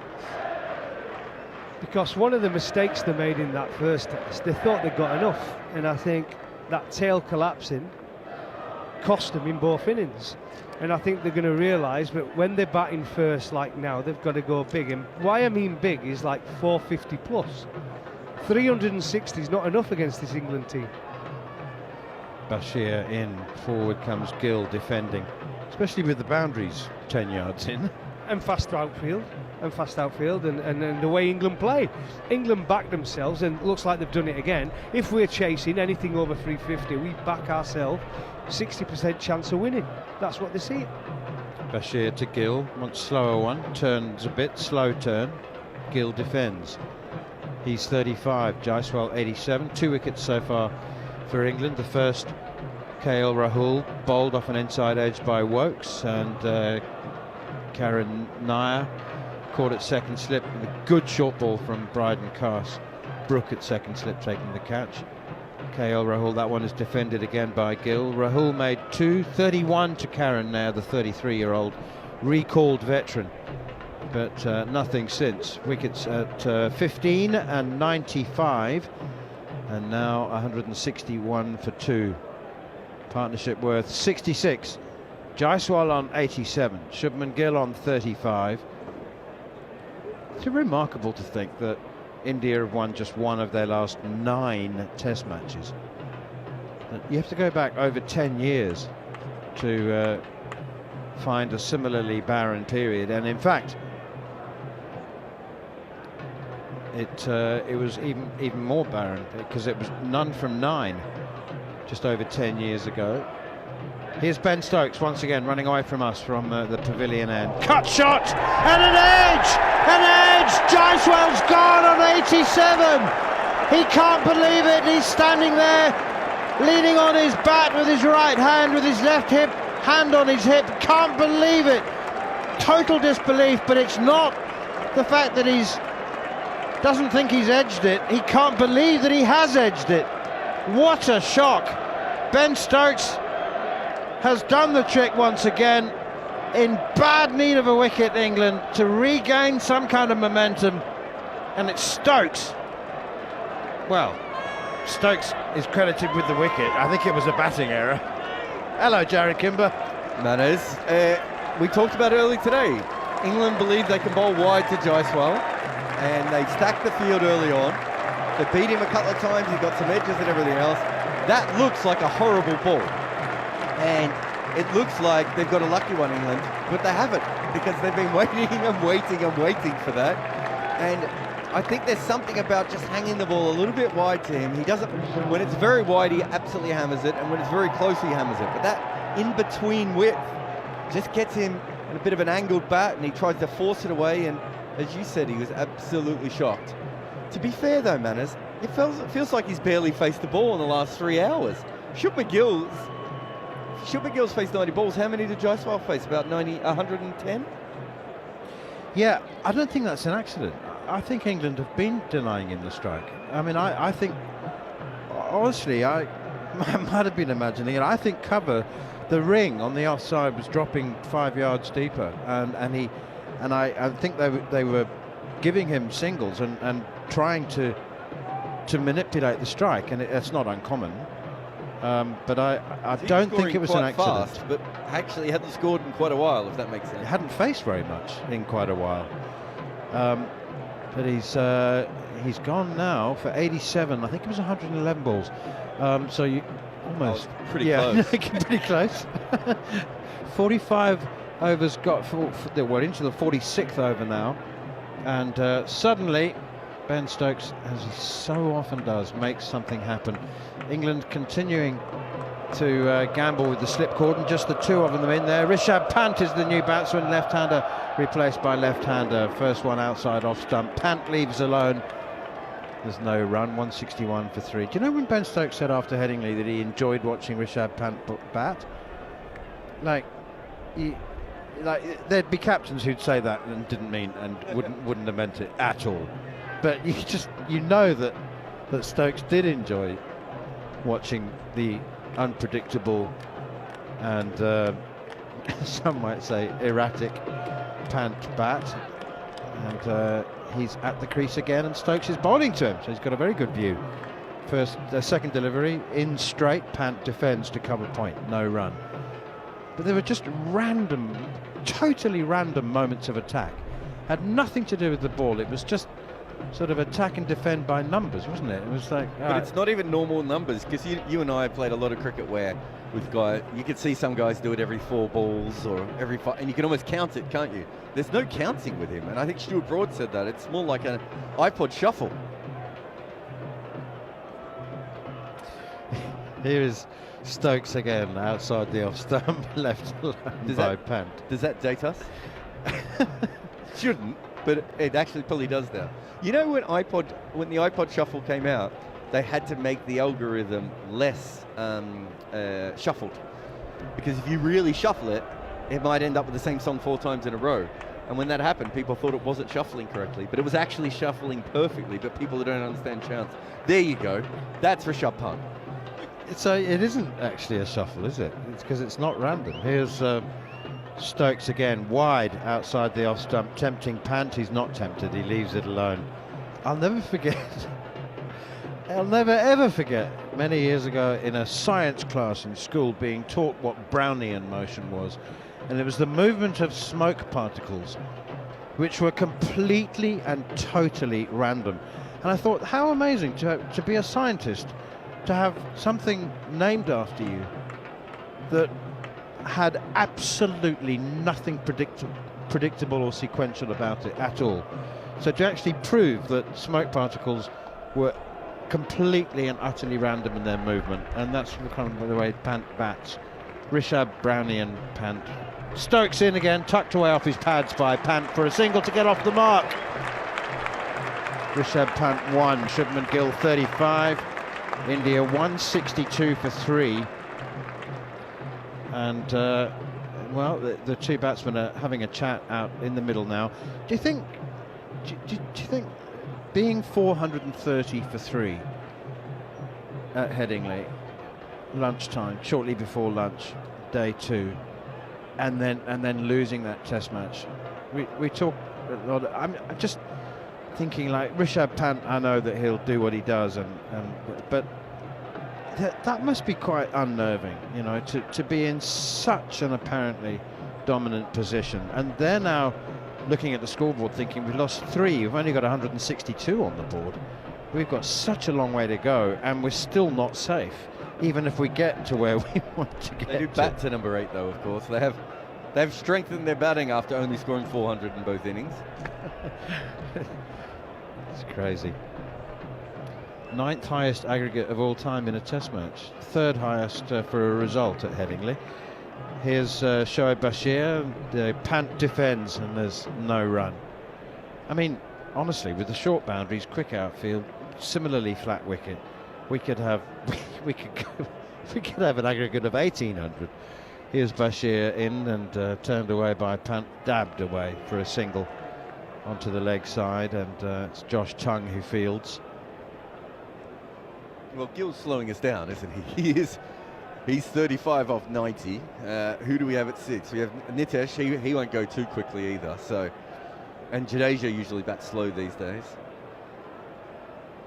So as long as Rishabh doesn't go nuts. Forward comes Shubman Gill, pushing it straight back to the bowler. Although saying as long as Rishabh doesn't go nuts is kind of an oxymoron, isn't it? Yeah, Washington Sundar, his first class average is nudging 50, isn't it? And his average is 44 in his 9 test matches. He's batting 8. So there is a lot of batting. Bashir in again. Gill defends, no run. Has opened the batting, I think, quite a bit, and domestically as well. He's a very good player. He's not quite, and you would know this, sometimes with all-rounders, it takes them a little while for all their skills to come up because they're spending so much time on batting and on bowling. And I think Washington's had that struggle, but he's starting to work it out now. Here is Bashir once again, and forward comes Gill defending. I remember years ago, quite a long time ago, I'll guess wildly, you'll be able to correct me, but 4 years ago, 4 or 5 years, I remember you saying Washington Sundar's going to be the star. You were talking about T20 cricket.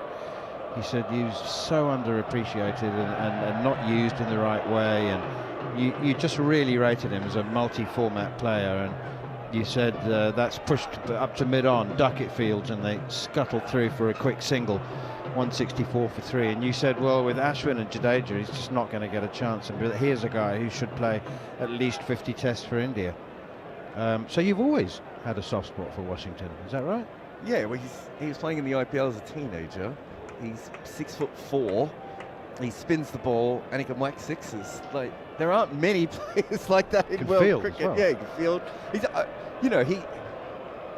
I think when you see a young all-rounder like that, you can understand why the development curve is going to be slightly slower. And I think maybe it was even slower than I thought it was going to be. Here's Ben Stokes. Can he manufacture another one? Shubman Gill back in the cross and pushing to mid-on. Tongue fields. Well, I can tell you, when I was working for RCB, there was a mega auction in 2018, and there was a possibility of them taking a guy called Galtham. I don't know if you remember Galtham. And he was the hot property. He'd made all these runs in the spats in the lower league of T20, and everyone was really excited. And RCB contacted me. They said, "Who should we take?" And I was like, "You should take Washington because he could play for you for the next 12 years." Galtham might not even play a good game of IPL. We have no idea, and I don't think he plays much anymore. Here's Stokes again, and that's driven by Gill nicely, and only as far as mid-off. Sliding stop from Bryden Cast, 165 for 3. So then they picked Washington, but also they had Moeen Ali, and so they basically didn't play either of them particularly well.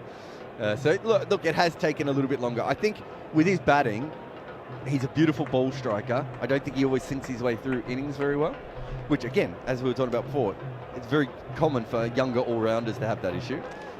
With his bowling, I think it's just developed a lot. I think technically he's just developed a lot in the last little while. Here's Stokes. Oh, that's a wild one. Way down the leg side, and it's just nonchalantly ignored by Rishabh Pant.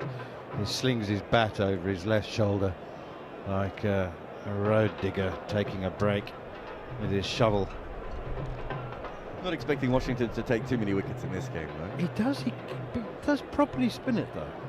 I mean, and fairly fast from a very high action as well. Here is Stokes once again, thundering in to Pant, beats him. There's some movement. That swung. Did that ball swing? Or am I imagining it? Swung away from him. I wonder if he left that, though. If he saw it start to swing and then tucked his bat in, because if not, he's missed it by 1.5 feet. It is possible, Manus. Let's just have a look. Starts to swing. No, he did play it. He missed it by 1 foot. And then he did who used to do it? Was it Marcus Trescothick used to do that? The whole curtain rail away from the ball. I'm not sure he could reach it in the end. There's a gully in now. Stokes put a gully in for Rishabh Pant. Extra catcher. Here he is once again. Oh, and that's popped up in the air, maybe off the thigh pad. I think there's nobody in short leg. There's a deep square leg, so even if there had been bat involved, I don't think it was. Oh, that's interesting moment there. Chris Gaffney stood on one leg, was about to tap his knee to signal a leg by, and Rishabh Pant has said, I hit that. And so Gaffney's dropped his leg and didn't signal leg by as he was about to, which leads to a little exchange between bowler and batsman. I have seen that a bit more of recent times. I don't know if you picked that up, but I've seen that a few times. I saw an umpire in a T20 game ask, did you hit that? And I was thinking to myself, it's not what I want to hear from my umpire beforehand, but I think it's just become, because it's common sense, isn't it? Because, although if I'm a batter, there's no way I'm ever saying I haven't. But that was initiated by the batsman. That was initiated by Rishabh Pant, because Gaffney was about to signal leg by, and Pant said, I hit it. Here is Stokes once again. That's full and wide outside the off stump here. There's a bit of a patience game being played by the England seamers, so from the pavilion end, because Stokes in particular is bowling very wide. He's saying, chase me, chase me. I had a friend in the club game. He was a really good player, and he'd never made 100, and he got to 99. The last ball of the innings, he flicked a 4 away to fine leg, celebrated his 100, went off the ground. It was only when he got off that everyone had to tone. The umpire had given it leg buys. Oh dear. 166 for 3. Here's a stat for you. You can get one of your colleagues to look up. How many players? Let's put an age cap on it. 30 plus, whose first 100 in any form of cricket came in a Test match. Can't have been too many of those. Would Anil Kumble be one? Could very well be. Because I don't know if he would have made a first-class 100. He should have. Oh, he would have made. I'm talking about club. I'm talking about Premier League club. I actually have a teammate who plays at my club, New Beckenham, who I don't think he made 100 before he was 40, and now he's made a couple since then. Late maturer. Yeah, well, I played with him. When he told me he'd never made 100, I was like, but you could bat. Like, it was a bit of a shock. Here's Shoaib Bashir as a man very straight at long off, very straight, ridiculously straight. That's defended by Rishabh Pant. In fact, Ben Duckett is standing behind the umpire. Oh. So you wouldn't have been here when they were doing that in the Ashes a couple of years ago? No, but I haven't seen it since. I watched it on television. I mean, you can't call him long on or long off, because he's behind the bowler. It's remarkable. Pant cuts now, very close to him. Cramped for room, but doesn't make a mistake. Can't beat the field. Bryden Cast tidies up. It's called straight hit, the fielding position. Straight hit? Yeah, it should be called straight on. But it's not. It's called straight hit. Or long straight? Yeah. I think it's brilliant, and I started getting the under 11s and under 13s to do it, because otherwise you have to put 2 fielders Because out. the coach always says hit straight. Yeah. And also people hit back over the bowler's head. Here's Bashir again, quicker one. Rishabh Pant turns it away behind square on the leg side, and there's no run as root fields. Most people, when they hit long off a spinner, go over mid-off and mid-on. It's very rare for you to do both. If you put someone back in the middle, you only need to put one fielder back so you can keep the other one up, so you're not getting singles on both sides of the wicket. I think it's a really good strategy. I don't know why they don't do it more. Bashir in, slower ball, and it's defended by Rishabh Pant. 166 for 3. Last man to go, Yashasvi Jaiswal, caught behind by Jamie Smith off Ben Stokes for 87. Ben Duckett's now doing some dance moves. He's come in 15 yards. Short straight hit. He's not short, is he? Shorter straight hit. Punched off the back foot by Pant for another single to cover. I get the impression, I had the strong impression at Headingley that India were over respectful deliberately when facing Shoaib Bashir. I got the impression that, so it was one of those old things in the he used to say in county cricket, you know, just milk him. Don't take too many off him. We want this guy to keep bowling. Well, I actually think that they believe his best ball is wicket taking, but they also believe that he's going to give you lots of runs. So why would you take chances off him? So I think there's an element of that as well. Ben Stokes continuing, running away from us from the pavilion end. A straight one in at the pads of Pant. It just blocks it out to wideish mid-on Castfields again, and they're through for another single. I think you and I are the perfect men to do this. So that straight hit fielder came in 20 metres and he was there for the catch. Agreed? Oh yeah. But we can't call it short, and we can't really call it catching. We call it three-quarter. Is there a better term that we can come up with, Manners, for when you are putting a fielder out towards the boundary? They're not all the way to the boundary, and they're there for the catch. Three-quarter straight hit. Here's Stokes again, staying round the wicket to the right-handed Shubman Gill, angling it across him. He's defended that, no run. Only in sport could someone say three-quarter straight hit with a straight face and just be like, that perfectly makes sense. Fascinating. Yeah, but I haven't seen it since the Ashes a couple of years ago. England have done it a couple of times, and I really like it. Weirdly enough, they've done it more often here than I've seen them do it anywhere else. But they've done it a couple of times. I think it's a really interesting tactic going ahead. 168 for 3, Rishabh Pant 5, Shubman Gill 37. Staying around the wicket now, Ben Stokes, and that one is flicked out to Ollie Pope at deep mid-wicket. Not on the boundary, just 20 yards in. It's another single, 169 for 3. Do you think Ollie Pope is... Because he would know his record very well.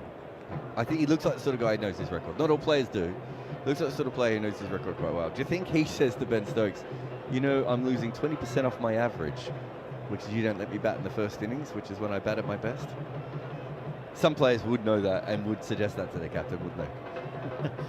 Stokes in again, driven by Jaiswal to mid-off, and picked up by Josh Tongue, who thinks about having a shy at the stumps at the non-striker's end, but hangs on to the ball. 170 for 3. Pope's record's not bad. Great in the first innings. Yeah. It's less good in the second. It's not so good in the third, and it's terrible in the fourth. So, if I was him, I'd want to bat him more first innings. I've always been fascinated by, you know, top order batsmen with exceptional fourth innings records, because there is something about, I mean, you know, it's not random, it's not coincidence. There's something about players who fare best when conditions are supposedly at their toughest, although that doesn't necessarily apply in England these days. That one is punched by Gill off the back foot to point, no run. Who's the player with the highest average in the fourth innings? Most successful run chases, or just fourth innings? Highest average in fourth innings, minimum of 500 runs, because people haven't made that many runs in their fourth innings. Well, Hayden and Smith. It's a South African. Graham Smith? Nope. Long way, well before that. Here's Stokes again, and pushed back up the wicket on the offside. We're talking pre-isolation. We're talking pre-isolation. There's only a couple of great South African batters, so it should narrow it down for you. Well, Graham Pollock. Before them, there's two in the one family. I can cross those out for you. The Norses. Eric Rowe, no. Just before, he played before and after World War II. Answers on the bottom of the talkSPORT Cricket YouTube page. And also, we haven't had correspondence from any new countries for a while. We're up to 75. We've had correspondence from 75 countries around the world. Jon Norman's hovering. Are you? Have we had anything from Latvia? When do you take over? Oh, no. I don't know about Latvia, but Slovenia, Slovakia, Lithuania, those kind of places. More from you, Jared. It'll be John. I wonder now if I should tell Manners who the player is with the best fourth inning average, or should I let him walk off and torture him forever? He's not listening to me now anyway, so it doesn't matter. Shoaib Bashir is bowling around the wicket to Rishabh Pant. He's got a slip in place, catching short fine. And deep point and deep mid-wicket. So they've brought up the long off. The long straight hit. 170 for 3 there, long straight hit. It was short straight hit, actually. Sounds like Actually, what hit? you What? ever seen Friday Night Lights? Yeah. Sounds like that kind of. Well, Manners said a 3/4 straight hit. Maybe a film that starts out on the field of play, ends up in prison. Just trying to think, Robert Redford maybe. Friday Short Night Lights. straight, light, have you long straight. ever read the book? I've only read the book. Oh, it's incredible. It is. I've never seen the film. I've Or just the TV show. or the TV show. I've just read the book. Some books are too good to watch the TV version, I find, or film version. So Shubman Gill.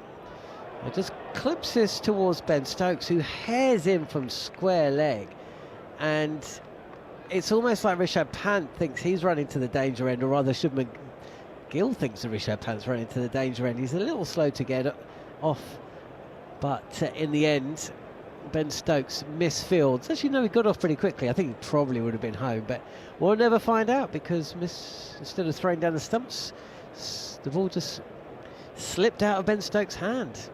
For those of you wondering who the South African batter was I was talking about, Port, it's Bruce Mitchell. I'm always talking to you about Bruce Mitchell, John. Oh, I'm interested now.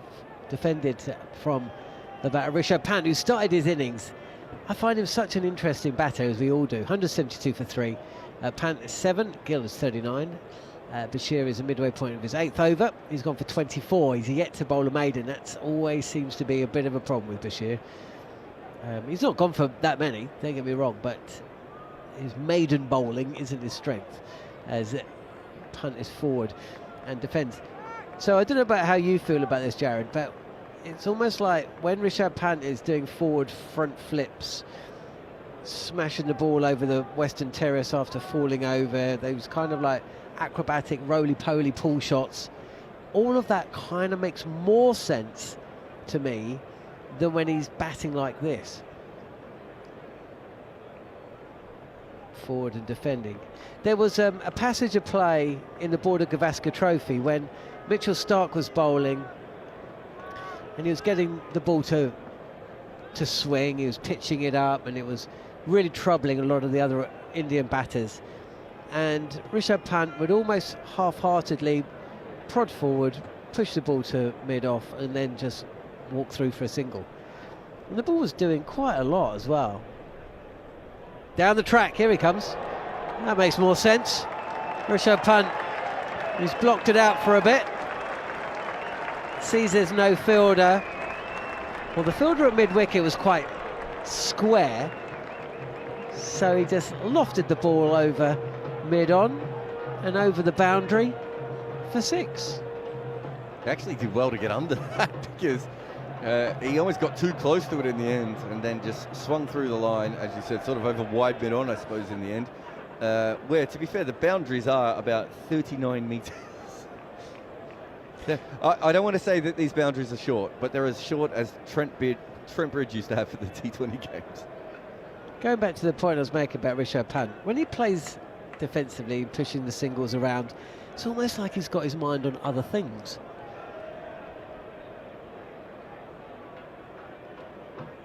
Pitched up, driven, and that actually gets past Chris Wokes at extra cover. Almost dives in slow motion. The ball won't reach the boundary. I tell you what, Rishabh Pant was running in slow motion and then realised the ball was coming to the non-striker's end and then had to hurry up. That might have been the short boundary that caught him there as well. Chris Wokes talked quite a bit about retirement this week, didn't he? Talked about his career and how he won't play until he's very old. He moved like someone who was thinking about retirement there, didn't he? It was very, for someone who's such a brilliant athlete, it did not look like the athleticism was dripping off him. Someone else retired this week. Punch drive from Gill, fielded at mid-off. Well, didn't retire, but he retired leading the team song. Nathan Lyon, who's had, what is it called? Something Southern Cross, above the Southern Cross? Under the Southern, not above the Southern Cross. It would be weird. One of two. I gambled and I lost. The Southern Cross are stars, so it would be harder to be above them. I've got a question for you, which you probably won't be able to answer, but you might be able to. But I'll talk about that in a second. Yeah, so Nathan Lyon has decided to give Alex Carey the responsibility or the honour of leading the team song whenever Australia win a test match. 180 for 3, India here at Edgbaston. Short, and this is kind of like half cut to Ben Duckett at point. No run.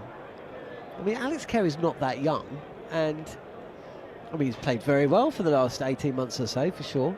But anyway, he's made his decision, and he's a good team man and all that, so that's good. When did they start singing the team song?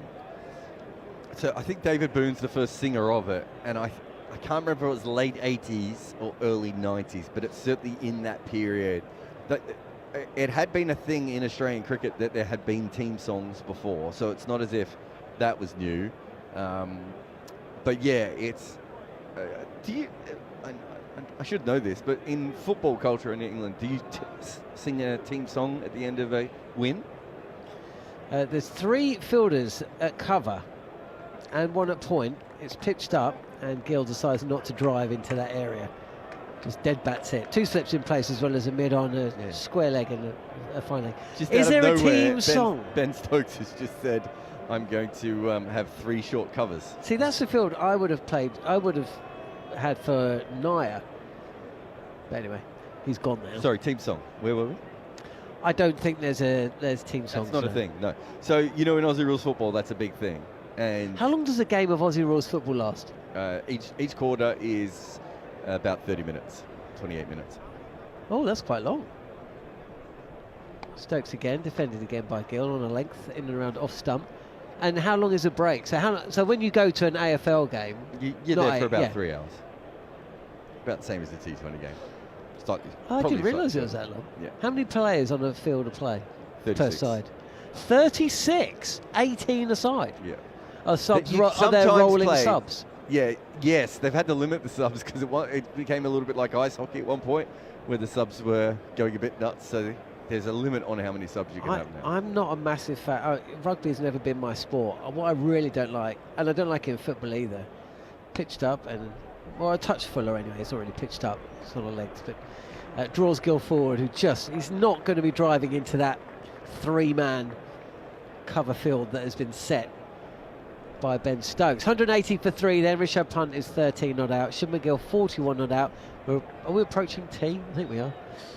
But the point being is Aussie rules football, and I'm not sure if the same thing happens in rugby and rugby league in Australia as well, but Aussie rules football, at the end of the game, if you win, you sing your team song.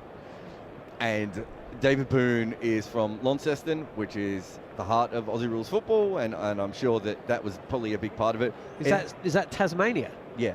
And it had happened a bit beforehand as well, but I don't think they had an official song or an official... I know there was a conversation about what should we sing, because there isn't a team anthem other than the national anthem. The Scottish team sing the national anthem after they win a cricket game. Cut away by Rishabh Pant, but only as far as Bryden Cast, who's about 3/4 back towards deep point boundary. I don't know if we've ever talked about this, about the first time that because I was at the Scottish team, but I wasn't always like around with them, and then they had a big win, and they dragged me into the circle, and they were filming themselves singing Flower of Scotland. But here's a big thing about this, John. I don't know the words to Flower of Scotland. Well, I'd be surprised if you did.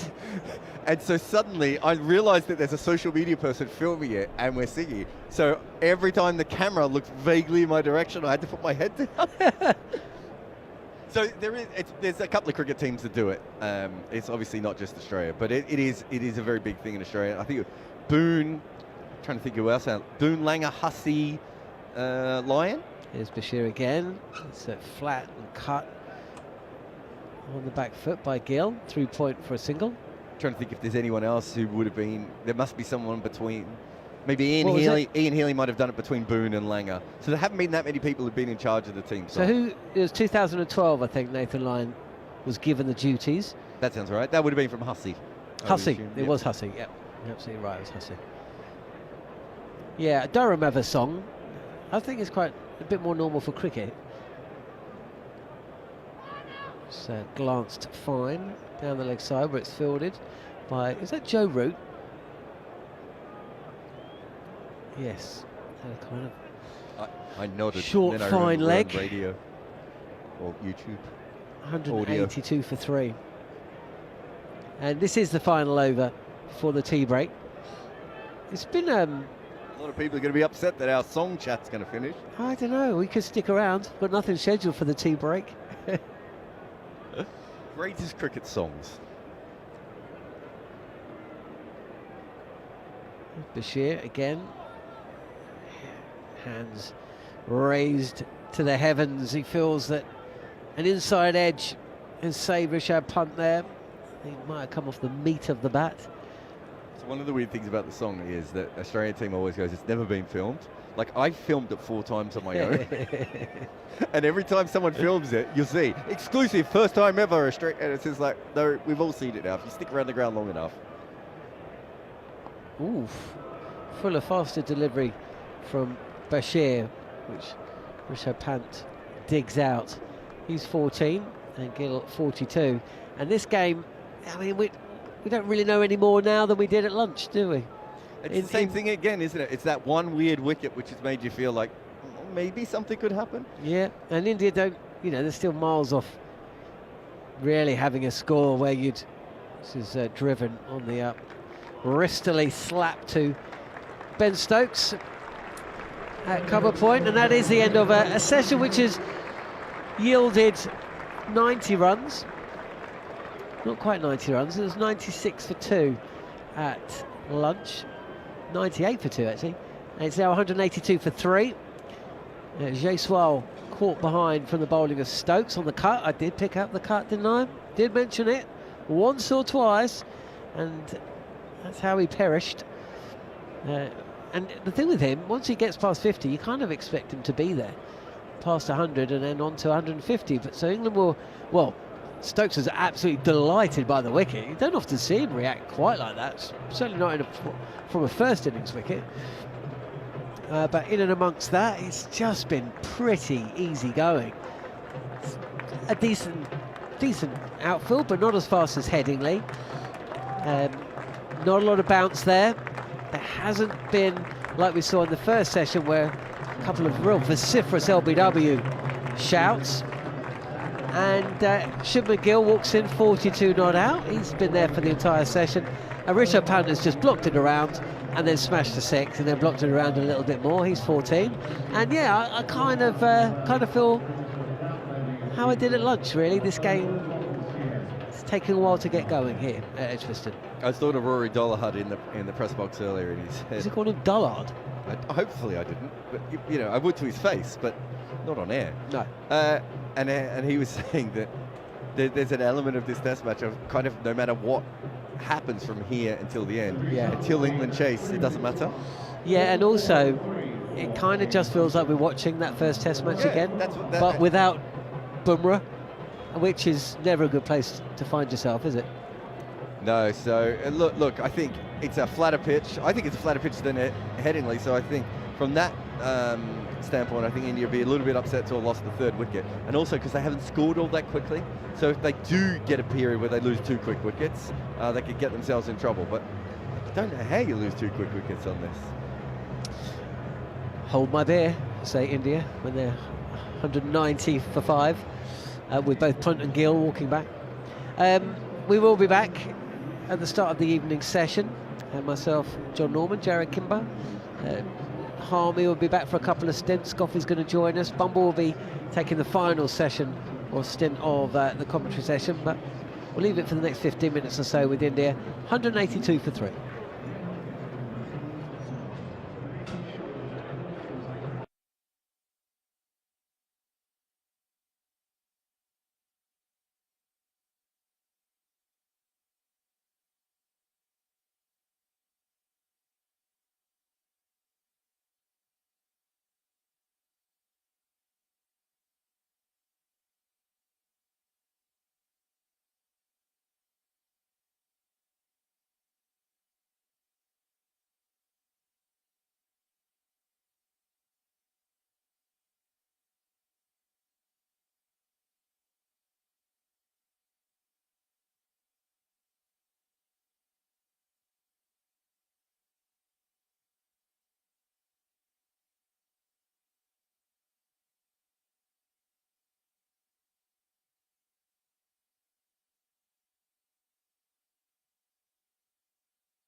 Welcome back to talkSPORT Cricket.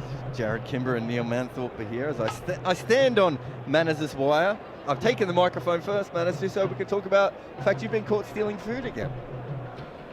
Unwanted food, Jared. Didn't seem unwanted by the person who came over to complain to you. No, that's not true at all.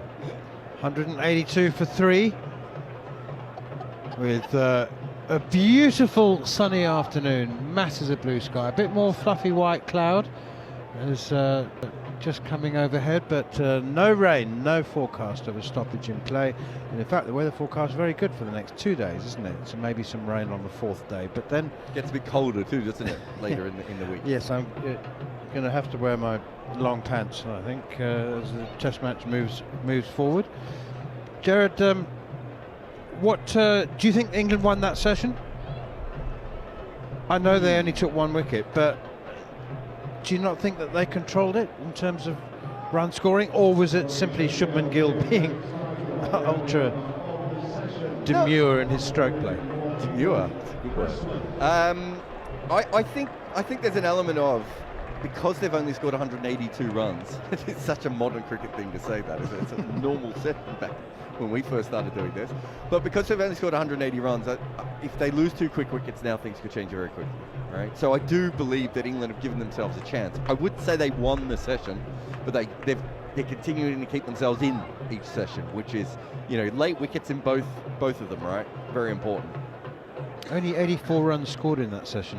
Chris Wokes is bowling the first over after the tea break, and Shubman Gill's pushing that up towards mid-on.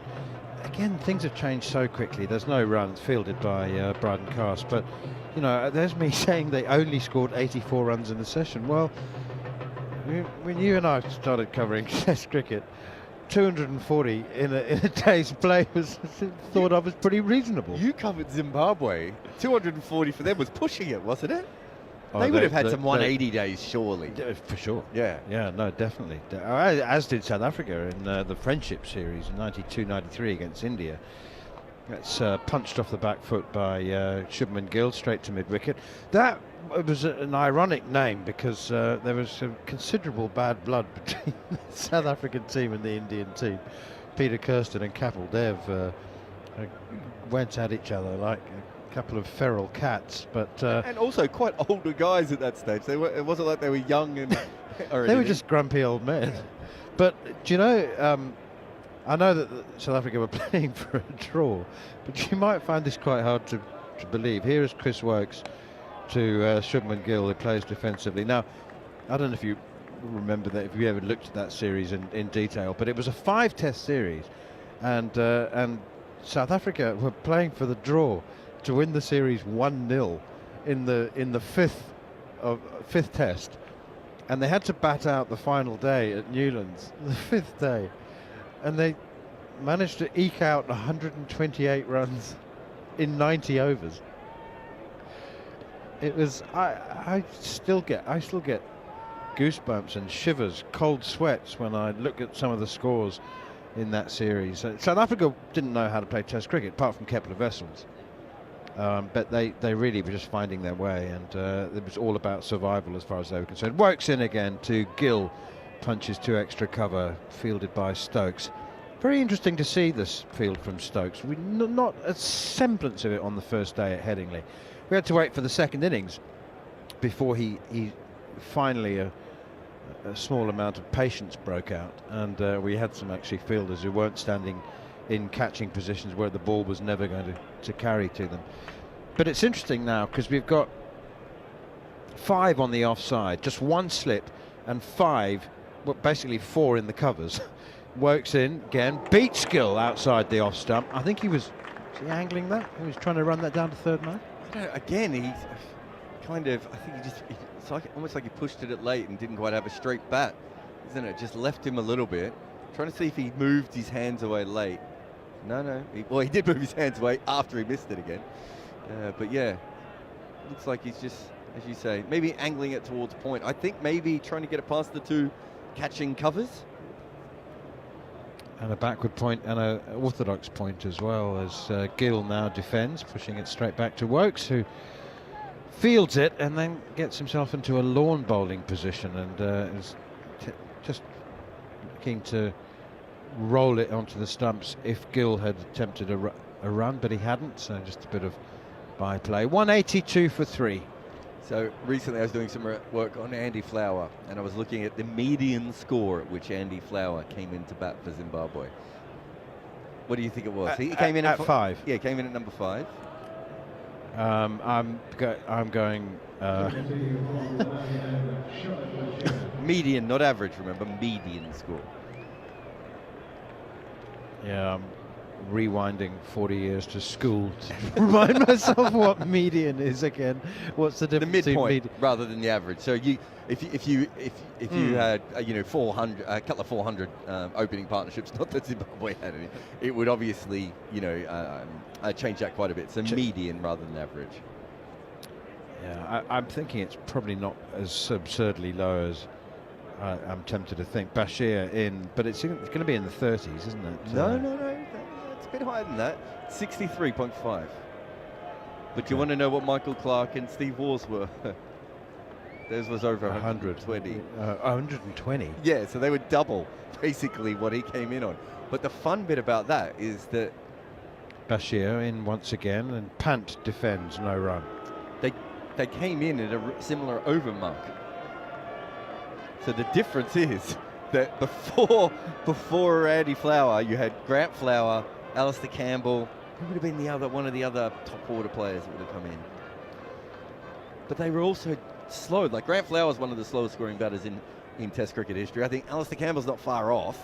Bashir in once again, tucked away off his pads by Rishabh Pant for a single. I was talking during the World Test Championship with Pommy and Bangor about this, and I said, in some ways, Andy Flower came in when the shine was off the ball. It's just that it was still 60 for 3, and it didn't matter. The pressure was still on him, even if the ball had been, nullified a little bit. But it does just show you how much cricket has changed.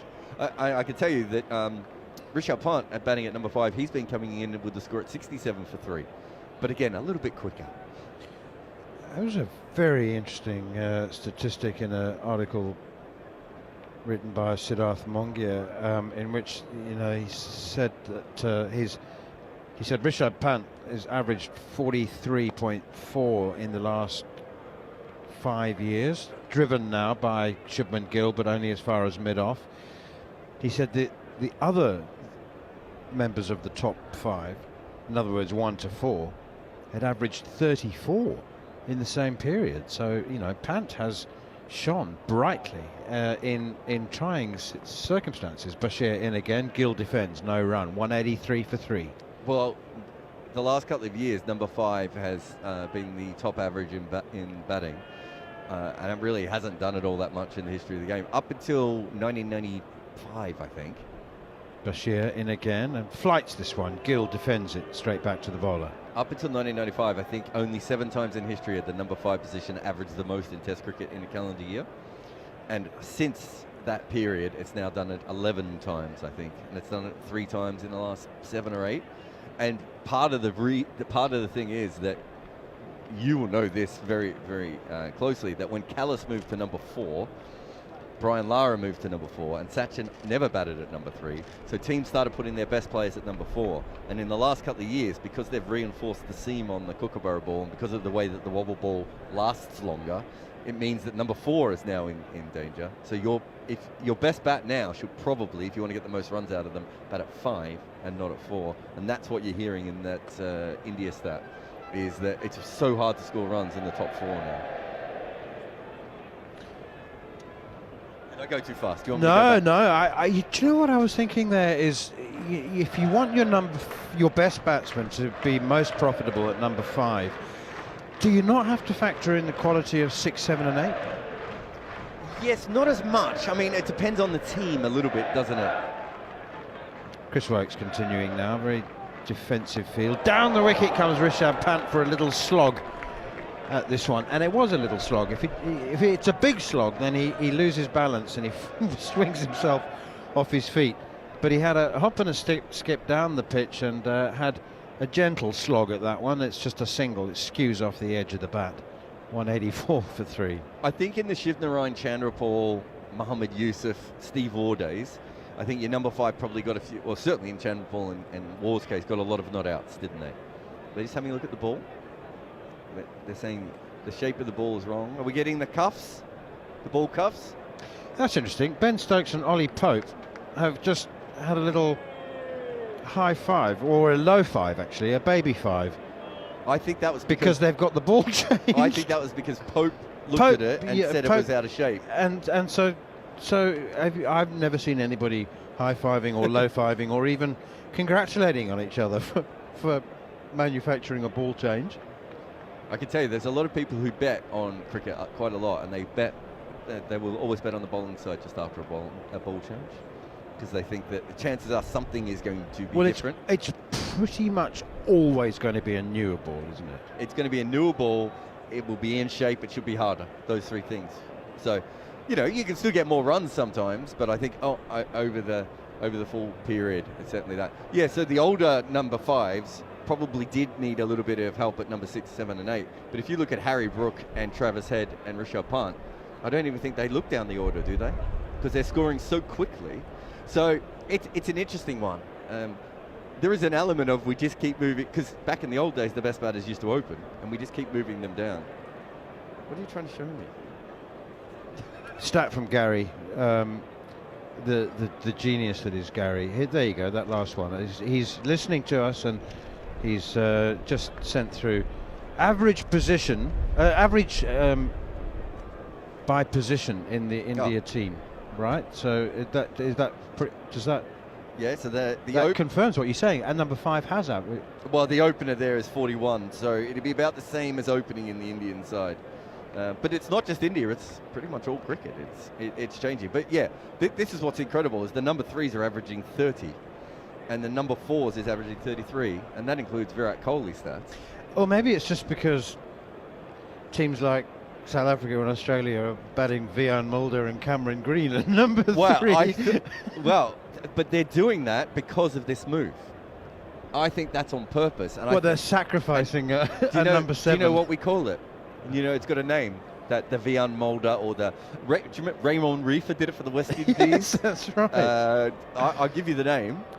Did they actually take a replacement ball? They did, yes, didn't they? Yeah. So here is Chris Rokes, and will it start swinging immediately and change the course of the innings? A sacrifice. We're calling it the false 3,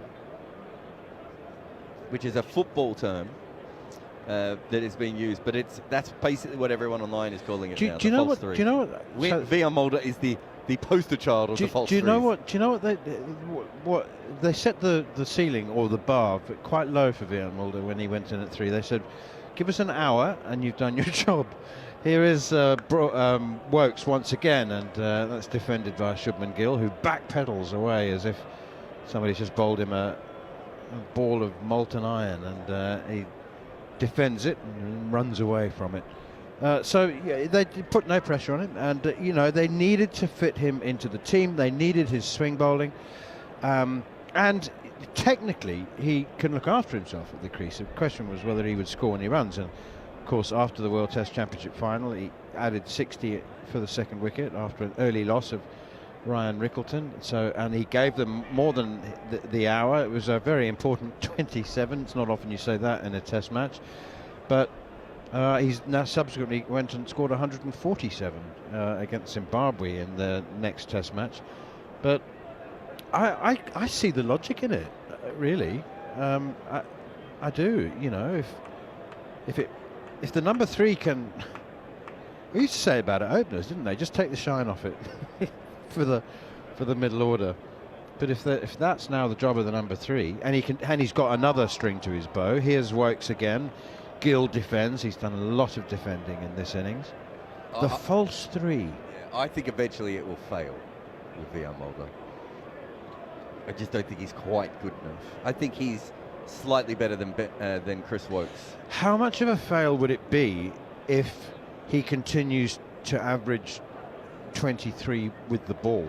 He probably won't, but say if he averages 23 with the ball, that's a different conversation, I think, at that point. But I've seen him bowl. I'd be very shocked if he continued to average 23 with the ball. Here's Wokes, and driven by Gill. That's a fabulous shot. Yes, it was a leg stump half volley, but it's still magnificently put away by Gill at his most efficient and stylish. And it's a much I won't say needed, but it's a welcome boundary for Shubman Gill, who's just once or twice looking in danger of becoming bogged down to a point of standstill. He's 46 now, Rishabh Pant 16, 188 for 3. Thing is, if you bowl tidy, quickish medium pace, aiming for the top of off stump with a little bit of shape, and that's all you do, and you've got Kagiso Rabada Oh yeah, no, I understand. and Marco Janssen and whatever, then you might well pick up 3 for 40 on a regular basis. In fact, he has. Well, he has so far. I'd be shocked if it happens all the way through his career. Yeah. Depends who's bowling at the other end, I suppose. That's Bashir into Rishabh Pant, cut away to backward point, nicely fielded by Stokes. Athletically, aggressively fielded by Stokes.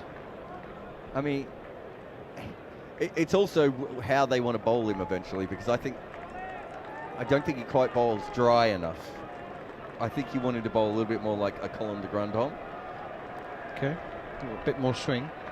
Turned away by Rishabh Pant into the gap at square leg, and they go through for another single. I think he chases wickets a little bit, Leon. I don't think he thinks of himself as the fifth bowler emotionally. Very rarely I say this, but that may have been the case a couple of years ago, but it's emphatically the case now. It is, he absolutely sees himself as utterly in the shadow of pretty much all of the other bowlers, and he's simplified his task. That's it.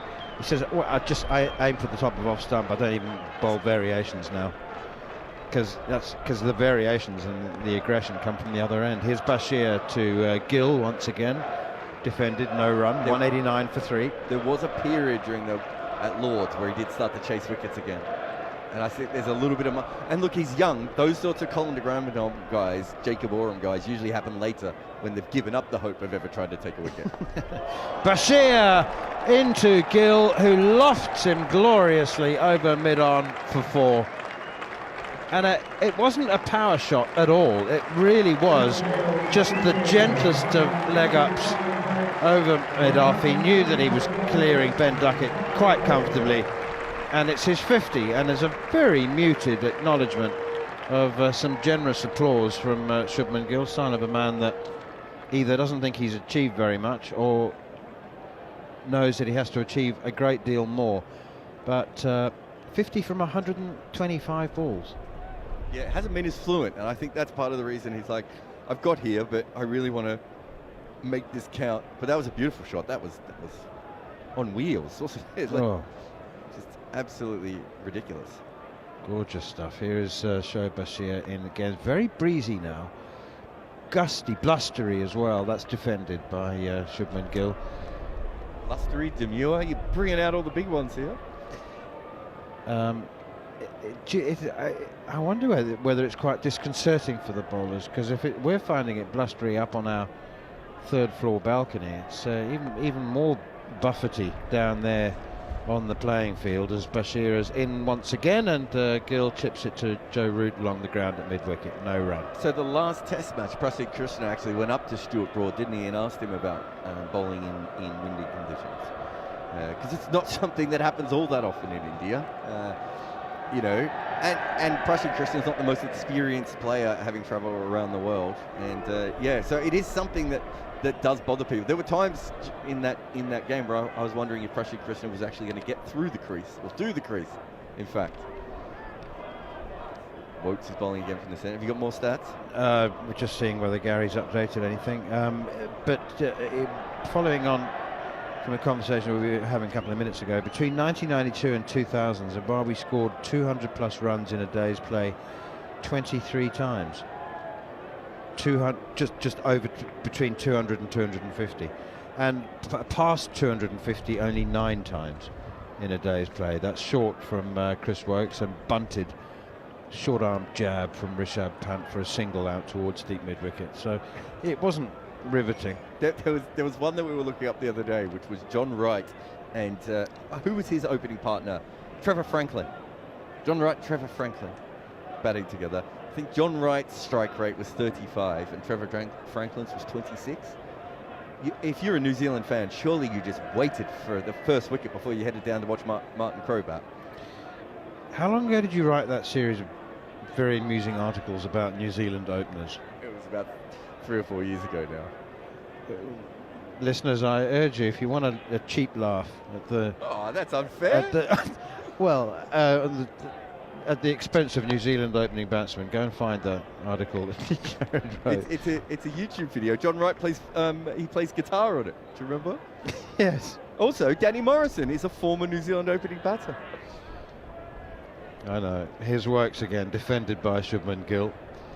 He's 50 from 128 balls. Rishabh Pant's 18. But you did make the point that New Zealand's quite a difficult place to open the batting. In fact, the most difficult, isn't it? Yeah. Along with South Africa. Here is Wokes again outside the off stump, and that's left alone. You also made the point that you highlighted several New Zealand openers who played a significant number of Test matches, who kind of averaged 23, and you said more importantly was how long did they bat? Yeah, and there was one New Zealand opener who averaged 23, but on average batted more overs than runs scored. I mean, it really must have been a thing of just like the middle order's going to come in and bat eventually, aren't they? Works in again, a bit of bounce there. Gill, maybe he's been taking an extra step forward to Wokes. Maybe that was the problem there. He just took an extra step forward and it just bounced a little bit more. Didn't glove him, but maybe hit the splice of the bat. One of my other fun facts on that one was how many father and son combinations have opened for New Zealand, because it's more than one, and one would be odd. It's even within New Zealand cricket culture, it's quite odd. So you got the Redmonds, the Lathams, and I think there's one or two others. Bracewell, driven by Gill now through mid-wicket, not timed at all. Pope is in pursuit. He will get there comfortably before the ball reaches the mid-wicket boundary, and they'll go through for 2 more. Rishabh Pant remains 18. Gill has 52. It's 196 for 3. There's so many Bracewells, they could actually have Test status on their own, couldn't they? Aren't there 7 professional cricketers? Do you remember Bracewell? Victorian England? There was, if you had 3 sons, the first one inherited the land, the second one went to the army, and the third one to the clergy. Here's Wokes again. Lovely drive from Shubman Gill. Just looking like he's thinking of playing a few more shots now. It's a beautiful cover drive. Straight to point though, Crawley Fields. In New Zealand it was, the first one inherits the land. The second one runs the farm, and the third one plays cricket. It is ridiculous when you go through. I think I did the stats on the percentage chance of a New Zealand opener being related to another New Zealand opener was far higher than any stat that I'd ever wanted to come across. It is such a family sport over there at times. I mean, you look at the Hadley family, and some of these people have been involved in it. You've got Amelia Kerr, the young gun women's player, and her grandfather played for New Zealand. I think her uncles played domestic cricket as well. I mean, island cricket's pretty funny. And Papua New Guinea cricket, they're all from the same village, aren't they? The men's and the women's team marry amongst themselves as well. So they're literally breeding another generation of cricketers coming through. So there are a couple of places like that. Here is Shoaib Bashir continuing. Pant down on one knee, plays the paddle sweep, and it's running away down to the boundary. Joe Root's in pursuit with his faded Test cap, but in vain. Down on one knee there, Rishabh Pant. He plays that shot to seamers and spinners alike. The paddle sweep. Is that a paddle sweep, what he just played? Scoop sweep. I mean, it's a falling over slog, isn't it? It's have a look at it. I know why you're saying it's a paddle sweep, but there's a lot going on that shot. It's quite masculine. It's quite violent. Are you looking at Harmy's book? It's Andy Mole's biography. Oh, really? Remember when Andy Moles was coach of Afghanistan? Forward comes Pant, defending Bashir now, no run. 2015 World Cup. And he's in the nets, and it might have been me and Monga actually were at the nets watching him, and he's saying, so this is how you bowl cross seam, and we're like, oh my god, and this team's at the World Cup and they've got a good side, and Andy Mole's teaching them literally the basics of cricket. he was still the coach then. I think it was. I think he was, yeah. I think he still had both legs then as well. But Pant now plays forward, then right back. Initially crept forward and then played right back, changed his shot selection completely and defended right in front of his stumps. There's a slip, quite a spread field now. There's 4 men in the deep, 1 man half deep at long off, halfway back to the boundary. Pant drives lavishly. Only be a single because one of the men in the deep on the cover boundary. So Andy Moles coached Afghanistan, New Zealand, any other international sides? I think New Zealand. Yeah, he did New Zealand, Afghanistan. I think there's a third, isn't there? Yeah. Oh, trying to think who it was. 200 up, by the way, with that single. 201 for 3. Gill on 52, Pant on 23. So, for the right-handed Gill, deep mid-wicket, long on, halfway back, and a sweeper on the cover boundary. Gill forward. Defends, Bashir fields, and there's no run. The Barmy Army in great voice in the Hollies stand away to our right. Used to be called the Raybank stand because the diminutive River Ray runs behind it, but now it's the Hollies stand. And Andy Moles, Hong Kong, Kenya, Scotland, New Zealand, Afghanistan, and the Bahamas. I wouldn't have got the Bahamas. I thought it was Hong Kong or Netherlands. Hong Kong or Scotland. I remember. Yeah. Hong Kong and Kenya. I knew it was one of them. I didn't realise it was both. He's been around, hasn't he? He certainly has, yeah. It's how many, is that total? 5? 6 international teams? I think it was 6, wasn't it? Mickey Arthur's on 4, but all test-playing nations, as nobody else has done that in the history of international coaches. What would Dav Watmore be? 3? Bangladesh, Pakistan and Sri Lanka. Yeah, he'd be so 3, yeah. And he didn't, I think he might have done a major associate team as well at one stage, Dav. Yes, I think that's right. So between the 3 of them, they've done about 14 sides. There's a change.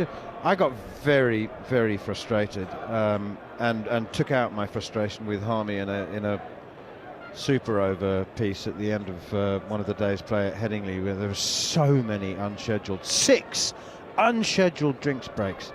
And it wasn't even that hot at Headingley. But we've just had another break now. It's a change of gloves for Shubman Gill. It's fair enough. I understand that. You know, batsman sweating up, and it is quite warm out there, not on our commentary balcony, but if he needs to change his gloves, that's fine. But he doesn't need 3 men to take drinks out for everyone else at the same time. I don't know if batters should be allowed to change gloves. More than once an hour. At all? In the whole session? Well, they can change them at drinks, scheduled drinks break. Okay, that's at a drinks break, but I don't think there should be any other time you should be able to change your gloves. I don't understand it. You see it in T20 games, they come out, they run a single, they put them on the ground and they go, I need them changed. Well, how has the dirt made it harder to grip the bat? I mean, I'd go along with that. I don't see why we need so many glove changes. It doesn't say much for the glove manufacturers, does it? I mean, they've got some super absorbent material that they can make gloves out of these days. I'm sure they're not really slippery to the point of endangering, your grip on the bat. Wokes in again to Gill, drives through extra cover, 2 catching covers. It's typical of the skill of Chris Wokes, and he puts it in exactly the right place. Pope it was who dived, the straighter of the 2 catching covers, got a hand to it, knocked it on. They'd gone through for a single. Wokes now to the left-handed Jaiswal. Similar plan or different plan?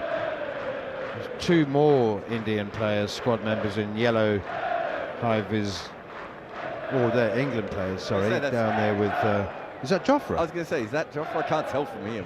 Yeah, it's a long way away, who's it is. And somebody else is it might be the 12th. Helping out Shoaib Bashir on the deep point boundary, deep backward point boundary. Clipped away nicely off his pads now by Rishabh Pant for another single. And India move up to 204 for 3. Jofra had quite a time of it this morning during warm-ups. He seemed to be being targeted in the team game of keepy uppy. That too? Yeah. We were both watching. I was watching the same thing. Everyone was trying to get him out every time. Yeah, that's right. Exactly. Here's Wokes, and that's short and cut by Gill powerfully Brilliant fielding by Ben Duckett.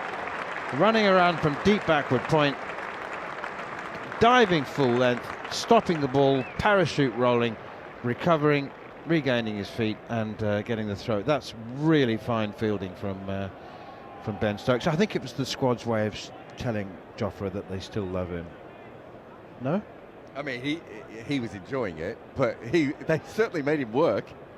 I thought they were testing his fitness. I just think that, you know, that Ben Stokes values the importance of relationships in the Test team, in the Test squad, far more than he values the importance of county cricket with a kookaburra ball. Let's talk about Jofra going back and playing the second half of the game for Sussex against Warwickshire. Stokes is like, no, if you're fit, you bowled enough overs. Wokes in again outside the off stump, left alone by Gill. And Stokes saying, well, okay, so you're fit, you're strong, you're feeling good, and you reckon you're ready to go. What are our options here? You stay with the squad, spend some time with us, rebuild, re-establish those relationships, or go back to Sussex and run the risk of being asked to bowl another 20 overs by your captain with a kookaburra ball on a flat wicket. That's why he didn't go back to Hove. Are they playing in Hove? They are playing in Hove. That's short and cut by Gill. Dabbed, really, rather than cut. Not a full-blooded cut, just a dab shot past Jack Crawley at gully. To be fair, the kookaburra balls move almost as much as the Dukes do these days. Off the seam, not in the air. Why are we seeing such monster scores? I think it might be in the heads of a lot of England bowlers, you know. I mean, look at the scores in Australia with kookaburra balls these days, and in. Or they're about 250 rather than 800. Yeah, so the kookaburra balls, once they've reinforced that seam, they've actually changed cricket quite a bit. Here's Wokes again. Bowls a bouncer. It's unusual. It is a genuine surprise ball when he bowls it. Gary Morgan sent it through a stat, I think, earlier, saying that he'd only bowled two bouncers so far, or three, was it? Anyway, that's a fourth, and Wokes has bowled 14 overs. How many has he bowled? 13 before tea, and he's bowled four more since. So he's got some work under his belt now as Chris Wokes. Interesting to hear David Bumble Lloyd earlier saying that generally speaking, the guideline to justify a decision to bowl first in a Test match was 7 wickets on the first day. I thought it would be higher than that. I always used to think, 9 down or all out would be justification for bowling first. Here is Shoaib Bashir again. Lots of air driven in the air and caught. Brilliant bowling from Shoaib Bashir. He's tempted Richard Pant and he's fallen for it. He's tossed that one up into the air. Long on was waiting. Pant couldn't resist it. He knew it had gone wrong the moment it left his bat. You could see him shirk and cringe. And Zach Crawley down at long on did the rest. What a piece of cricket that is. Steve Harmison. Yeah, wow. I just wonder, did Rishabh Pant see him? I'm really not sure that Rishabh Pant seen him. Yes, Zach Crawley's out at long on, but there's a fielder at mid on. I think Chris Wokes is at mid on. I think when you watch it again, he's right behind. Wokes is inside what you would be the 30-yard circle. And Crawley's on the boundary. It was tossed up. It was given air. It was saying to Rishabh Pant, hit me out of the ground. And unfortunately, he got over mid-on. He didn't get it over long on. What a brilliant bit of captaincy. A brilliant bit of bowling as well. Fair play to Shoaib Bashir. He's basically said he's bowled 12 overs for 44. He's thrown the ball up and said to Rishabh Pant, well, if you want to have a go, you're going to have to put everything on it. And if you don't quite get it, I've got somebody 6'5" who's on the boundary who's going to take the catch. And Zach did. Brilliant. Well done, England. Do you know what, Harmy? I think a lot of people might not have noticed that there was a long on out there because there was a mid on, as you said. Exactly, yeah. I was just wondering, honestly, when I seen him hit it, I was thinking, he hasn't seen him. Surely he has seen him. Of course you've seen him, Rishabh Pant. because he didn't. It wasn't like the full flourish. It was to try and just get it over the field. If it was a full flourish, I would have been. He'd have spun round 3 times, and he would have looked as though he would have hit it right-handed by the time. Oh, wow. I don't think Rishabh Pant's seen Zach Crawley out there. Joe Root ran from slip over towards Ben Stokes, and the two of them were having a good chuckle. I just wonder, that was a plan, obviously, that was talked about, and it's worked. Fair play, Shoaib Bashir, well done. Super piece of bowling, a brilliant piece of captaincy, and a bit of bluff work, I think. We both think. Bashir in now to the new batsman is Nitish Kumar Reddy. Isn't it ironic? We were talking about 2 hours ago about fake fielding, and I mean there was nothing fake about that. It wasn't like Zach Crawley was hiding. It's just that they moved the man to mid-on to deflect the batsman's attention from the fact there was a long on the boundary driven by Nitish Kumar Reddy to extra cover. I could understand if it was Ben Duckett out there. I mean, Ben Duckett at 5'8", trying to sort of hide behind Zach Crawley, but it wasn't. It's Zach Crawley, the tallest bloke on the field. But I think he's out there because of that. The tallest bloke. He runs quite well. He's a good outfielder. Here is Shoaib Bashir, and that one driven by Nitish Reddy, and scrambles through for a quick single. He's very keen to get off the mark, and it is Duckett who does the fielding, has a shy at the bowler's end, but doesn't hit the stumps. And Nitish Kumar Reddy made that emotional century on debut, wasn't it? It was on debut. I think it was debut, yeah. At the SCG. Was that the 4th test, or was it the 5th test? I know it's a 5th test always SCG, but the last test is always SCG, but I just wondered if there was, because they were a little bit off skew to normal. I think it might be Melbourne. The 4th test, I'll tell you mine. Anyway, he's off the mark now, batting 6 in this test match. Quicker one there from Shoaib Bashir.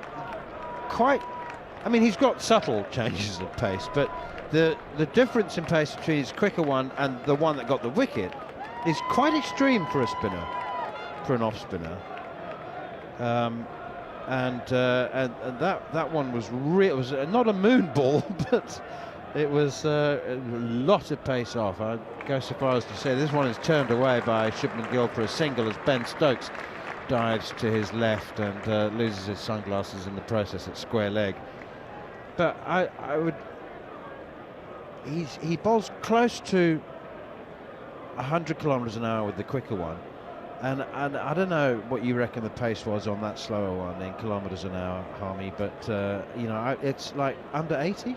Yeah, I would say under 80. You work in the sort of the metric of miles per hour.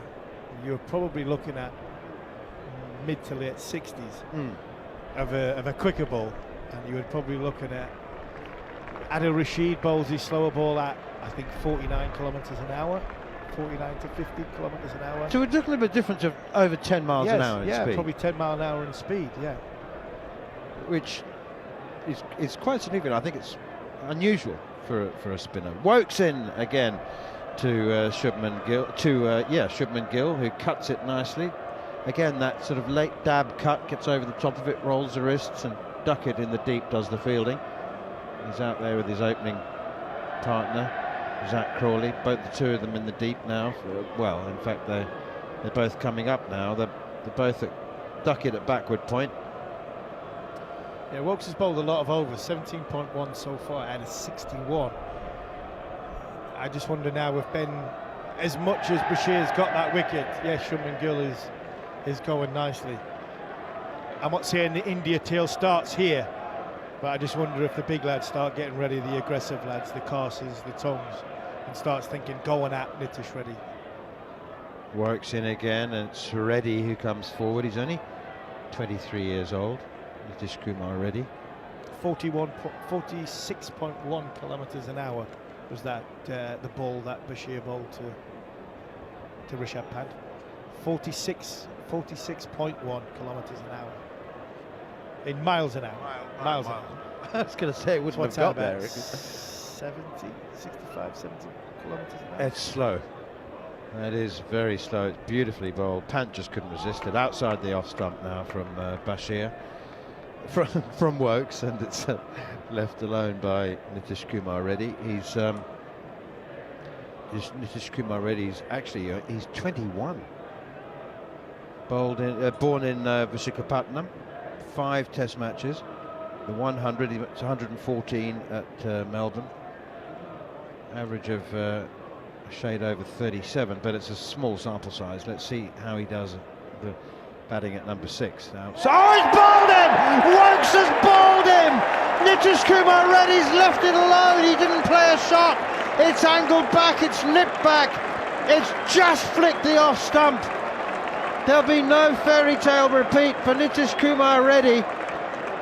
England have barged their way back into control. He can't believe what he's done.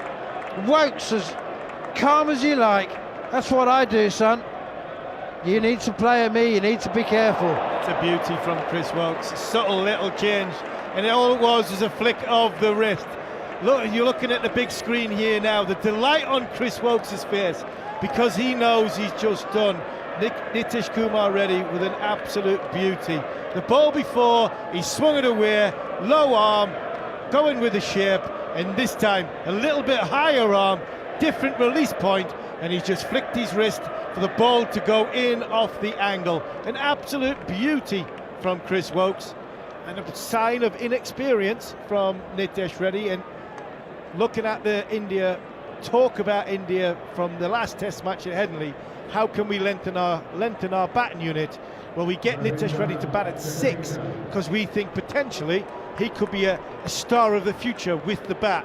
But unfortunately, in English conditions, and that's what I was trying to say to you before, Manners, I think Josh Tongue and Bryden Castle will be getting ready, because I don't want to see India's tail started at 6 because Ravindra Jadeja's coming in at 7. But I think England will feel as though now they can keep Shubman Gill off strike. We've got an end open now, and we've seen what happened at Headingley.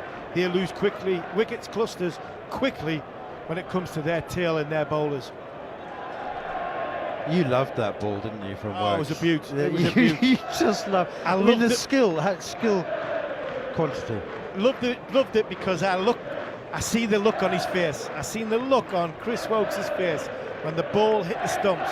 And as a bowler, when a plan, you look to set a batter up, which is normally from mine, it was a bouncer, and then you nick somebody off. When that happened, I mean, that was poetry. It was. I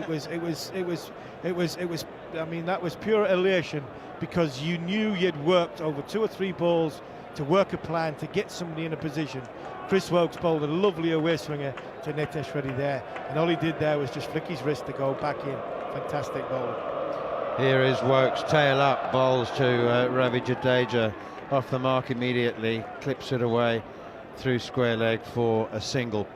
What food or dish would give you a similar pleasure to bowling a ball like that? Fish and chips. I'm a northern boy, Manners. Fish and chips. Mushy peas? A little bit of gravy or a curry sauce. Yeah, mushy peas on there. I mean, we're talking extreme satisfaction. That is just satisfaction. That is at the end of a long 4.5 hour game of golf. A beautiful pint lager with a lovely head on it. Works in again. Forward comes Shubman Gill. He's desperately trying to hold his team together now. Oh, my goodness me. What a spell from Chris Wokes. What a spell for England. 2 moments of genius. All-round package of genius for the wicket of Shoaib Bashir getting Rishabh Pant out, but a moment of individual genius from Chris Wokes. Well, I tell you what, as a commentary stint, that was the most perfect piece of fillet, medium rare, with a glass of red wine. Of nice red wine, wasn't it? Okay, Jon Norman's turn now.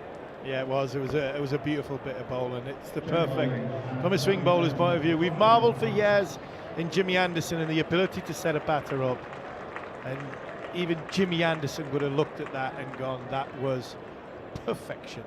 A lovely away swinger and a beautiful in swinger.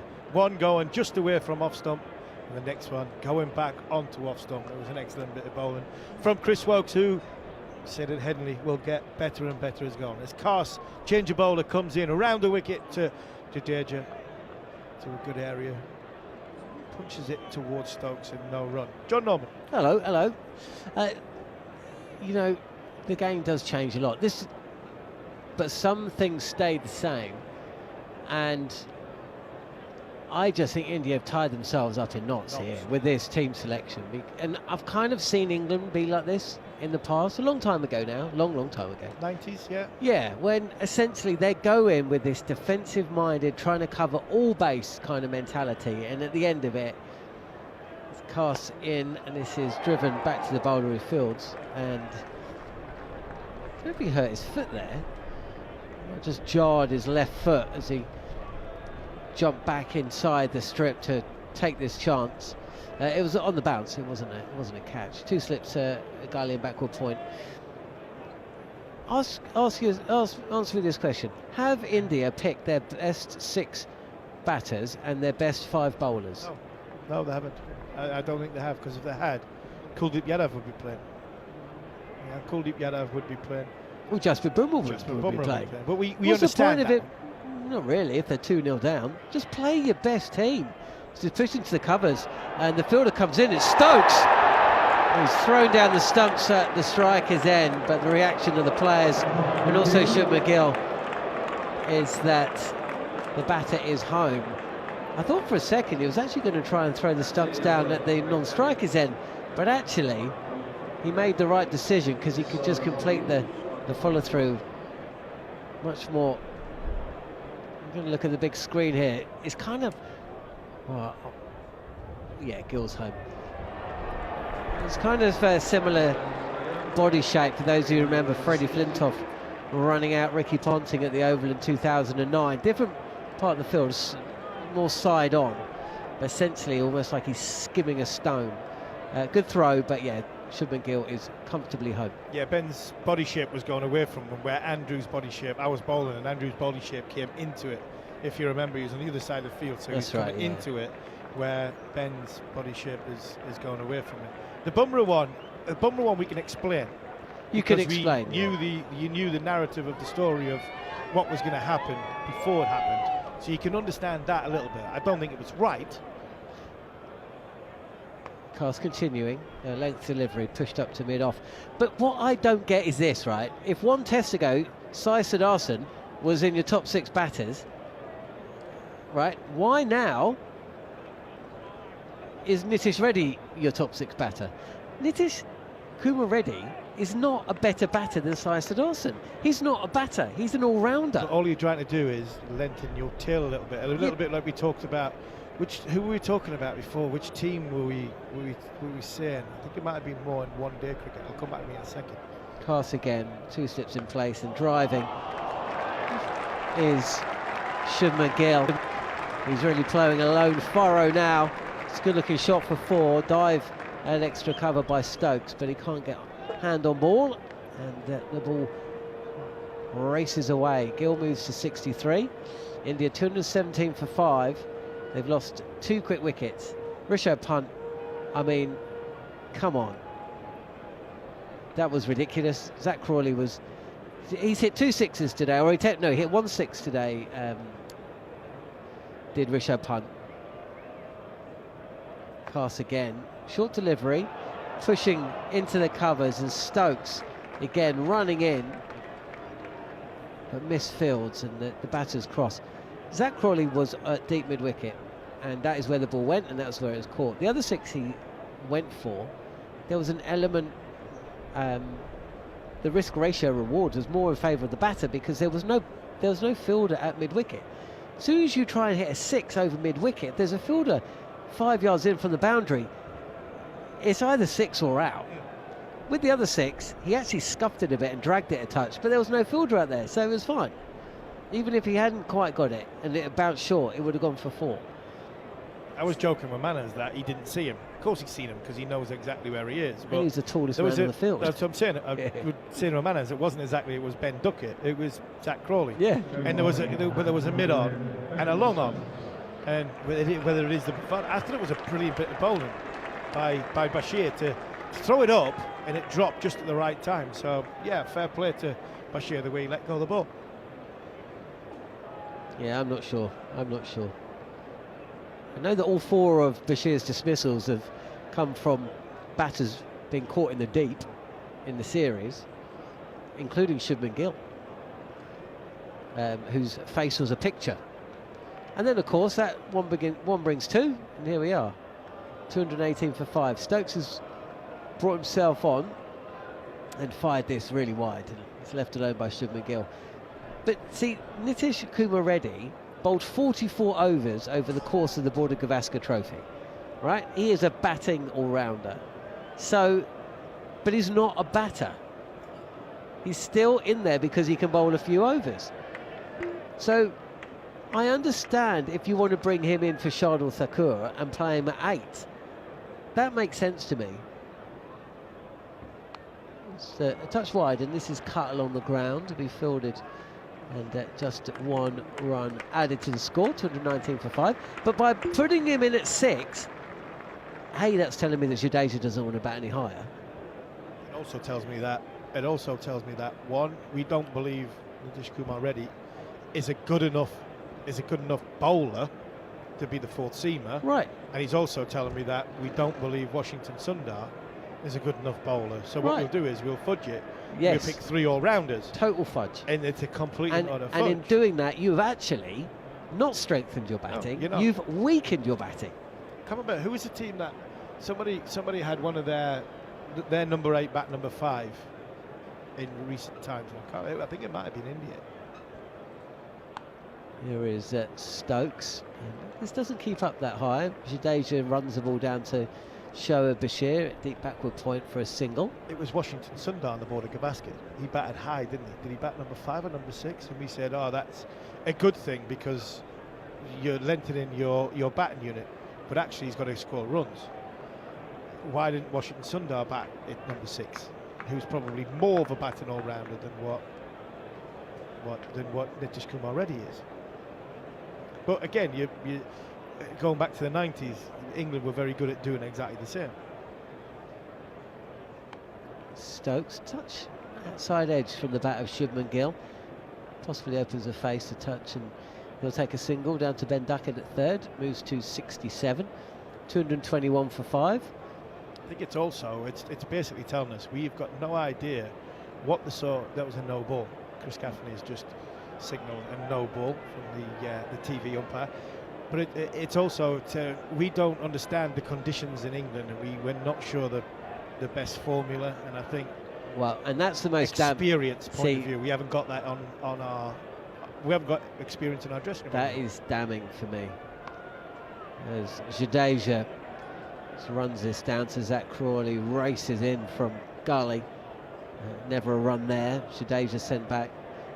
If you change how you're going about your game after one test match, that says to me you don't know what you're doing and you're panicking and you're going uber defensive and you're trying to cover every base, and it's a mess. And I'll come back to this after this delivery, but then when does it fall? The question marks fall on Gautam Gambhir as the coach. I think they should be on. I think they should definitely be on him. Oof, inside edge from the bat of Jadeja. Doesn't look comfortable out there. Get off strike. I think that's probably where he wants to be at the moment. 2-2-3 for 5. That defeat at home to New Zealand. That's the one. 3-0. We covered that on talkSPORT. 3-0 home defeat, and that was with some of the big guns in the side. But to go from that to the Border Gavaskar, where you lose 3-1, I mean, on the face of it, that's not so much of a disgrace. Really could have lost 4-1 if not for rain. And now here we are in England, and suddenly 1-0 down, 3 to play after this one. 2-2-3 for 5. And Gill sees off this final ball of Ben Stokes over, who's bowled 11 overs today, and he's picked up the 1 wicket, that of Jaiswal. And at what point have you Gautam Gambhir, you go, we're coming across here with Jasper Bumrah playing 3 out of 5, but if he can only play the 1st, 3rd and the 5th, after just saying what you've just said, which is New Zealand defeat, Border Gavaskar defeat, when's my job on offer? Am I going to turn around and go, hold on, I'm going to buy into this Jasper Bumrah's only playing 3 out of 5, 1, 3 and 5. If we're 2-0 going into number 3, I mean, and we lose that one and we go 3-0 down, everybody's going to call for me on my job. And they would be right with the messages that they've sent, picking this side. Class continuing, and it's Jadeja again, looks uncomfortable. It's just clouded over. Well, the sun's gone behind a cloud anyway. It's actually one of those Simpson skies with white fluffy clouds, but mainly blue. But just for the moment, Edgbaston not bathed in sunshine, and Ravindra Jadeja, who scored a few runs in the second innings, facing up the left-hander, passes in, and he gets up on his toes and plays his short delivery a touch better. Do you want to know the scores for the county championship? Oh my word! I seen Sam Curran was bowling left-arm spin about half an hour ago. Well, Durham are 256 of that loss in the second innings. And everybody who's wondering why Jofra Archer was pulled out of the Sussex Oh, absolutely. game. Oh my word! Somerset, Nottinghamshire, that match is drawn. Tom Kohler-Cadmore hit a second innings century just to make that safe for Somerset. Fair play to Nottinghamshire. They actually got themselves into a position. Left alone by Jadeja, no run. Hampshire, it looks like they're going to be safe now. They've batted it out against Worcestershire. 293 for 4 in second innings. But good partnership for the 5th wicket, unbeaten currently. The 2 wickets I'm interested in where from a ground point of view is York and Chesterfield on club pitches. They're the only 2 that I would say that they're likely of any sort of result. That would be Derbyshire, Lancashire, and Yorkshire, not Warwickshire. Left alone again by Jadeja. Yorkshire have won. Is it Yorkshire, Essex? Essex bowled out for 131 at York. That's at York. It's a club ground, so I can understand that. And the other one would be Chesterfield, which is Derbyshire against Lancashire. Yeah, Lancashire won that one. So Lancashire's first win of the season, I think, isn't it? 2 results on 2 club wickets. Well, there we go. Rather than the county grounds. Warwickshire, Sussex is drawn. Kent have got themselves into a little bit of trouble after posting 566 for 8.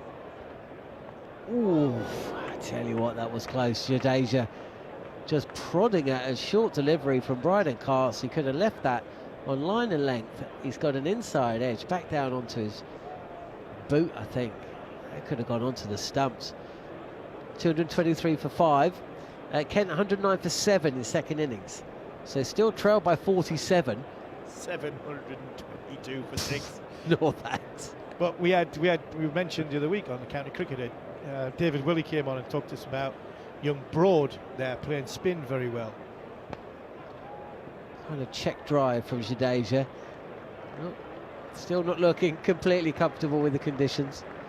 But no run. 223 for 5. Jadeja's 4, Gill 66. 2 wickets in the session for England. Rishabh Pant holding out. And then Nitish Reddy in the side for his batting. Shouldering arms to Chris Wokes, who bowled wide of the stumps after setting him up with an away swinger. Got one to come back in. And Wokes picked up his second wicket of the day. Good bit of bowling, but it's exposed not only Ravindra Jadeja to the party a little earlier than he would have hoped for. Second new ball is still 15 overs away, but also just brings under the microscope India's selections, because they just did not pay off in the first test, and they don't appear to have paid off in the second so far either. As Gill, with a lot of work to do if he's to drag his side to a competitive total, pushes us in to the offside. The problem for India is they know even if they do score 460, they can still lose from there, and that's going to be the problem they face for the entirety of this test and series. Yeah, I get that, but I think there's a little bit more in this surface, as in if you put the ball in a good area, i.e., bringing a batter forward, top of the stumps, asking the questions in and around the sort of top of the off stump. There's nothing for short, there's nothing for aggressive bowling. That's why England haven't really gone down the aggressive bowling on a consistent basis with fielders on the leg side. Stokes again. This is pitched up a touch and driven but fielded.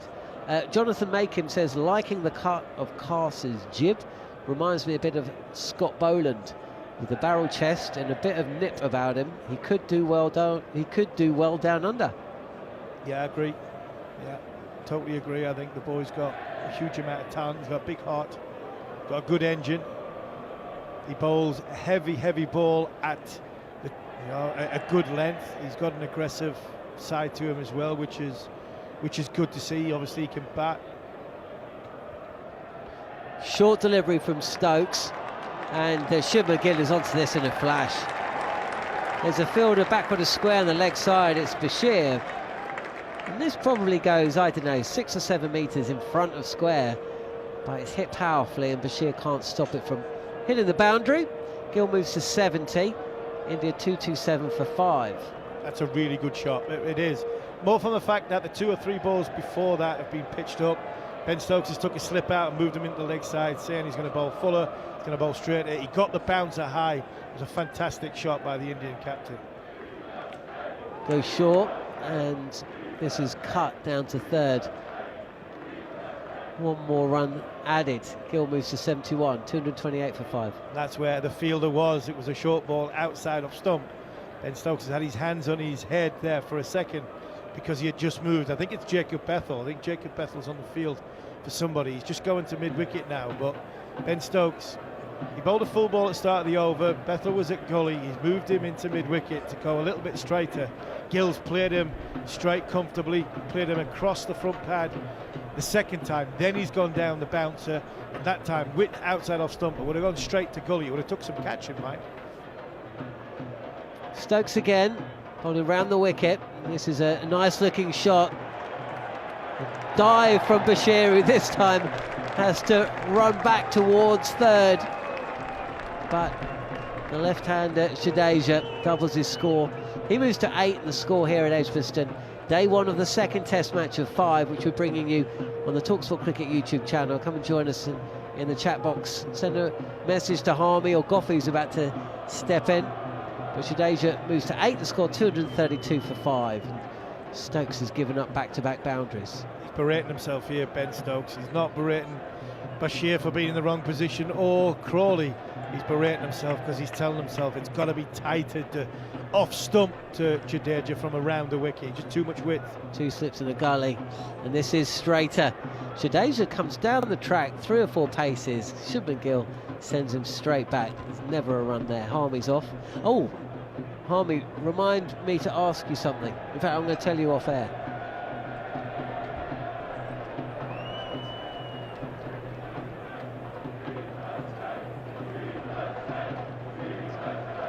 Sorry about that. Always working. Goffey, another man who's always working. It's been a busy day. What time do you allow yourself your first alcoholic beverage when you're doing the boxes? About 5 hours ago. Midday, that's all right. I'm a professional. 1 minute past 12. Yeah, professional, mate. I've enjoyed the cricket. You know, it's been a pleasure. When I'm not around it, you don't think about it, but when you get to the cricket and you're there for the atmosphere and you see England's finest cricketers out there against India's finest cricketers, except Bumrah, it just brings something back. Cast with Shubman Gill just reaching a touch, but it's a bit too wide from Cast, and this has been drilled to the deep point boundary for 4. Gill moves to 75. Well, it's like you're coming home, isn't it, Goffey? You spent so much of your life at cricket grounds. It is. It's amazing what it does to you, because, like I say, if I was at home now, I'd watch it for a bit and then disappear. Might go in the gym, believe it or not. Might go for a walk with my dogs, make lunch, do something, and then I sit back down for another 10 minutes. Do you ever listen to radio? Of course, when I'm in the car. Do you listen to radio? Of course, when I'm in the car. You listen to the cricket comms? Only in the radio? Yeah, if I'm only in the car. So many ways to listen these days, it's great. So many matches as well. This is push to cover, and Shubman Gill this time.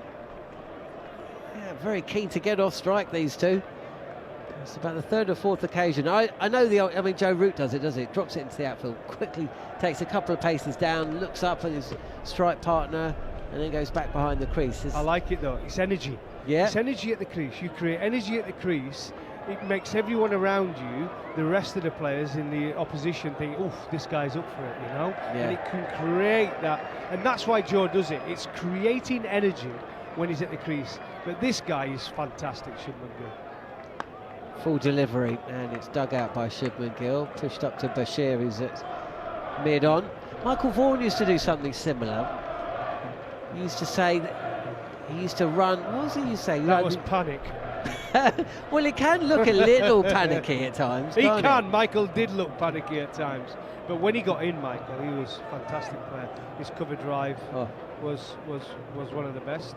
That series in Australia in 01. Well, he just clicked, didn't it? That was his golden. That was his golden series. Yeah. Three big centuries, isn't it? Three centuries over 150.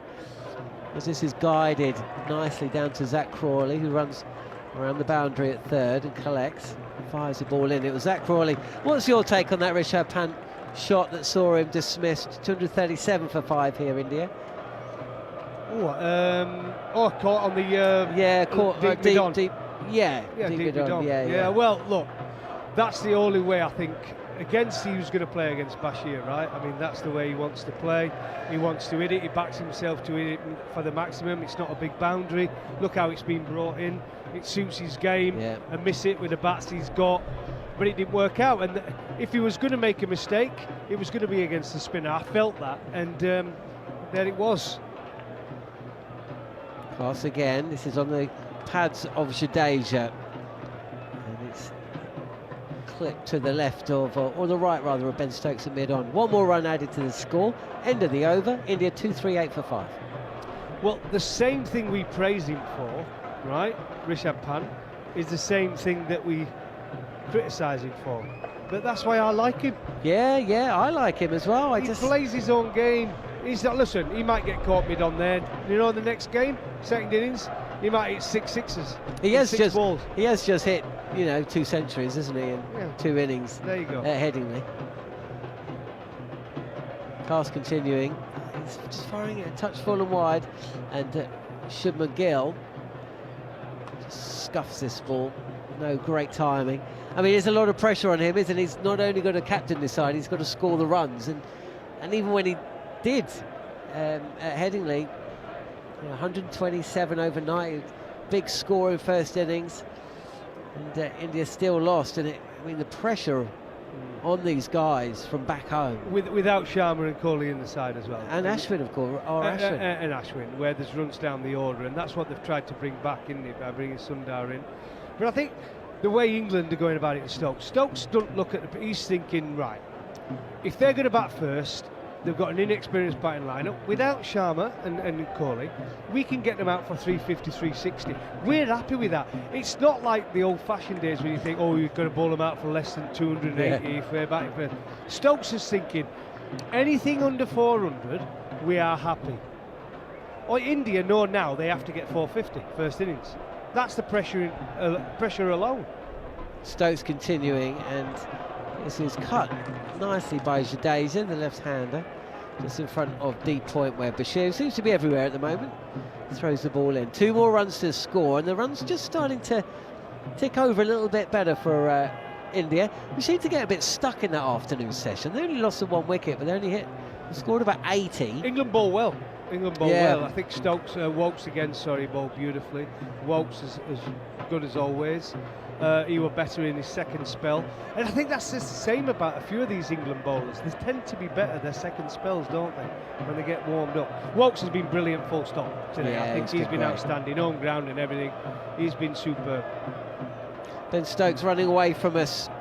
And this is on off stump, and it's pushed into the cover. Jadeja and Gill run this single well.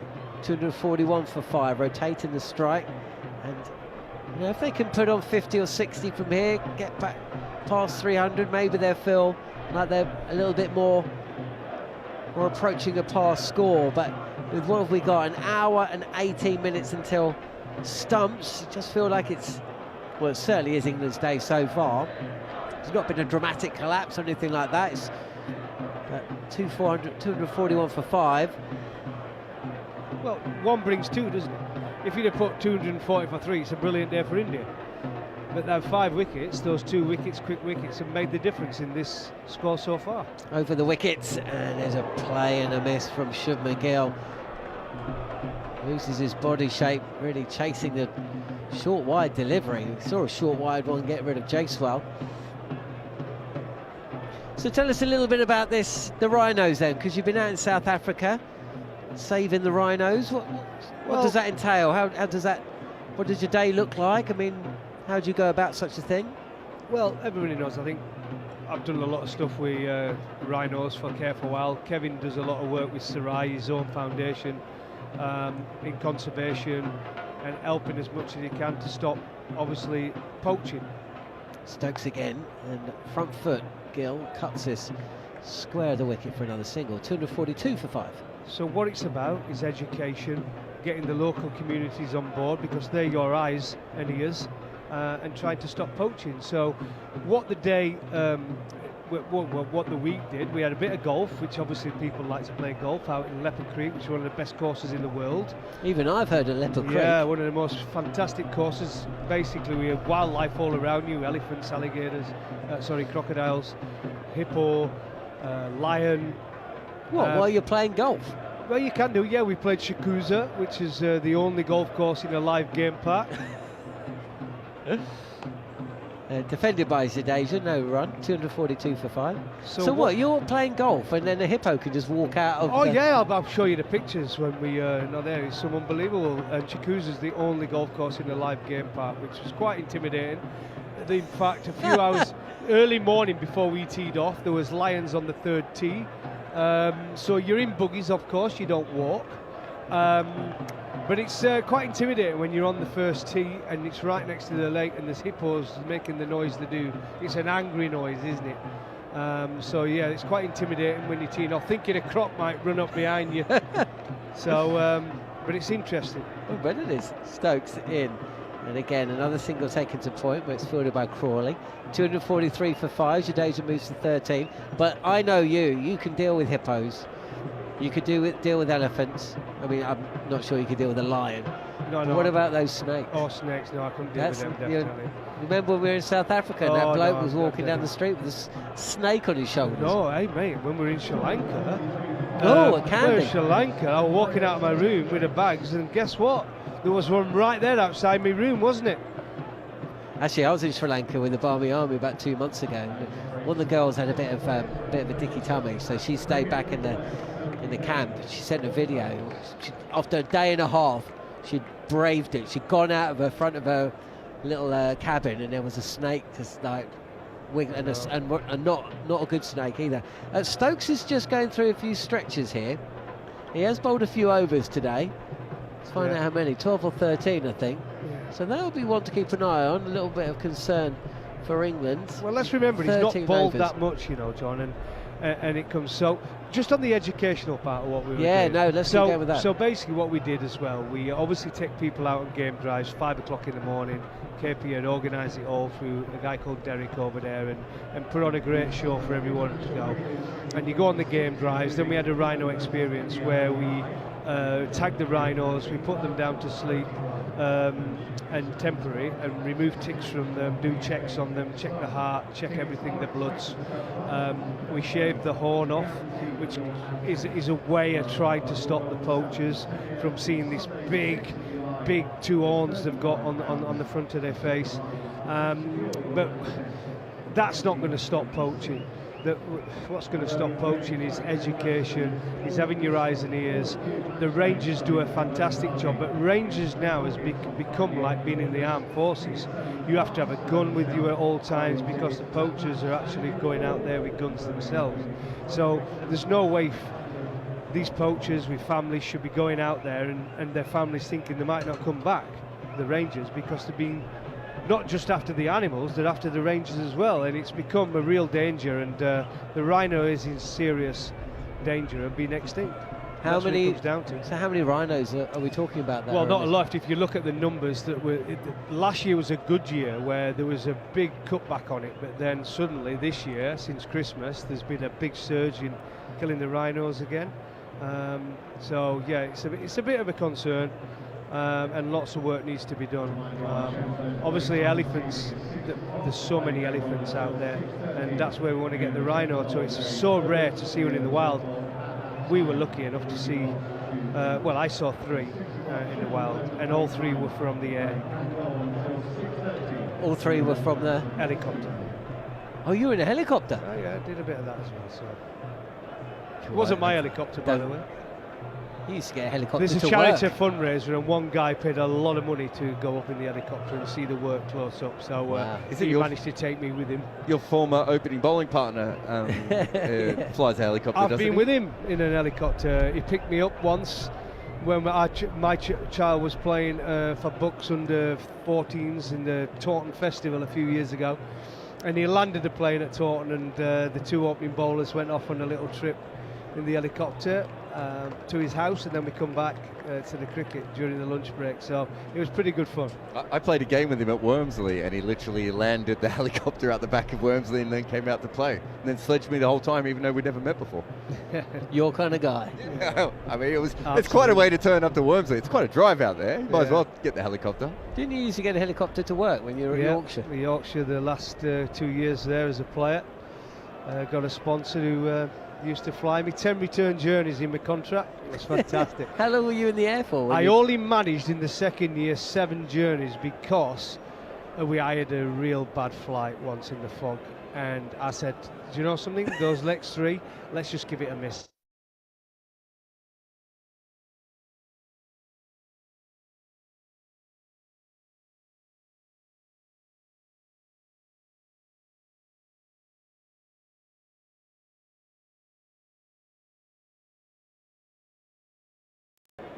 People could buy their own helicopters, learn how to pilot them or whatever. And so he went and he spent a year going around. He couldn't find a single person who had bought a helicopter, who'd learned to pilot and was still alive. Like it's not the best form of like if you're with a very experienced helicopter pilot, but once the weather comes in, right? Exactly. Can you remember when Sri Lanka and the England team went up to the north of the country to do some, and the media person was like, yeah, the talkSPORT team, we've got a couple of seats if you want to come up, John. And I was like, I'll get the bus. Might send Sal. I'll take the 8-hour journey in the bus on the rubbish roads with bulls and everything on the main road and elephants. Sal had a great time, but 8-hour coach journey. Shoaib Bashir's gone up for a leg before. Jadeja coming forward. He wants it. Shoaib Bashir. You always know a bowler wants it when he is by the stumps pretty much. He's not waiting for the keeper to come up to him. The keeper's not sure, is he? No. The slips are not sure, but he wants it. Is the captain going to give in? No. Well, we'll wait and see what happens. But there was an LBW that England went upstairs for in the first test, which Jamie Smith should have never ever allowed. It's going miles down the leg side. So let's just see with this one. Oh, they've turned it off. Boo! They're not showing us. 243 for 5 if you're just tuning in to the talkSPORT Cricket YouTube broadcast of the second test match between England and India. Shoaib Bashir is bowling to Ravindra Jadeja, who again just props forward inside edge, fielded at short fine leg by Josh Tongue, who hasn't picked up a wicket today. Going down. Yeah. Good decision from the umpire. Well done, Ben Stokes. Listened to his wicket keeper, and it was the right decision. He's just giving the thumbs up. Right decision. Bashir again, touch over pitched, pushing this up to Stokes at mid-on, and Jadeja sets off really quickly. So by the time the ball reaches Stokes, he knows there's no reason to try and throw the stumps down at the non-strikers. So tell us about this helicopter journey. How long did it last for? You know me, I'm a great flyer. It was only going from my home near Milton Keynes to York. So how long is that in a helicopter on a good day? 45 minutes to an hour. Okay, so it's still a decent but whack. We were so low, and you think about the telegraph pylons, I wasn't too happy in it. It was a Gazelle helicopter, an old army helicopter that can go stop and go down or vertical. Oh my word, I said never again. Clip to mid-on. It saved the It saved the sponsor £3 a journey, so he was happy. Oh. And I thought, no, it's not for me, that. But South Africa, it was lovely. Its visibility were good. The only worry there is if you go down in the water, you'd just be eaten by a crocodile or killed by an hippo. Playing across his pads is Shubman Gill, who's 77. Well, the fall might kill you as well. And if you survive the fall, you might just end up landing next to a pride of lions. 244 for 5. Shubman Gill is forward again. Just pushing this to the right of the bowler, Bashir. Yeah, I mean, there's quite a lot of jeopardy involved in that helicopter ride. I'll tell you what, Bashir's actually bowled really well, hasn't he? This come back into the attack, and he's kept it tight. He's gone for 3.4 and over, 14 overs, 1 for 47. Took the big wicket of Pant. So he's showed his talent today, really, hasn't he? And it's not been a pitch that's offered too much spin. Yes, it's slow. So it's hard unless you're going to run at him and attack. And they've tried that, and he's got a wicket with it. So now they're just trying to push him around, aren't they? I'm not even sure if that wasn't one of the worst balls he's bowled today. I think that came out of the top of his fingers a little bit. I think it sort of slipped away, and I think what happened was Rishabh Pant went, I've got to punish this, and he ended up playing a really poor shot at the end. But no, he has bowled well today. 14 overs, no maidens, 1 for 47 from Bashir. Chris Vokes, who was exceptional at the start and throughout the day, 18 overs, 6 maidens, 2 for 51. That's kind of figures you would have expected from Jimmy Anderson. Bryden Cast, 14 overs, 2 maidens, 1 for 38. Josh Tongue, 10 overs, no maidens, 0 for 52. But those figures sound bad, but he was asked to bowl short for a 6-over spell. As Stokes continuing. Now, he's the start of his 14th over now. This is left alone by Jadeja. Keep an eye on that one, because he just looked like he was stretching his leg out. Well, he was stretching his leg out in the last over. The physio did come on during the drinks break, but he is continuing. Start of his 14th over, Stokes. He's picked up 1 for 52. Can I just say about Josh Tongue there, where you say but saying that he would ask the ball short. You know, in the paper tomorrow, it won't say he's gone for what, 8 and over, whatever, but he had to bowl short. It'll say he's bowled rubbish. Jadeja's beaten past the outside edge there. Didn't he get hit through covers 3 balls in a row from Karan Nair at one stage as well? I don't think that was the short ball. They were good shots as well, by the way. They were throwdowns a little bit. For a while, and Nair both played some wonderful cover drives with his big Gray Nichols bat, which is it must be the prettiest bat out there at the minute. I've got the same bat, so I agree with you. Pretty, isn't it? It looks so nice. Good. When you see Have you picked one of them up? Because it's the one with the core that's different. It's a pretty bat. Oh, they're so light. Stokes again, and Jadeja gets in line and defends, no run. 244 for 5 India. I play in club cricket and both teams pick up the bat one after the other. Like, it's become a thing. I was at the club the other day and people were like, have you got your bat here? No, I'm here for the kids. Who did you nick it off, Jared, or did somebody give you it? I think Gray Nichols gave me it. Oh, did they give you a bat? Hey, I think I'm up to 3 sponsored bats. I must be the worst cricketer in the world with 3 sponsored bats. Well, actually, sorry. There must be some bowlers out there that are pretty bad at batting as well, but I'd be right up there. Stokes again. This is pitched up a touch and driven to Tong at mid-off, who throws the ball at the stumps at the non-striker's end, but Gill gets home. He moves. Oh no, Jadeja moves to 15. 245 for 5. It looks elegant as well, doesn't he, Jadeja at the crease when he plays. And what I like about him, he doesn't try to hit the ball too hard. He just strokes it, and it's almost like he's no effort into it. And if it's not there, he just drops it down. He's always looking for the single. It's clever batting. It's experienced. He's been around the block. He knows how to compose an innings, and I really like him. And these two at the crease, if they can have a nice little partnership, just from a cricketing point of view, I'd like to see them have a good partnership. 245 for 5 then, as Stokes continuing, and off his hip Gill takes another single and moves to 78. I think when he started Test cricket, he didn't really know how to bat in it. Do you remember? Like he would go slogging quite a bit and whatever. And it's weird because he became a very good limited overs batter, especially T20 batting at one stage. But in Test cricket, he's gone completely the other way, and he's got a lot better just being defensive. And some of the innings he's played, he's had a strike rate of like 30, right? Like, and as you said, he's probably at his best just finding singles and getting off strike. He's not a great all-round batter, but he's very good at just keeping good balls out and getting off strike. Round the wicket to Jadeja, who tries to cut this on the front foot, pushes it out to extra cover, and that is a dot ball at the end of Ben Stokes' 14th over. And they do change that scoreboard, which I'm relying on for a lot of my information. They're very, very quick on the old changing the bowlers. I mean, I don't even think the umpire's called over, and they're flicking to the next guy. I mean, they look pretty different, these two blokes, to be fair. Yeah, but I'm looking at their. I'm trying to read the figures. Do you know what it is? Doesn't matter what they look like. It's become a competition against statisticians around the world to see who's the quickest. No one's with beating Gary scoreboards. Morgan. You'll never beat Morgan.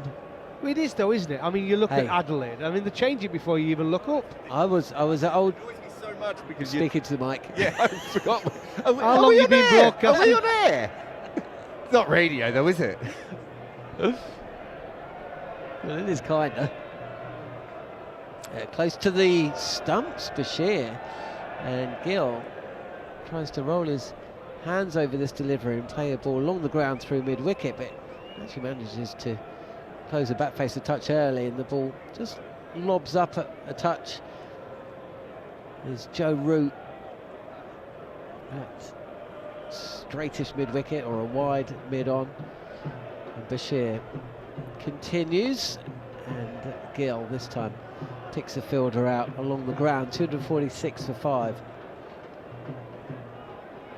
I mean, you can see why India, or punt with that shot earlier, would want to try and put pressure on Bashir, because Wokes has bowled 18 overs and Stokes has bowled 14, and there's 10 overs until the second new ball. This should really be India's time, as Gill sets off for another single to the leg side. He moves to 79.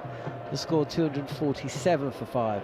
Well, he's got to get used to it, because realistically his role is going to be in this series and against Australia. It's going to be very much, but the team are going to try and come at him. I think Australia, we all know that's what they're going to do. They're not going to let him bowl, especially over there on their pitches. And I think India are wanting to dominate him as well. Here comes Bashir, switching to round the wicket, and Shubman Gill at the non-striker's end, as this ball is pushed out to the covers, is 3 or 4 steps down the track before he realises Jadeja's ball watching and fielder watching, because there wasn't a run there. Jadeja facing, and he's down on the sweep, and this time it's Shubman Gill's turn to send the other batter back behind the crease. No run. I tell you what, I'm just thinking, we like a big unit to keep wicket, don't we? We've had Johnny Bairstow. This Jamie Smith is a big, strong build. 6'1", 6'2" as well. Like, he's not short either. For a keeper, you don't see many at that height. Look at him, he's a strong boy. Shear again. This is pushed back to the bowler. No Jack run. Russell. That's the end of the over. Just as I look up, it shows Stokes bowling figures. It's no good. Manners is about to come in. Coffey might be going as well. I don't know. I don't know what's going on. I'll stop producing now. I'll just tell you what the score is. 247 for 5. With Ravindra Jadeja 15 not out. Shubman Gill 79. And after a word from Jared, it'll be Manners. Stokes coming on again. Just been moving around with the field quite a bit. Short mid-wickets, short covers. But it looks like they're going to go back to a ring field here with Shubman Gill on strike. Quite a bit today. I think they've tried to sort of manufacture singles at times to try and get who they wanted onto strike. But it's Stokes coming in with 2 slips in place. Wide slips, and that is edged, and it's gone to second slip along the ground. 1 bounce actually. Harry Brook diving to his right, or rather flopping to his right. to make the stop. 2:47 for 5. Manners, well, how do you feel about batters who keep their gloves off at the non-strike? Strange. Uncomfortable. I hadn't even finished it. I knew you wouldn't like it. I just knew it would be your No, strike. it's just like, why would you do that? I mean, it's like you've got to scramble a quick single, and And you've got your gloves flapping around in your hand. yeah, I just watching Jadeja do it. It's remarkable to me. don't get it at all. Stokes in again, and that's pushed square of the wicket on the offside, and they scramble through for a quick single. I wonder whether Harmy ever did that, batting at number 10. He had enough trouble getting his gloves on and off. Yeah, I was going to say, I can safely say I've never had to change my gloves ever. Not even at the Oval? Were you a even specialist? Apart from between seasons. Even in sweaty conditions like India, Pakistan, or Sri Lanka. No, they were never on for long enough. Was it a thing, Jared, from like years gone by where, I mean, the modern game's changed. It's a lot more intense. There's a lot of quicker singles where before, it was an amble between two old batters. On the back foot, Jadeja now punches this one from Stokes to cover. There's a diving half stop from Bryden Carsick cover. Knocks it on. It's collected by Duckett. Do they go through for a single? Yeah, I can understand that. What I don't understand, though, is, like in Jadeja's case, sometimes he has one glove off, sometimes he has two. There's no consistency there, Army.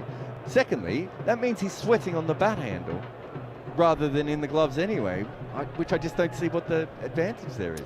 Davey Warner doesn't take his gloves off. He just does his wristband straps. The Velcro. Yeah. The Velcro. Something like Graham Gooch used to carry gloves in either hand. Mike Gatton used to carry. I think it's a very traditional English way of playing. English way, but it was like an old English way of not even 90s. I'm probably thinking 80s. I was thinking 70s and 80s. Yeah. You can see it in the old 1950s and 60s players a little bit too.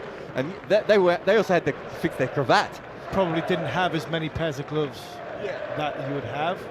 I mean, I'm being distracted. I've not had a drink this afternoon, man, and I'd love one, but there's one hell of a beer steak going down the other stand at this moment in time. Here's Stokes again, bouncer. Nicely hooked by Shubman Gill. There's a man out there, two men out there. There's a fine leg and a long leg and a deep square leg. 3 men out, actually. And that single brings up the 250 for India.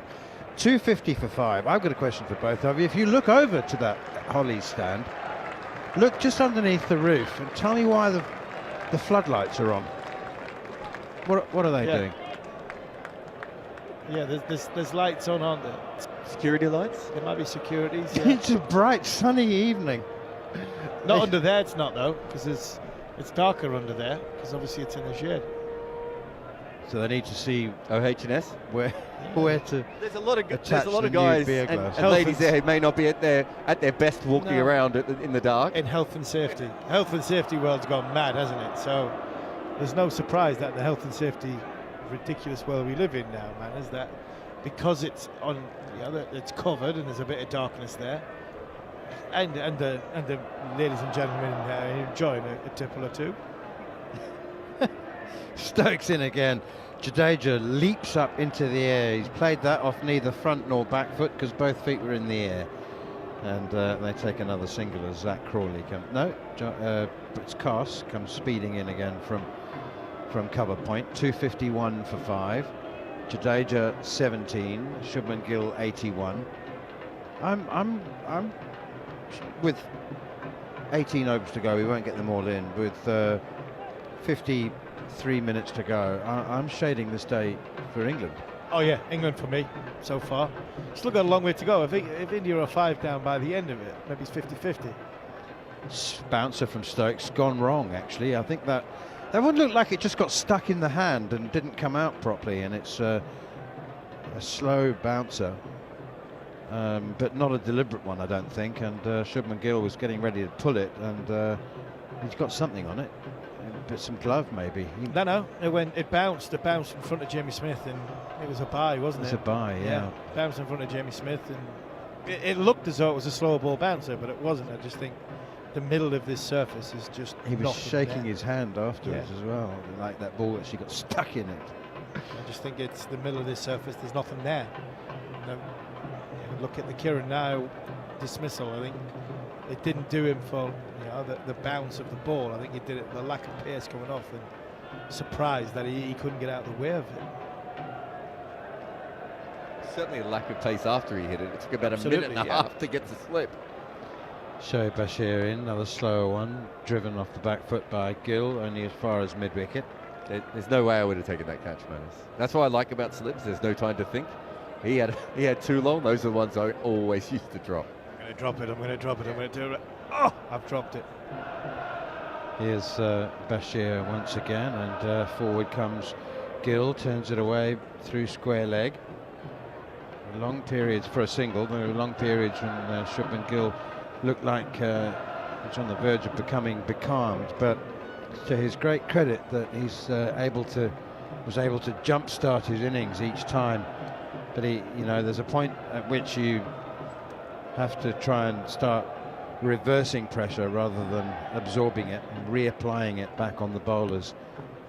Jadeja forward again, pushing this one straight back to the bowler. I don't know whether you also noticed this, Harmy. We both said that Jadeja was off colour, just not involved, on the periphery of the game at Headingley. For whatever reason it was, you came up with some interesting theories. The fact that he's the old man of the team now, and maybe he's just felt a bit out of place, and whether he should still be there and whatever. But he's just looked a lot more purposeful and busy at the crease now. We haven't obviously seen him with the ball and in the field yet, but it'd be nice to see him back at where he patrols in the covers or backward point. And yeah, he's always in your face, a little bit more proactive.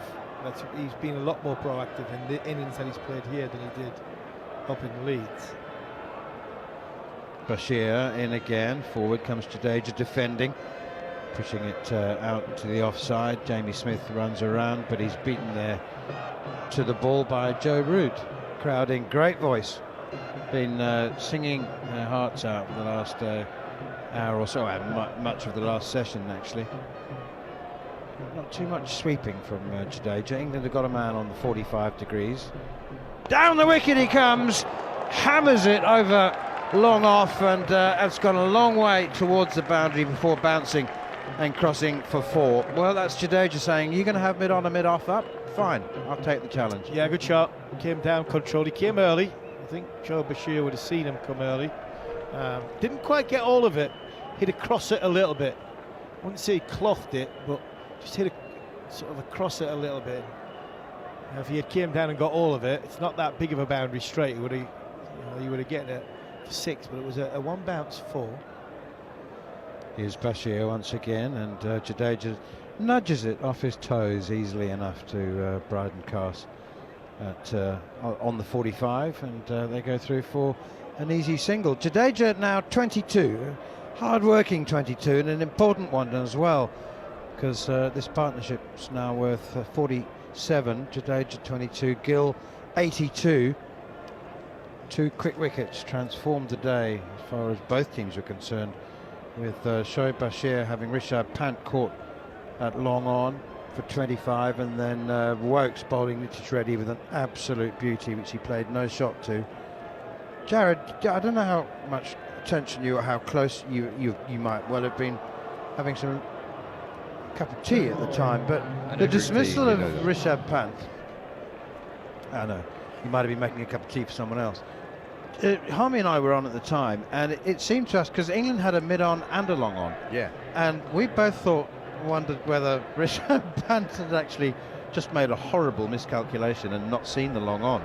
I mean, I think when it comes to Rishabh Pant, he quite often doesn't see the long-on as a general Or rule. if he does, he just ignores it. Yeah, so, I like that, and I've seen them do that a couple of times. I think for attacking players, you could do that, because you've got a double chance of getting him caught, and you can keep him on strike.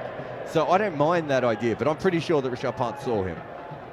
Forward comes Jadeja, and Josh Tongue, the bowler now, as that's pushed to Ben Stokes at mid-off. But it's fair to say that Rishabh Pant is a different kind of character, and maybe he's the sort of person who's not always keeping 100% of an eye on long on and long off, because he's thinking they don't matter anyway, because I'm not planning on hitting it on the surface.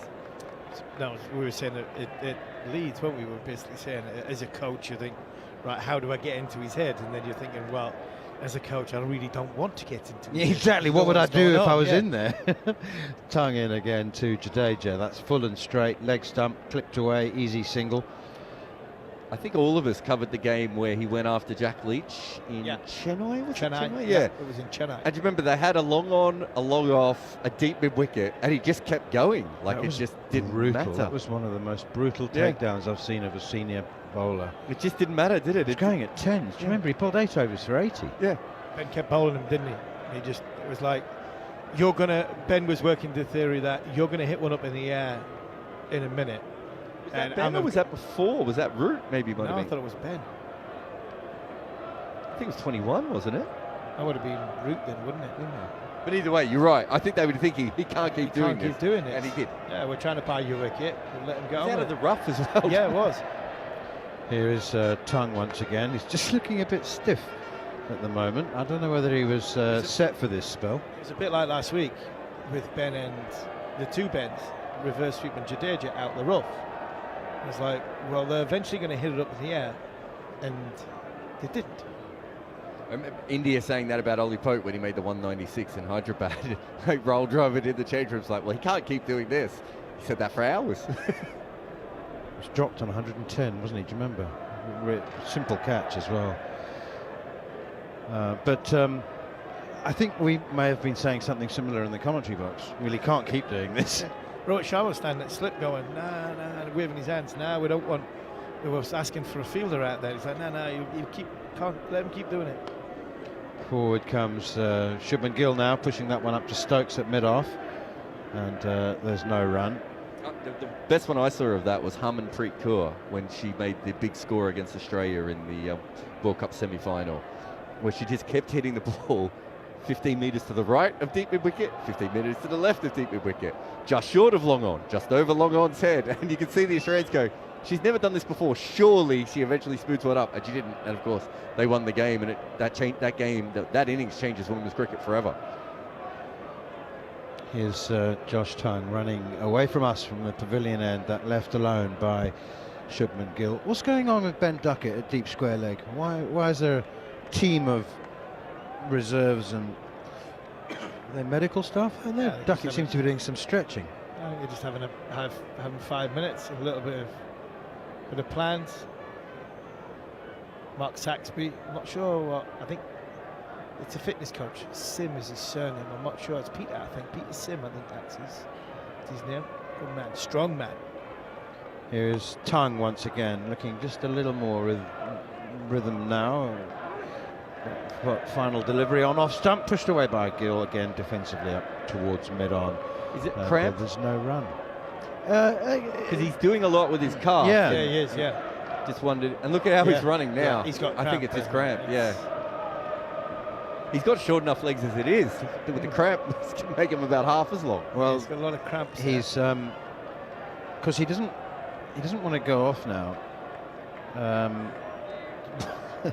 just saying India are going to lose 5 wickets in the next 15 minutes, but he's staying on. So but he has now come in to field. I think it's just in his calf, isn't it? No. Joe Root's just told him to keep stretching it.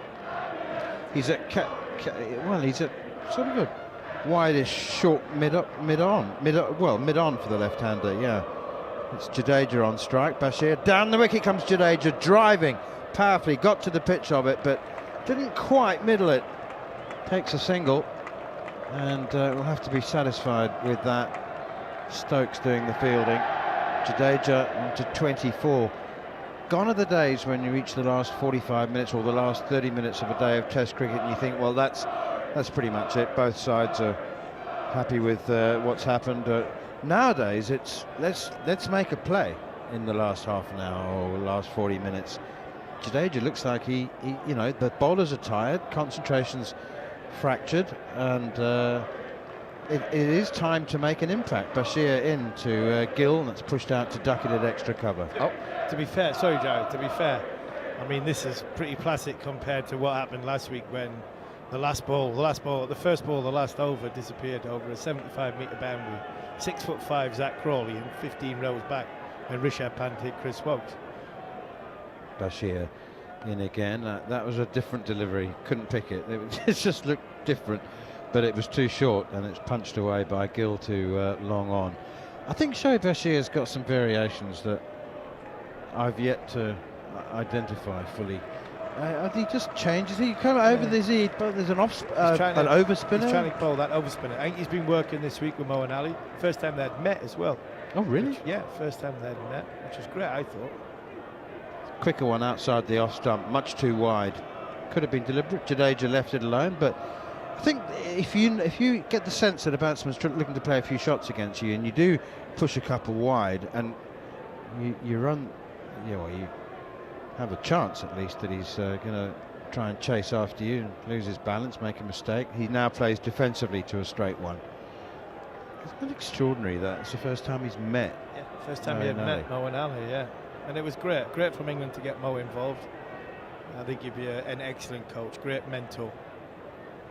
Somebody I think would help Shoaib Bashir know it as well. Here is Bashir again, quicker one, turned away by Jadeja off his pads, through square leg. They go through for a simple, easy, comfortable single. There's a photograph of Mo and Ali downstairs in the Warwickshire Bears superstore. Can't call it a club shop, it's a superstore. Big, isn't it? Yeah. And the picture of Mo and Ali, have you seen it? I've seen it. No. It's like 25 foot by 16. Yes.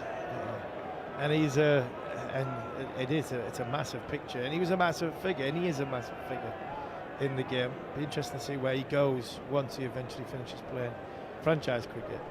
I've got loads of time for Mo and Ali. I think he's been a brilliant ambassador for the game. I've known him a long time. He played under 19 cricket with my younger brothers, so I've had a vested interest in a lot of that age group's careers going forward, and I think he's been a very influential player for England, and somebody who I think's got a lot still to give.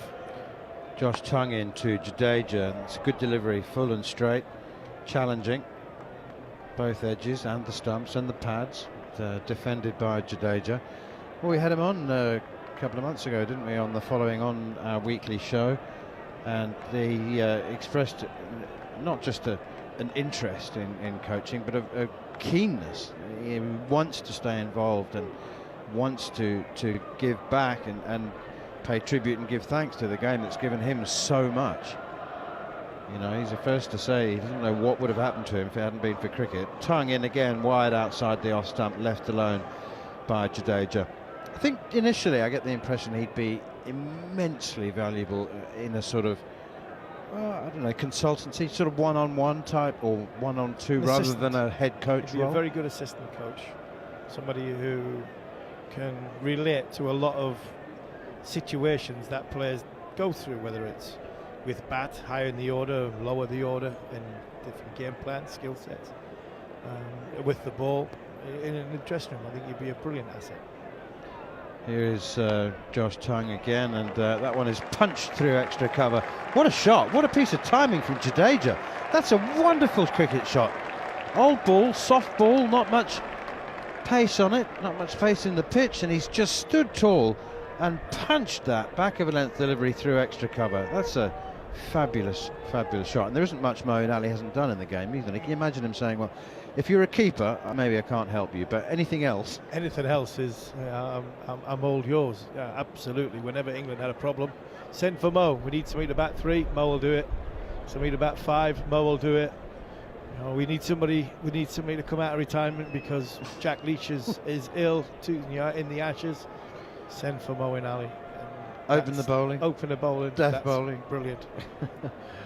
Here's Tongue again, bowls another bouncer, and this time Jadeja, he can't drive that one off the back foot. That's about chest height, and steered away for a single through point. England don't want to let it go too flat. They're just looking like they're running out of energy. They are, and my concern would be what we got. We've got 40 minutes left in the day's play. We've got 4.2 overs till the next new ball. England will probably take it. That gives them what, possibly three overs of the new ball.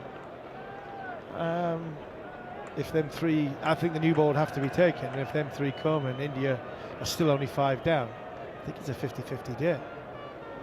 False start from Josh Tongue, somebody standing up behind the bowler's arm. Shubman Gill not exactly happy, and Shubman Gill has played a wonderful innings to keep his team in this game. I really think if this is not Headingley, Headingley had a bit of pace in the carry and the ball coming on. It might get quicker as the match goes on, but something's not happy with Shubman Gill here.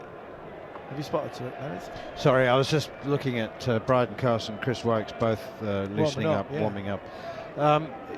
Gill's not just unhappy. He looks angry. He looks agitated and disturbed and and he's having a word with Joe Root. Root's come in from cover and say, "What's up, mate? You know, let's keep a lid on it. Let's calm this down. Let's sort it out. What is it?" It's the dressing rooms, I think. It's the dressing room window. Somebody's opened the dressing room doors, and he's not happy. And I'm not sure if that's the India or England dressing room. Gill has walked all the way from the striker's end to the non-striker's end. He's standing ahead of Jadeja, who's the non-striking batsman, and is saying, "I'm not carrying on. You get that sorted." And as I said, you know, he's not looking irritated or distracted. He's looking angry and agitated. That looks like it's the India dressing room, isn't it? Well, he's now glove punched back, Jadeja. We had Ben Stokes low-fiving Ollie Pope earlier in the day for getting the ball changed, and now that's short and pulled through mid-wicket. Lovely shot from Shubman Gill. Lovely shot. Equally fine piece of fielding from the now repaired Ben Duckett. He's sorted that troublesome right leg out. Good sliding stop. Says he didn't see it, that's why he reacted late. But it's a very good stop in the end. Yeah, it looked as though as soon as the ball went up in the air, this might be for, I think his foot's on the rope. He's saying he didn't say I didn't see the ball. Yeah. He said I didn't see where my foot was. Yeah, I'm not sure where my foot was. I think that's what he's trying to say. He didn't see the ball first up. Neither did Chris Wokes. The ball went towards Chris Wokes at mid-wicket. Just wonder if Ben Duckett's foot is skimming the... It touched the boundary triangles before he fielded it. He did, yeah. But no, in fact, 2. Yeah, he did save 2, so it's not a 4. Worked away by Gill again. Same fielder, same position. This time, definitely just a single. And straight to Duckett. No running, sliding stops required. 270 for 5. We are heading towards parity, Harmy. 290 for 5. It's honours even, isn't it? I think so. I think forget who won the toss. I don't think this pitch is as good as what Headingley is. I think it's slower. I think there's the ball sitting in the surface a little bit more, where Headingley I thought it came on. And time will tell over the course of the next 2 days whether there's a little bit of wind around that might dry it out. The sun comes out again tomorrow and the next day it might dry it out and might quicken the pitch up. But I think this pitch is a little bit more docile than the one we had at Headingley. I think the outfield's a bit slower than what we had at Headingley, but I don't think the boundaries are as big as what we had at Headingley. But with the docileness of the pitch and the softness of the pitch, I don't think it's a big shot surface. And the worrying thing for me is when England play on pitches that you can't hit through the line of the ball, you can't hit the top of the bounce. That's when England get themselves into a bit of trouble. They come hard and they go a little bit kamikaze. So if there has been a refinement to baseball, I think in the next 24 hours we might see it, or we might not. There definitely has been a refinement to baseball. I think we're going to find out, because I don't think this pitch is a pitch where you just go in and get 450 in a crack. I think you're going to have to work a little bit harder for your shots here. Zach Crawley, he's the man. He's the new man for the job. He's rebuilt. He's rebuilt, yes. He's rebuilt. But Duckett's in the form of his life. Joe will hold them together as he always does on a surface like this. I don't think this is as good a surface as what Headingley was for playing a big shot the hold-up, by the way, is for some treatment to Shubman Gill, and it's lengthy, it's protracted, it's... There's 4 overs left in the... There's 4 overs before the second new ball. There's 35 minutes, and we're going to make sure manners.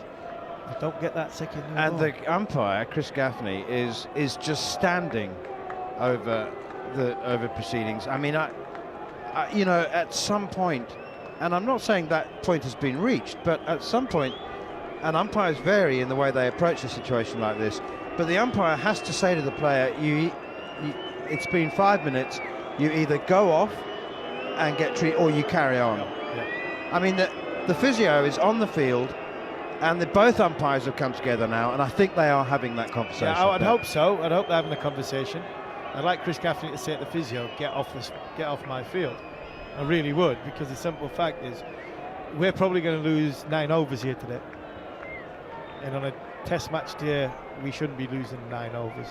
We shouldn't be in a situation where we've got the Indian physiotherapist and 2 substitutes on the field with an array of drinks and Shubman Gill having an extended period of treatment on his back, lying flat on his stomach, having his back manipulated, getting up, stretching, having a drink. I mean, this is...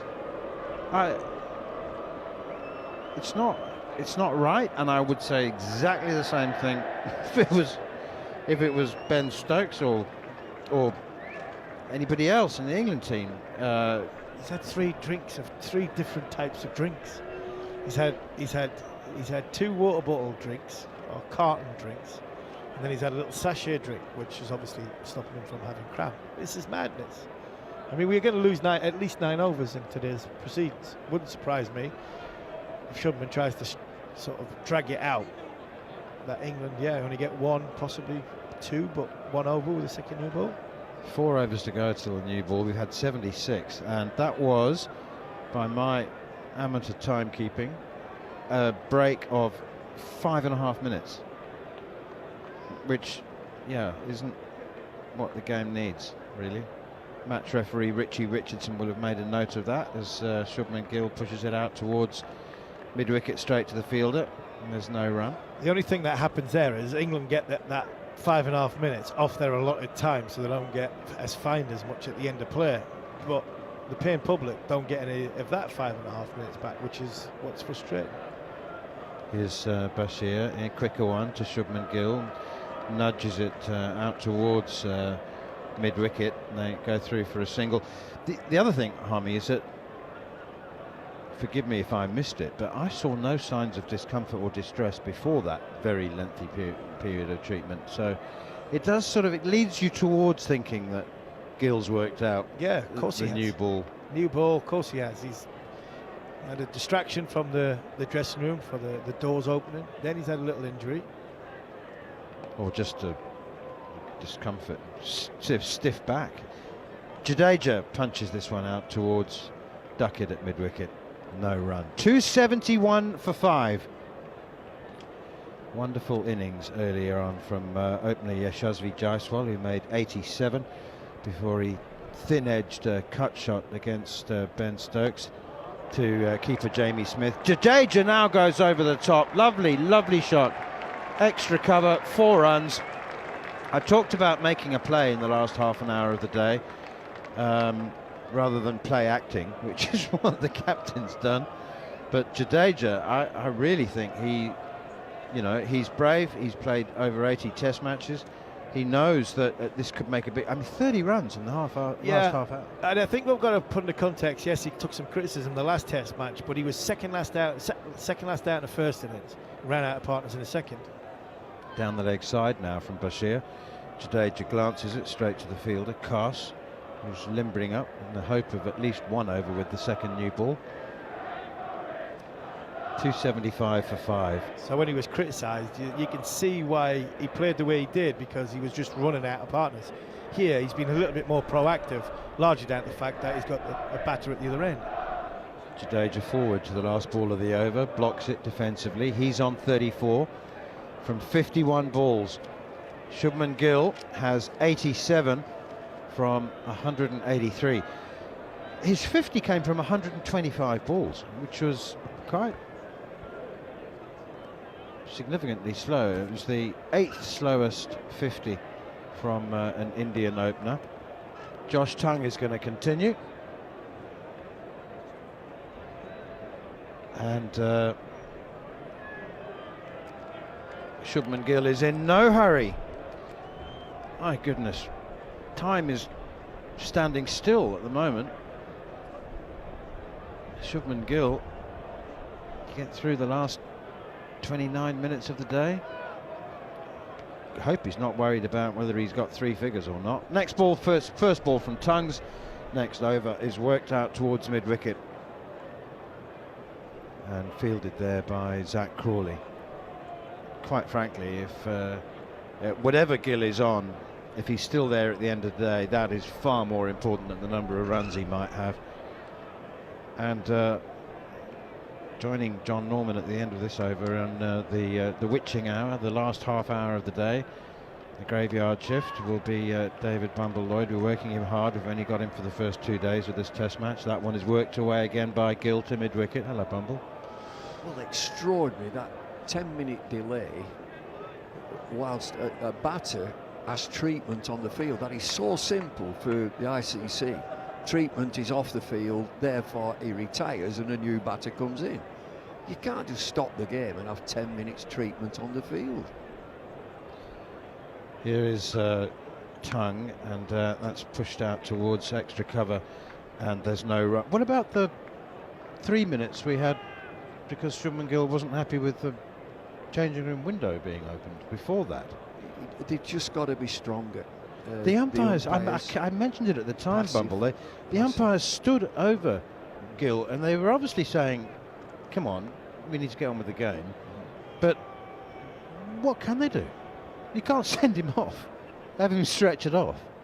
Here's Tongue again, steered away. That's a lovely shot from Shubman Gill, lovely shot. Late cut, wide backward point, no third man, only one slip, big gap, and he's just used the pace, steered it away for 4. You exercise 5 penalty runs and a warning, and then it becomes a match referee issue.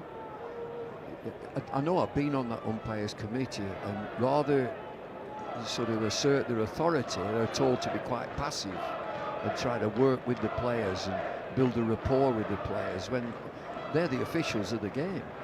Shubman Gill's into the 90s now, 91, driven now up towards mid-off. Wokes Fields, 279 for 5. But they, you know, I said, look, well, the Chris Gaffney was standing over Gill while he was receiving treatment, and obviously so. And then Shafadullah, his fellow on-field umpire, came and joined, and they clearly were saying, look, you know, it's.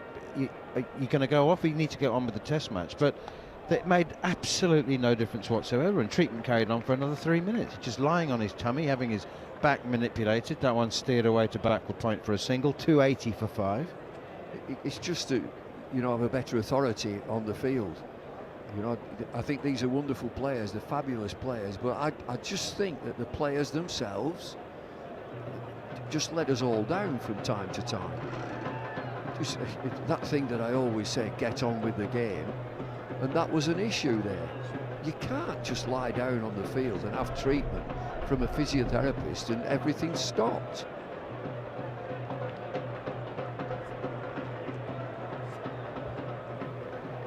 Hey up, Bumble. How are you? Well, I've just had a bit of a rant. I've finished now. I've come down off my high horse. Bashir continuing. And this is clipped away by Gill, who moves to 93. I mean, it's been a fine innings. It has. He's obviously had a few running repairs. We've seen that quite a lot from the Indian batters. They've had the medic or the physio out a few times in the first test. There was some cramp from Jaiswal. I think both Pant and Gill were getting a bit of treatment to their back. And seen it again today with Gill on the field, just having a bit of treatment. As Jadeja, who looked a little bit nervy at the start of his innings, blocks this out to the offside. He's 34, 281 for 5, and you know, a lot of articles are written about a lot of cricket, but it just feels like the article or or the top line from today, maybe, is still to be written in this next 25 minutes or so, is this delivery, which is full from Bashir's, clipped away square of the wicket for another run. 35 not out. If England were to take another wicket, Bumble, then it's certainly their day, and even if they were to survive these two, Jadeja and Gill, and take the score past 300, I'd say England probably the happier of the two sides, or almost certainly, as Gill plays this straight down the track. But if England can nip out Shubman Gill or Ravindra Jadeja, 6 down at stumps, knowing that they gave up over 400 in first innings and still won the match at Headingley, they'd really walk off with spring in their step. So this time Gill comes forward and can't guide the ball past Joe Root at wide mid-on or mid-wicket. Field spread, still got an over and one delivery until the second new ball.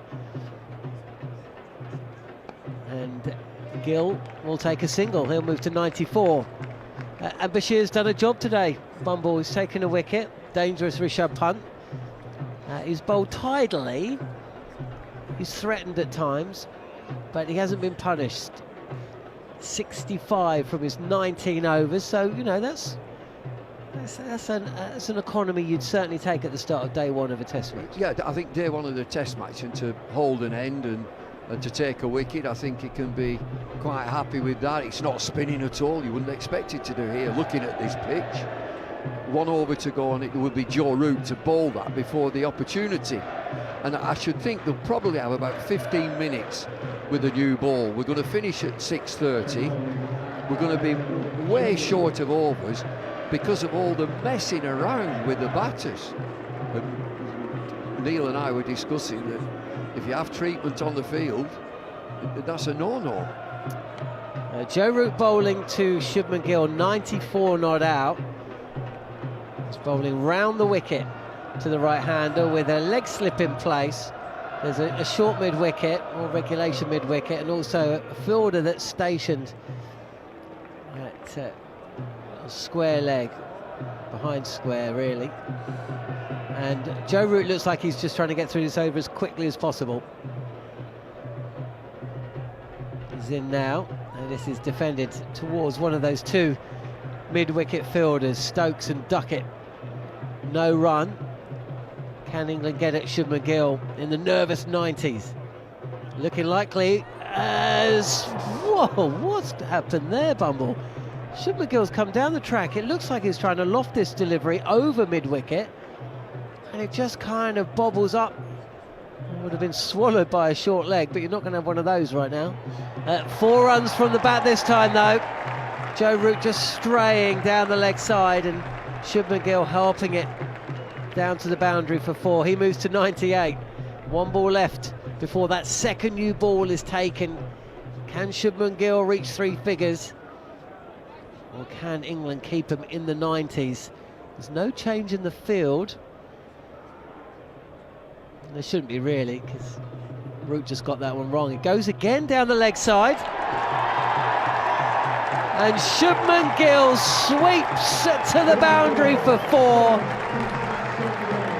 Reaches 3 figures, takes the helmet off, punches the air, and with bat in hand and helmet in the other, bows to the Hollis stand, gives his strike partner Ravindra Jadeja a hug round the shoulders. This means a lot. He's gone back-to-back centuries at the start of his Test captaincy career, and this has been another really important knock from a real classy operator. 100 up for Shubman Gill, and India, as the second new ball is about to be taken, 291 for 5. What a nice over there for Shubman Gill. Joe Root just bowling as quickly as he could and strays down the leg side, and he says thank you very much, and he swept both to the vacant backward square leg boundary. Nice to go to 102 from 199 deliveries. It's an accomplished innings. He's settled in so well at number 4, taking over from an iconic player in Virat Kohli, but he looks comfortable. He reminds me so much of Azharuddin, his mannerisms and the languid stroke play. Elegance. Yeah, absolutely. Yeah, unflustered. Second new ball has been taken, and up on his toes is Ravindra Jadeja, with Chris Woakes bowling a length delivery. And Jadeja can't beat Ben Duckett at cover. He stays on 35. The score 291 for 5, and you know, we do find ourselves in this situation again where overs are going to be lost. I threw one up there to Harmy. I said, do you think England actually intend to do this? It seems to happen a lot. It means they have 5 overs with the second new ball on the evening of day 1, and then they get another 5 at the start of day 2. But I'm not sure it's pre-planned. I'm sure it's not. I think that the slowness today has been down to the batters exclusively. Just taking time out, and the windows are a trouble. So that's 3 minutes. Surgery at 10 minutes. Well, we started play late in both morning and afternoon late sessions, didn't we? And so you're going to lose overs. 291 for 5. I mean, it's unlikely we're going to... What time is it now? It's pushing quarter past 6. I mean, it's beautiful conditions. You could carry on playing for another hour or two. 2 slips and a gully in place as Woakes continuing. And Jadeja blocking this up to Stokes at mid-off. No run. Good cricketer, Jadeja. I mean, he is a glue in this side. He's absolutely dynamite in India on spinning pitches when he bowls fast left-arm spin, but he's an accomplished batter. He's a good player. Well, he really is. I was slightly surprised. There was a one eyebrow raised, Bumble, when I saw he was down to come in at 7 rather than 6. I thought that was slightly strange. Well, it strengthens the batting, doesn't it? Very much so. Woakes again, and Jadeja is sent back by Shubman Gill. He did look a little bit flighty at the start, but now he's well ensconced. 57 balls face, he's 35 not out. He scored he got a red inker in second innings at Headingley.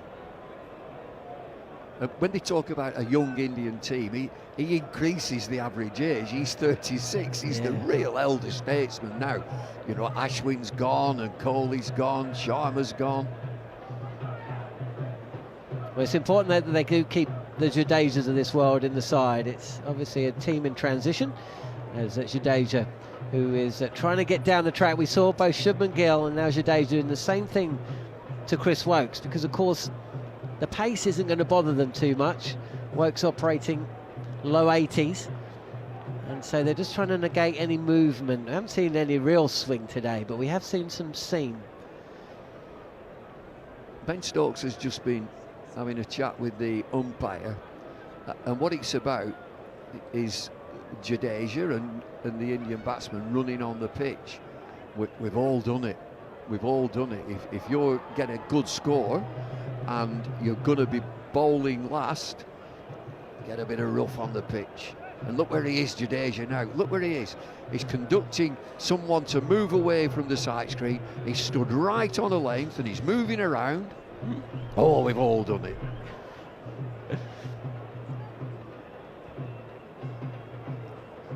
Round the wicket to the left-handed Jadeja, and this is left alone. The most famous of them all was perhaps, was it Shoaib Akhtar? It was Shahid Afridi did a pirouette. Not Shoaib Akhtar, it was Shahid Afridi. Shahid did a pirouette when there was a drinks break or something. No, do you know what it was? And it was caught on camera, wasn't it? I don't think it was a drinks break. I think, wasn't it the time when a gas canister exploded on the other side of the boundary, and everyone's attention was taken. I was on commentary when it blew. I nearly swore for a start. What a noise. So attention was taken, wasn't it? Because Yes. I was thinking, oh, cripes, what is that? Oh, there's a chance. 2 slips and a gully in place. First over with the second new ball. And where does this ball go? Head height through vacant third and down to the boundary for 4. Right in the gap. Hurried shot, short of a length from Woakes around the wicket to Jadeja. He tried to fend it. He fended it down, but he got it in the gap. He really was caught. Oh yeah, in no man's. Yeah, he was in two minds there. You're absolutely right, Bumble. he didn't want to play at it, but he left his bat out there. It opened the face, and this has just flown through vacant third. Well, it's not often that a defensive field placement by Stokes is the reason why England haven't taken a wicket, but on that occasion, with a second new ball, you would expect 3 slips in, but... Yeah, I was just thinking that you've got a strike for 10 minutes. You've got 10 minutes now, and so you get Bryden course, and so it's ideal that with a new ball, anticipation, get your catches in. 2 slips in a gully. And here is Bryden Carse, and this is too wide. And Shubman Gill lets it go through. 102. It's not come in any great time. He's going at a strike rate of just over 50. But boy, oh boy, his face when Rishabh Pant holed out. Shortly after that, Nitish Reddy in the side for his batting, shouldering arms, and seeing off stump pegged back. And India in trouble at that stage, and they're not out of it now. But the scorecard does look a little better with 100 next to Gill's name, and Jadeja seemingly set. Can they get through the last 10 minutes or so of play? As this time Carse targets the pads, and Gill just comes forward and quite languidly pushes this towards mid-wicket for another couple. 298 for 5. Yeah, that's right. So the gas canister went off. Where was I think that? it was in Pakistan. Yeah, but it was. Which I don't city? know what. I'm not sure. I can't remember which It's city. a long time ago. But wasn't Marcus Trescothick quite near? I seem to remember Trescott, or was it Hoggy? Either way, attention was taken. But Everybody I went to remember what find happened out. afterwards. It was funny what happened afterwards. Way wide from Bryden Carse, who's not quite got his line right. 298 for 5. You can imagine the mayhem when this enormous noise and this canister had blown up, and we were thinking all sorts of things could have happened. And there were so many people coming into the commentary box in uniform. I am in charge. I have sorted the situation out. Then somebody else said, I am in charge of gas canisters. If I will be interviewed, I need to be interviewed. They wanted to be on TV. I am in charge. This is my ground. I am in charge. Pitched up and driven by Shubman Gill. It's flown to the boundary at third. And this is an extraordinary shot because it looked like Gill was coming forward to cover drive this, but it's actually taken a thick outside edge and he's continued on with the shot. It's actually ended up being quite safe. I'm not sure that... Well, actually, no, he did. I think he did, actually, in the end, intend for the ball to fly over the cordon and away for 4. He has. He slapped it. It was a very wide full delivery. No third man. Yeah, it's there to be hit. Interesting. Left alone this time by Gill, who's 108 not out. 302 for 5. And we have got... What have we got? 10 minutes. And the umpires are just having another look at that strip. Now they're talking to the batter there, or they're just having a little look, or indeed the bowler. So you've got a gas canister blowing up the other side of the advertising hoardings. You've got half of Pakistan in the Sky Sports comms box trying to be interviewed about it. And then amongst all that, as Carse again comes in, and there'll be a single taken to mid-wicket from Gill, who moves to 109 and will take the first ball of the next over. 303 for 5. Shahid Afridi realises he's got a little window of opportunity. Yeah, he did a pirouette on a leg. And also, out of the back of the media position and the commentary position, there was a latte charge. So a latte charge, if you don't know what a latte charge is, it's when the police are at one side, supporters at the other, and the police charge the supporters with lattes, which are sticks. And they're hitting people, and it's all great fun. they sort of, at the end of a latte charge, they all move back to where they started, and they go again. and at the end of it looks very sinister that the police are charging into these people and sorting them out. They shake hands. Oh, well done, that was lovely. We were watching it at the back. I mean, the Pakistan tour is super fun. It really is. Great tour to go on. we went down the Lahore markets. Adam Hollyoak leading our charge, riding an elephant. Wokes bowling his second over with this second new ball. It's left alone by Shubman Gill, who's 109. Ravindra Jadeja is 39. India are asked to bat first. 303 for 5. And the other thing is, we're down the market, and this is not for the vegetarians who are tuned in to us today. You would buy a chicken. Now, you go out to the supermarket, have a chicken. Yeah. Now you get a live one. Really? Your chicken's live. Wokes again, left alone again by Gill. How do you choose? You just choose the Like a one lobster, that you like want when you go to lobster in a tank. You take it home with you. Do you? Oh yeah, off you go. That was in the markets down at Lahore, and there's a fantastic mosque, the Badshai Mosque, I think it's called, next to the Red Fort in Lahore. I was out in Macau, which is in Southeast Asia, very near to China. Defended back to the bowler by Shubman Gill. It's so Hong Kong was British colony for 100 years or so before it was handed back to the Chinese, and Macau isn't far from Hong Kong, and that was Portuguese. It's a huge gambling city or island, because gambling is illegal in mainland China, but you can pop over to Macau, and also it's not that far from India either.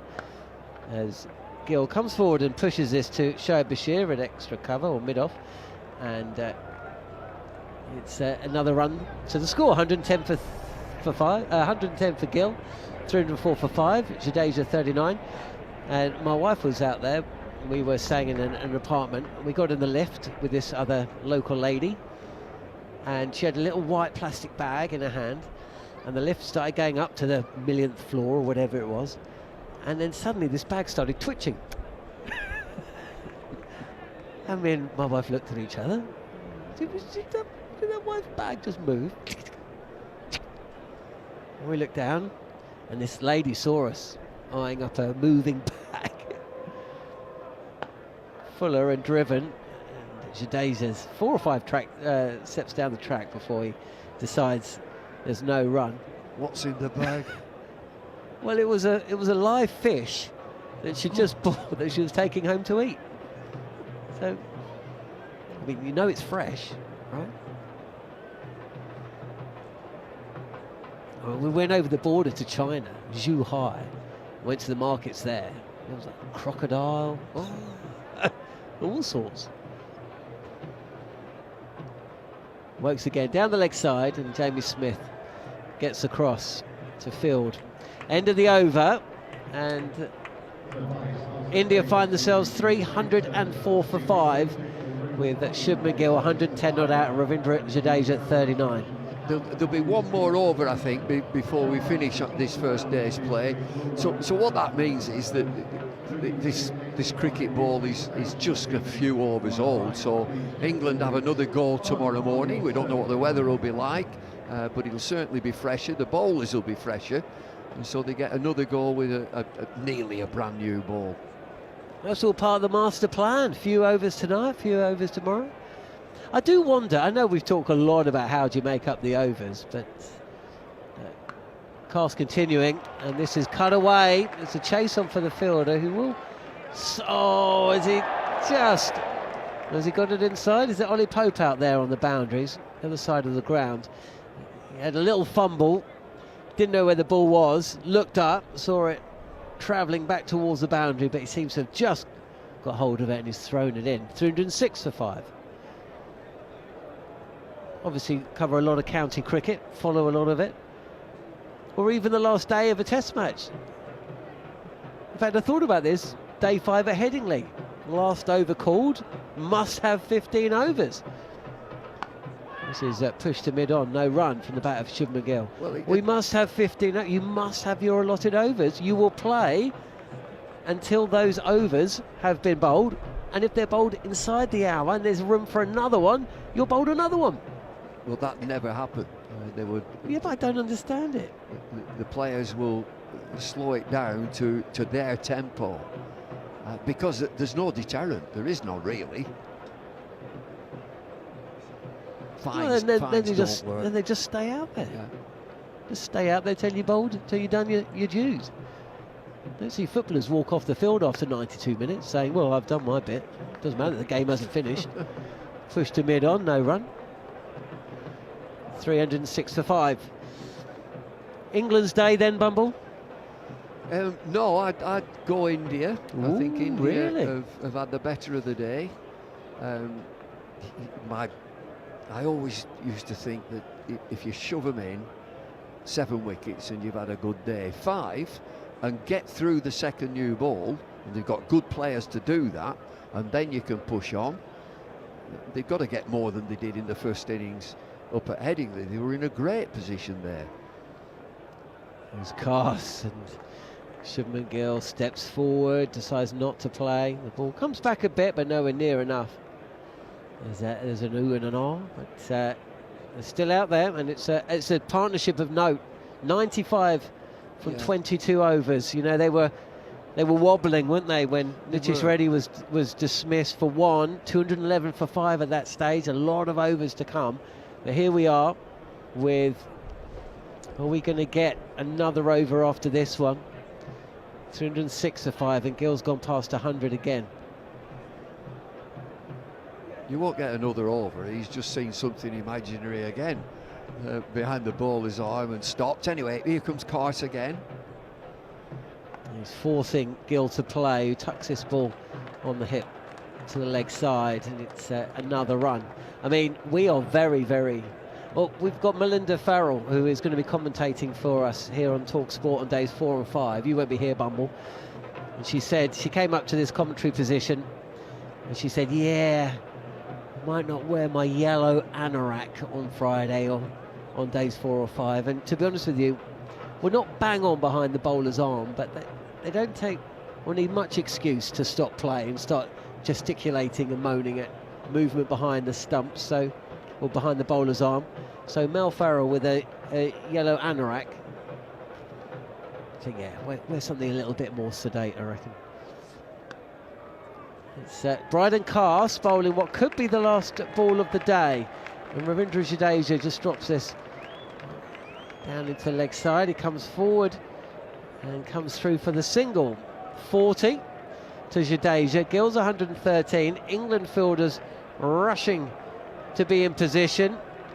Paul Rifle having a look at his watch as he moves his way very slowly to square leg. I think we're going to get another one. Chris Gaffney. Or was that Chris Gaffney looking at his watch? But I just wonder whether... How is your eyesight better than mine? The clock is 6:30, so I think they're probably going off the watches as Gaffney does a few stretches. He's at square leg. It's been a long day for the umpires. They just have to stand still. He's just been stretching.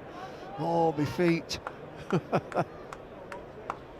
It will be Chris Wokes, who really set the tone earlier today.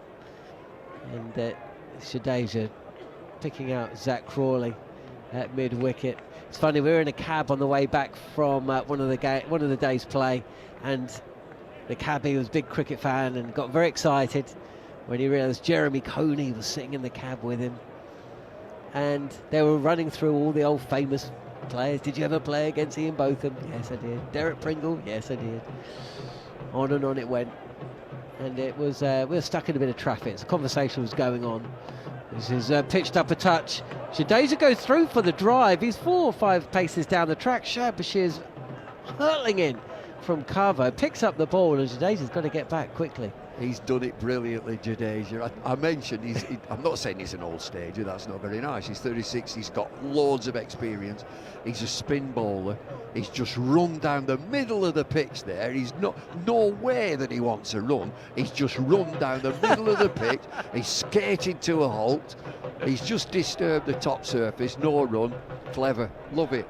Yeah, he nearly inside edged that onto his own stumps as he plays this delivery from Wokes a little bit more compactly. So yeah, and then it got to umpires, and the cabbies going, what about your favourite umpires? And Jeremy Coney's a bit like, he's a bit nonplussed by this point.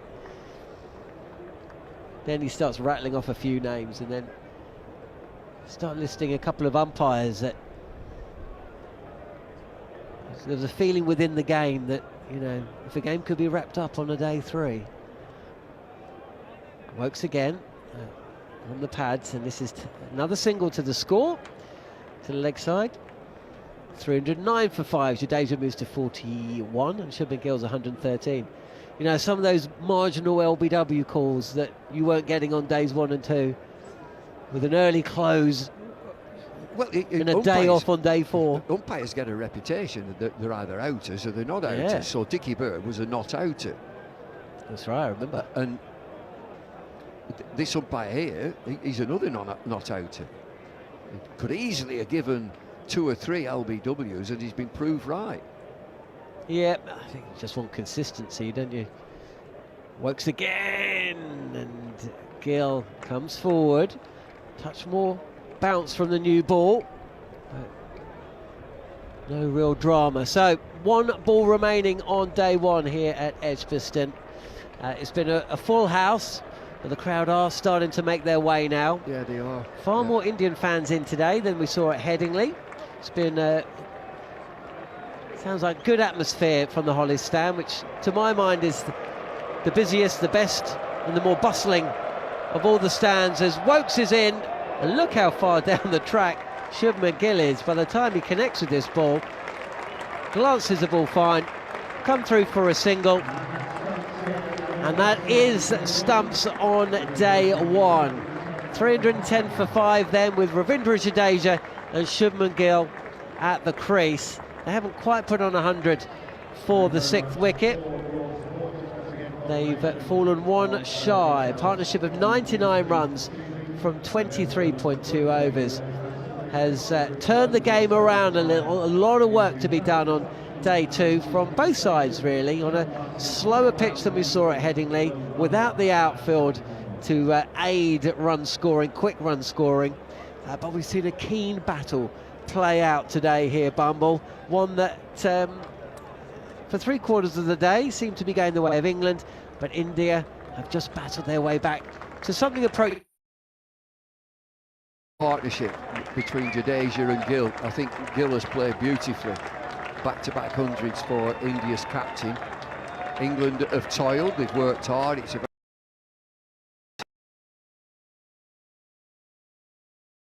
what I've seen from Gill down the pitch, batting down the pitch, and I've mentioned it very recently in commentary, disturbing that top surface.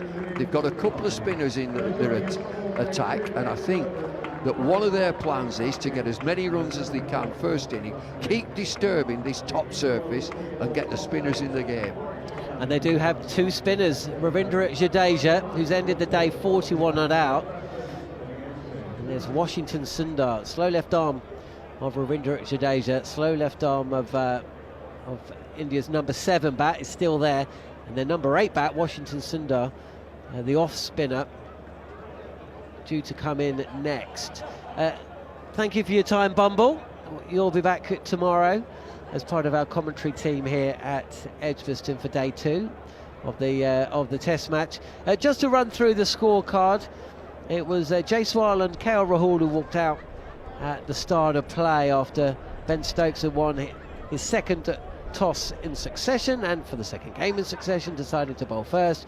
Chris Wokes dismissing KL Rahul via an inside edge for 2, and then a partnership, a decent little partnership, 15 for 1, 80 runs were added, and just in the stroke of lunch, Karun Nair, who batted pretty well actually, picked up 5 fours from the 50 balls he faced, just edged one to 2nd slip, where Harry Brook completed a pretty comfortable catch. Bryden Cass with that dismissal. So England's new ball attack had bowled better than we'd seen at Headingley, and they got the rewards. India, though, came out after the lunch break, and with Jaiswal and Gill at the crease, looked good until Jaiswal, who looks so assured, apart from when he's playing the cut, perished in exactly that fashion. Wild celebrations from Stokes. Jaiswal going for 87, and that brought Rishabh Pant to the crease, as both he and his captain, the vice-captain and skipper, seemed to just rotate the strike nicely, take the pressure out of the game, and they were knocking the ball around pretty well until Rishabh Pant tried to clear his front leg and take deep mid-wicket, only to find Zach Crawley just inside, who took a decent catch actually.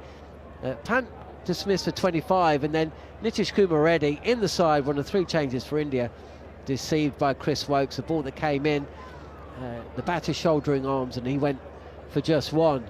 211 for 5 then, 62 overs in, and India in a bit of trouble with Sundar to come, only for Shubman Gill to go back-to-back on the century stakes, this skipper. 114 not out at stumps alongside Ravindra Jadeja, who overcame a slow, slightly frenetic start to look pretty assured at stumps. He's 41.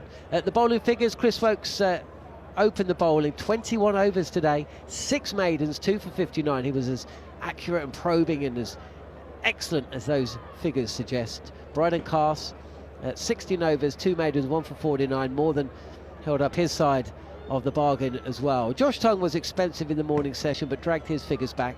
13 overs, no maidens, none for 66, with Ben Stokes picking up a key wicket in Jaiswal, 1 for 58 from his 15. Bashir, 1 for 65 from 19, including that wicket of Pant, and he held up an end for quite some time, with Joe Root given 1 over to bowl. It was the over that saw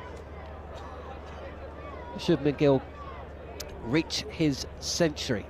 So that brings us to a conclusion here at Edgbaston. We'll be back tomorrow just before 11 o'clock. Myself, Jon Norman, alongside Neil Manthorp, Steve Harmison, David Lloyd, Jarrod Kimber, and Darren Gough, who it was great to have him back with us today.